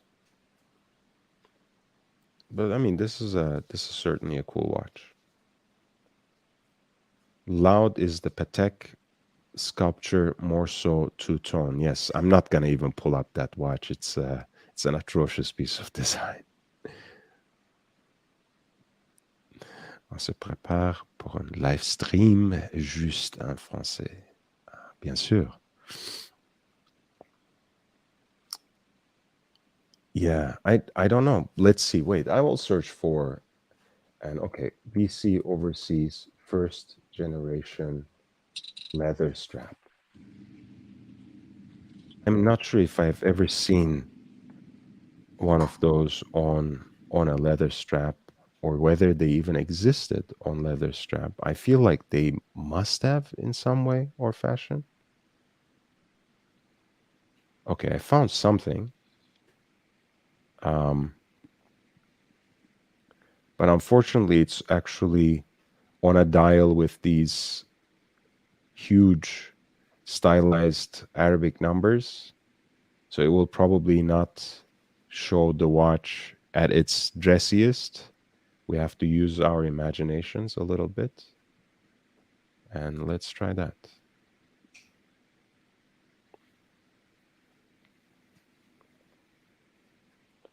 So this is it. This is someone on some forum who puts the early generation of the overseas with large Arabic numbers on a leather strap.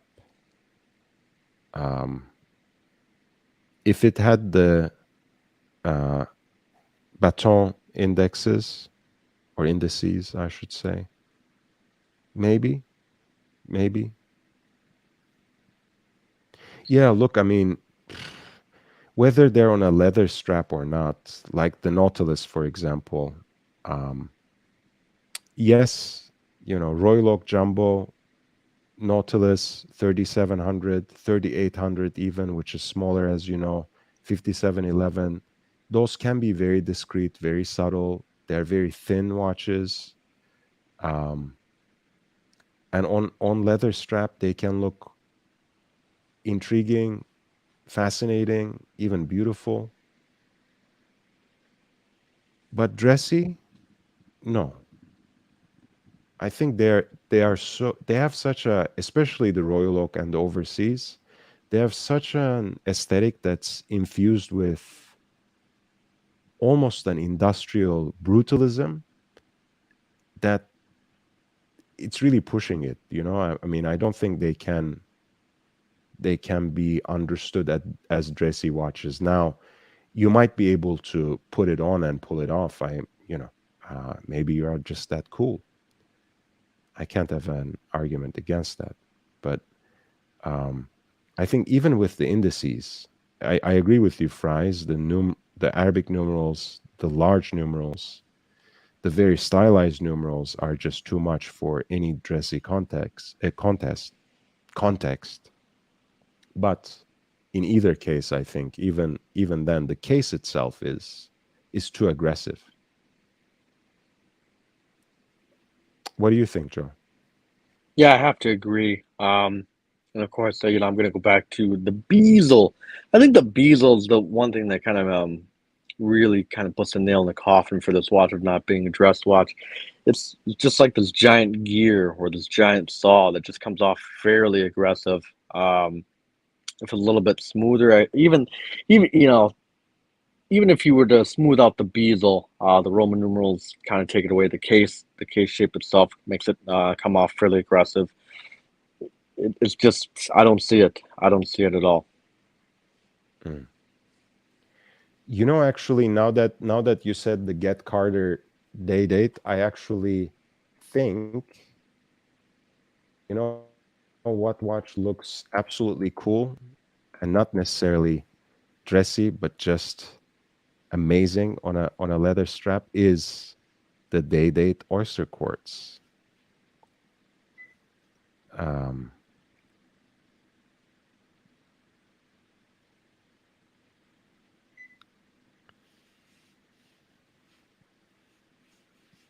I think it just looks cool. This is a little bit ill-fitting, but I think this is a better fit.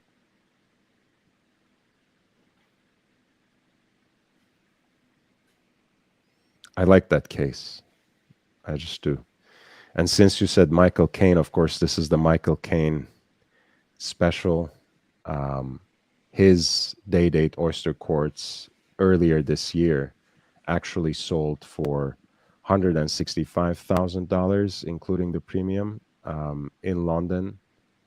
And that was a record for a Rolex quartz watch in an auction.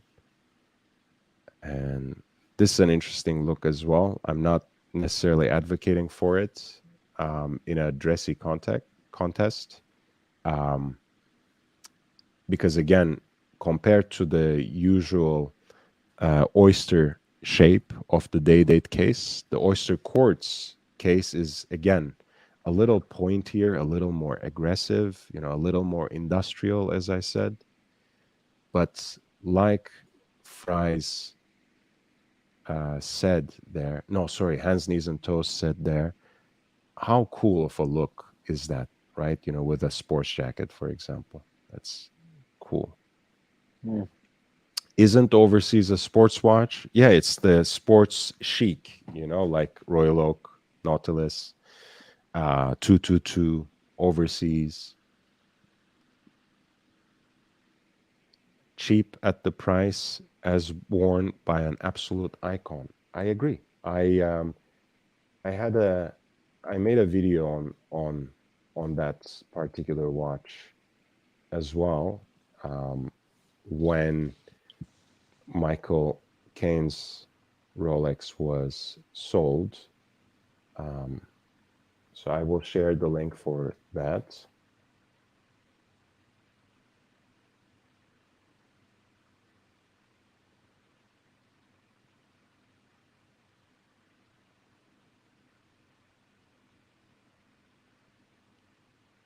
Um,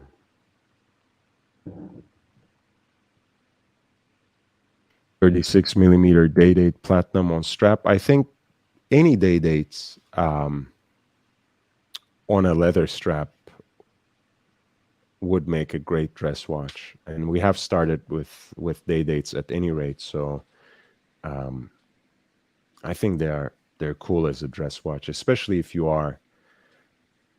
I think in a way, that's why I said right. See, Joe, this is why I don't like being too hard and fast with rules, because think with me on this. With the day date, right? Would you rather wear them with the full bracelet in a more formal context or with a leather strap? Well, I'd wear a bracelet, but to be fair, I am a more bracelet guy. Uh, Hmm. I've never really hopped aboard the leather. It's like ironic. When I very first got started with watches, I wore leather straps all the time. I'll, Didn't matter the occasion, but as I've evolved, I've just never really kind of came around to leather that much. I'm always a bracelet guy. But that being said, I can understand why people would choose to kind of toss aside the bracelet and throw it on a leather strap.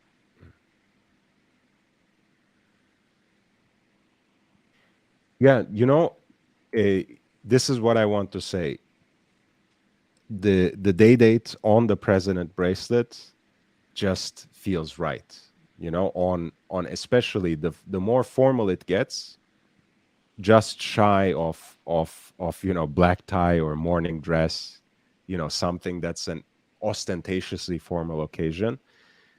The more business it gets, suit, sport coat, etc., I think the bracelet is just more preferable for it as a dress watch.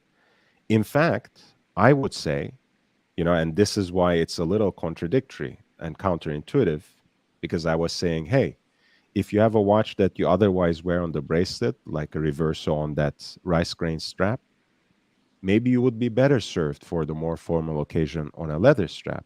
In this case, I would say if you have a day date, right, wear it on the bracelet to stuff that's more business, that's more formal.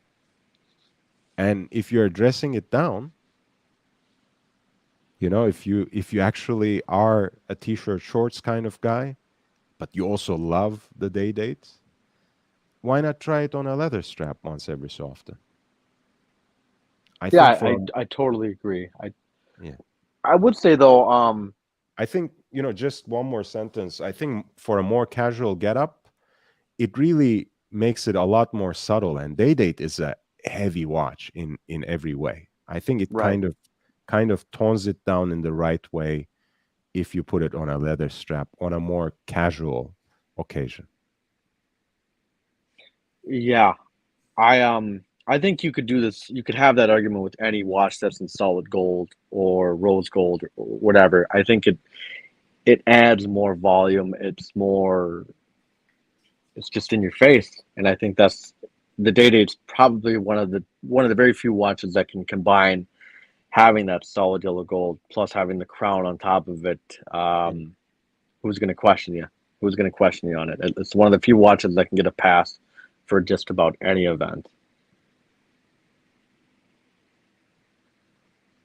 And quite frankly, having said all of this and having made all sorts of caveats about the day date, let's not forget, and I'm not even saying this in jest. I'm not trying to be funny, but a day date is also uh, an F off watch, right? It's the kind of watch you wear because you just don't give a damn.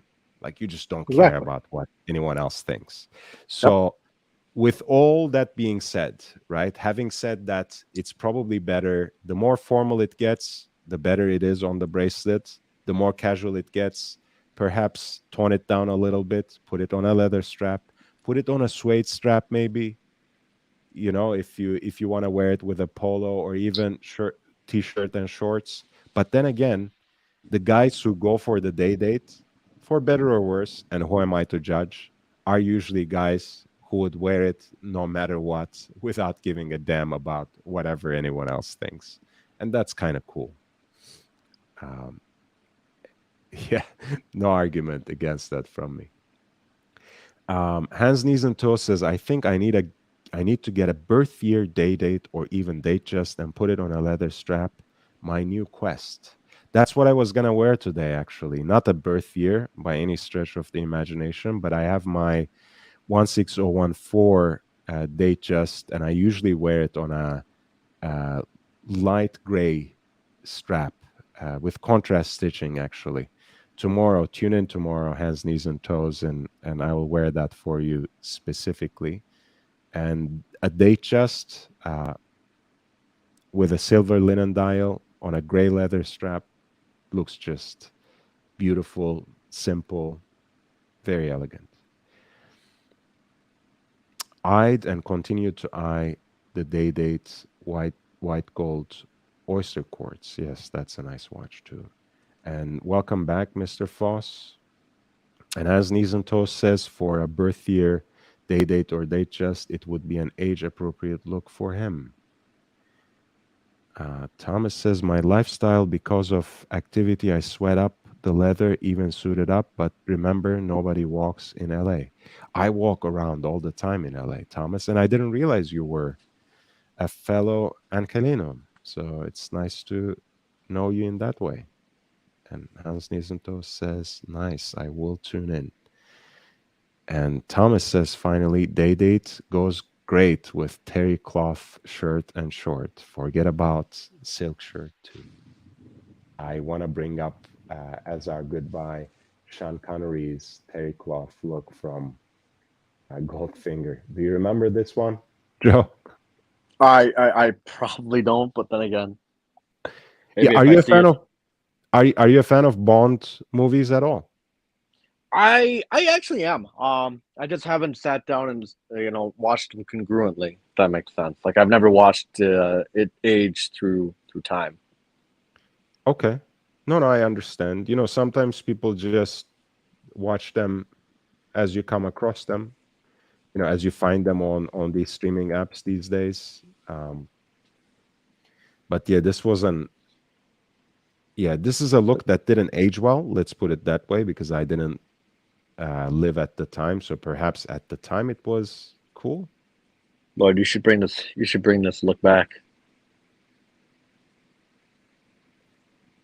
Oh man, it's not.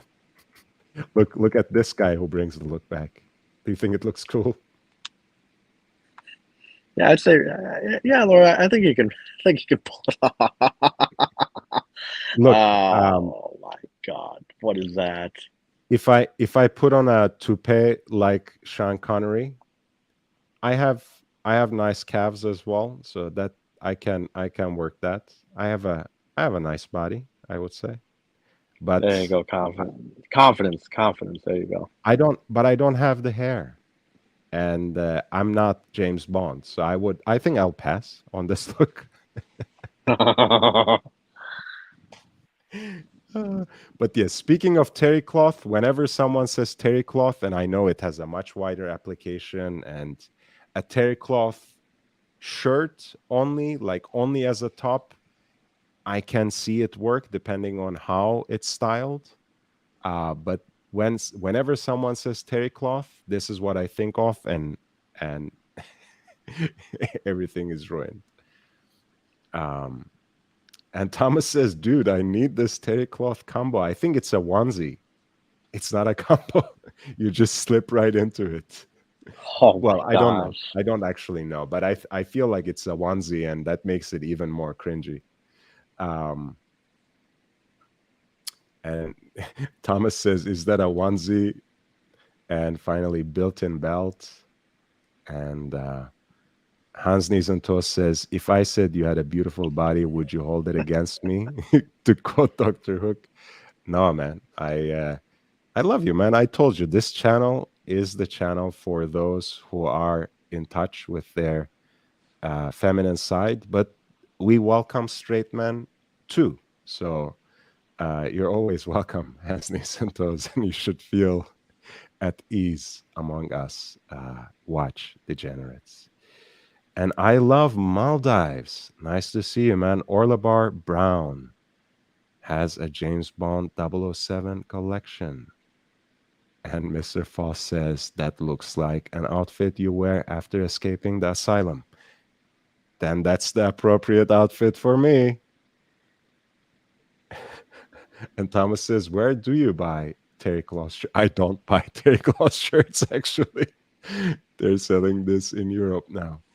Guys, we are actually past the 4-hour mark, which is what I imagined this stream to run for. I will run for another 13 minutes, but I will not hold Joe captive unless he wants to stay, because it will be only midnight for me, but it will be 2 a.m. for him. So if he wants to leave, I don't want to push him even for another 13 minutes. No, I've got nothing going on in the morning. It's Saturday. Okay. So Great. So, but with that said, guys, if you have been enjoying the show, please upvote, hit that like button, subscribe if you haven't. It helps me a great deal. I care about each and every subscriber. I engage with the chat all the time. I respond to your comments. Hey, even when they're nasty and vicious, I respond to them. And I really care. So I want to expand this community as much as I can and at least reach my first major goal, which is 1,000 subscribers. So if you can spread the word, share the link with your friends on other platforms, I would highly appreciate it. And that's the best thing you can do for this channel. And it will help me, of course, get monetized. But until then, if you want to support me, if you want to support this channel, if you want to encourage the work I'm doing in this channel, feel free to consider a PayPal contribution at lordhellespontv@gmail.com. That's lordhellespontv@gmail.com. I also have a Cash App, which is $LHVVV, $LHVVV. The information is always crawling in the ticker and is included in the description. Hans Knees and Toes says, ciao, guys. Off to make Eggs Benedict. Enjoy your breakfast, Hans. Thomas says, can I take my shirt off, please? It's getting hot. Mr. Foss says, 603 subs now, and I was one of the first. You were indeed my Norwegian friend, and thank you for still being here. And Hans Knees and Toes says, the wife just told me to, and that's an order.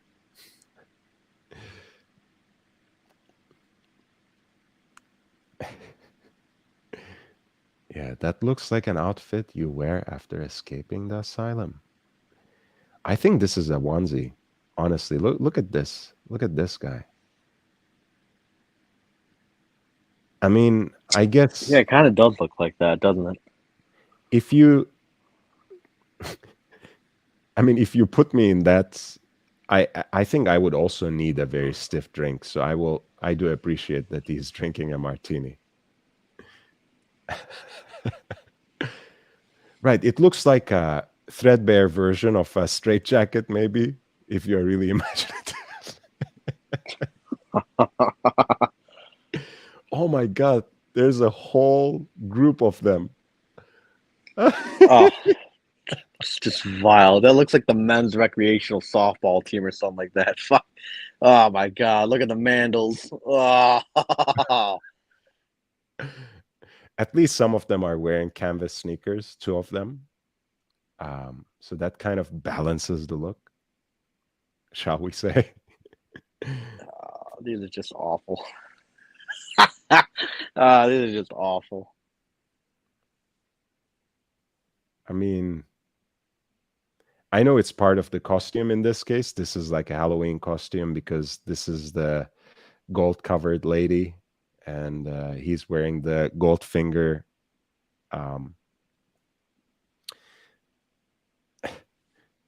pool outfit.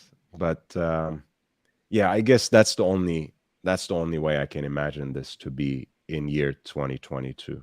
It has to be a costume. Like even when you rock chest hair like that, buyer beware in this case. And I still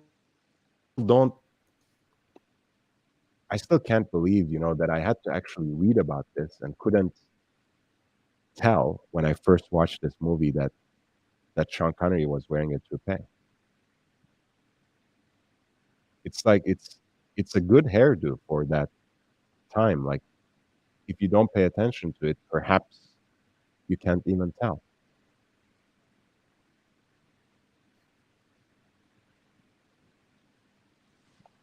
Yeah, I really should sit down and watch all the Bond films from point A to point B. Okay, see, this is a cool look, I have to admit. Just the trunks.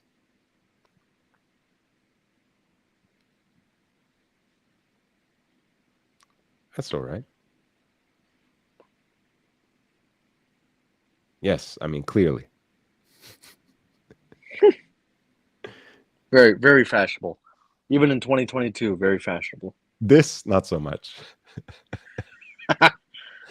Especially the way it bunches up his ass crack. if you excuse my French.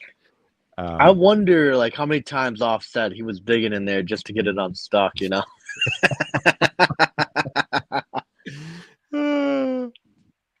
Oh my God. Can you imagine how bad that would chafe? Oh, Is this guy the hangover guy? What's Zach Galifianakis? kind of looks like him, yeah, doesn't it? Yeah, he's not, but he really looks like, I mean, like if you look like that, at least don't wear that. Common sense. I wonder if they come in. I wonder if they come in men's size large. You know. Ah, man. Fascinating. And Chris Clues says, I cannot unsee this now. And Mr. Foss says, yeah, Lord, join the club. Yeah, I'll join that distinguished circle of gentlemen. The 5 gentlemen will be the fabulous 6. And I will even wear whatever it is, those flip-flops they're wearing as well. I think it's standard issue. It comes with the terry cloth onesie. Can you reach into my pockets for the keys? Thomas, you're too much. Oh, can you imagine? Fuck. Swag for the channel. Untimely Terry. And Maldives says sent link by email. What is that, I wonder?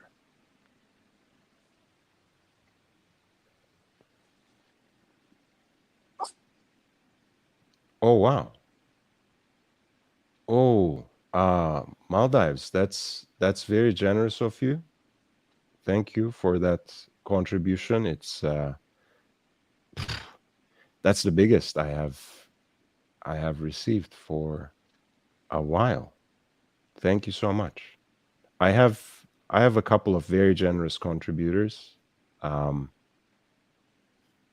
Maldives has always been one of them, and it's nice to see you back. Okay, so Orlebar Brown has this collection where you have just the polo in terry cloth. How about that, Joe? What do you think? It doesn't look too bad, but it looks. I don't know. What is terry cloth? I feel like that's something like it's uncomfortable to wear in summer. It's like a towel. Like it Okay, yeah, feels. so it's going to be very uncomfortable to wear in the summer. The texture is like towel. I mean, look, for poolside wear, literally, like when you just quickly dry yourself and put it on, it's actually kind of perfect because it's like a towel, right? Right. Okay, so it makes sense.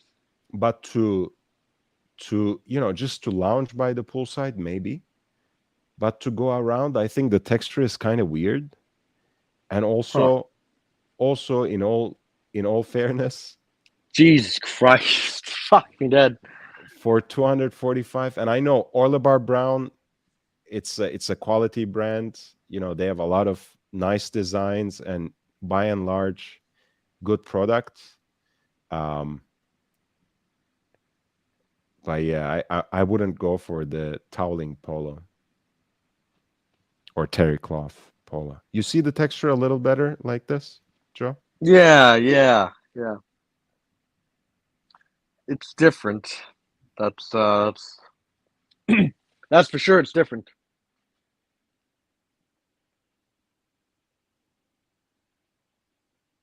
Yeah, Maldives is a patron saint indeed. You even have the watch to match. I mean, I have it pretty close. Of course, Sean Connery's Submariner is a no crown guard Submariner. But 5513 is still a Bond watch, at least with Roger Moore. And Lazenby actually had a 5513 before he even became a Bond. So It can go. It can go either way. Terry cloth is bath towel, GB Vol says. Welcome back, GB Vol. Or robe. Pima cotton. Pima cotton is much more simple. Um, and GB Vol says, no, it's like a bathrobe. Yes, GB Vol is right in this case. As kids, we grew up on terry cloth. I loved. Look, I mean, hey, it's a cute look on toddlers and kids. As a polo, it I can go for it for the poolside. I would rather not pay $250 for it, but hey. And Thomas Broadband says maybe the Armory sells them. The Armory might.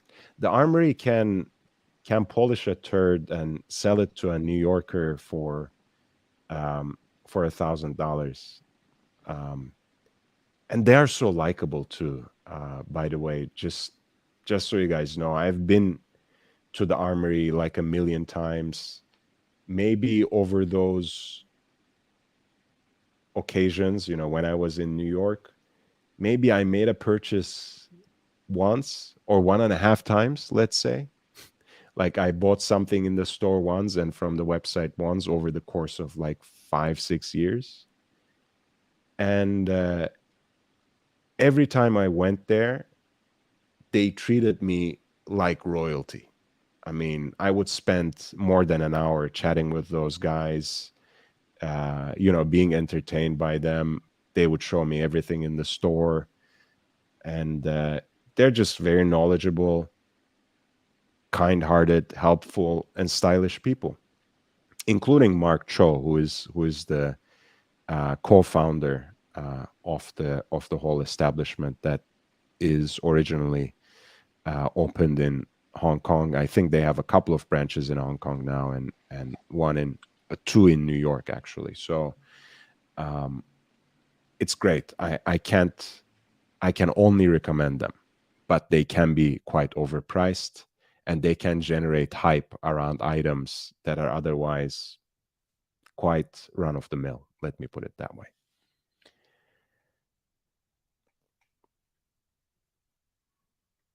Yes, their safari jackets are truly a great item. I truly want to score a safari suit there. Even just the safari jacket, that's a great item they make, and that's something that is their own design, and they do it in a customized way too, made to order. You can choose the cloth. They will measure you and make something that fits you relatively well. RJ says, the thing I don't like about the terry polos is they stretch very easily. That's the thing. And don't age well. Okay. It's good for the first few wears and then looks shabby. That can happen with towels as well. Maybe you need to hand wash it and with cold water or something. I don't know. There must be a way to make them last at least a little longer. Guys, all this being said, it's midnight here. As our friend, the original OCD says, I'll be turning soon into a pumpkin, so I should leave. Joe, your parting words.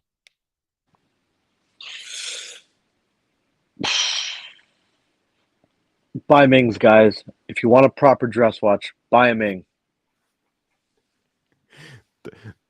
Guys, the 3 rules.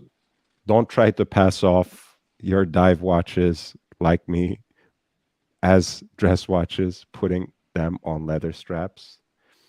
Don't try to pass on complicated Pateks, Vacherons, or Langes as dress watches. And Ming is high horology luxury. Those are the 3 rules to live by Big Meech, otherwise known as Smokin' Joe. I'm writing Thank a book. You, I'm writing a book, so it's coming soon. Thank you, Joe. Thank you so much for being with us tonight, and thank you everyone for joining in the chat, intervening, interjecting, contributing to the discussion. we talked mainly about dress watches, but we also had a lot of fun and a healthy amount of disagreement as well. I will be back tomorrow at the same time. I will hopefully drop an episode, a shorter video, somewhere around the midday as well, like a 10-15 minute thing.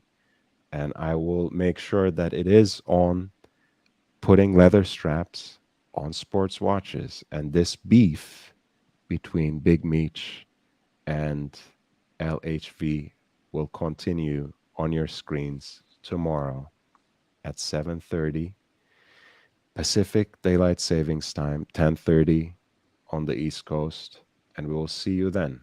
Until then, I bid you adieu, goodbye, and thank you, Joe. Take care.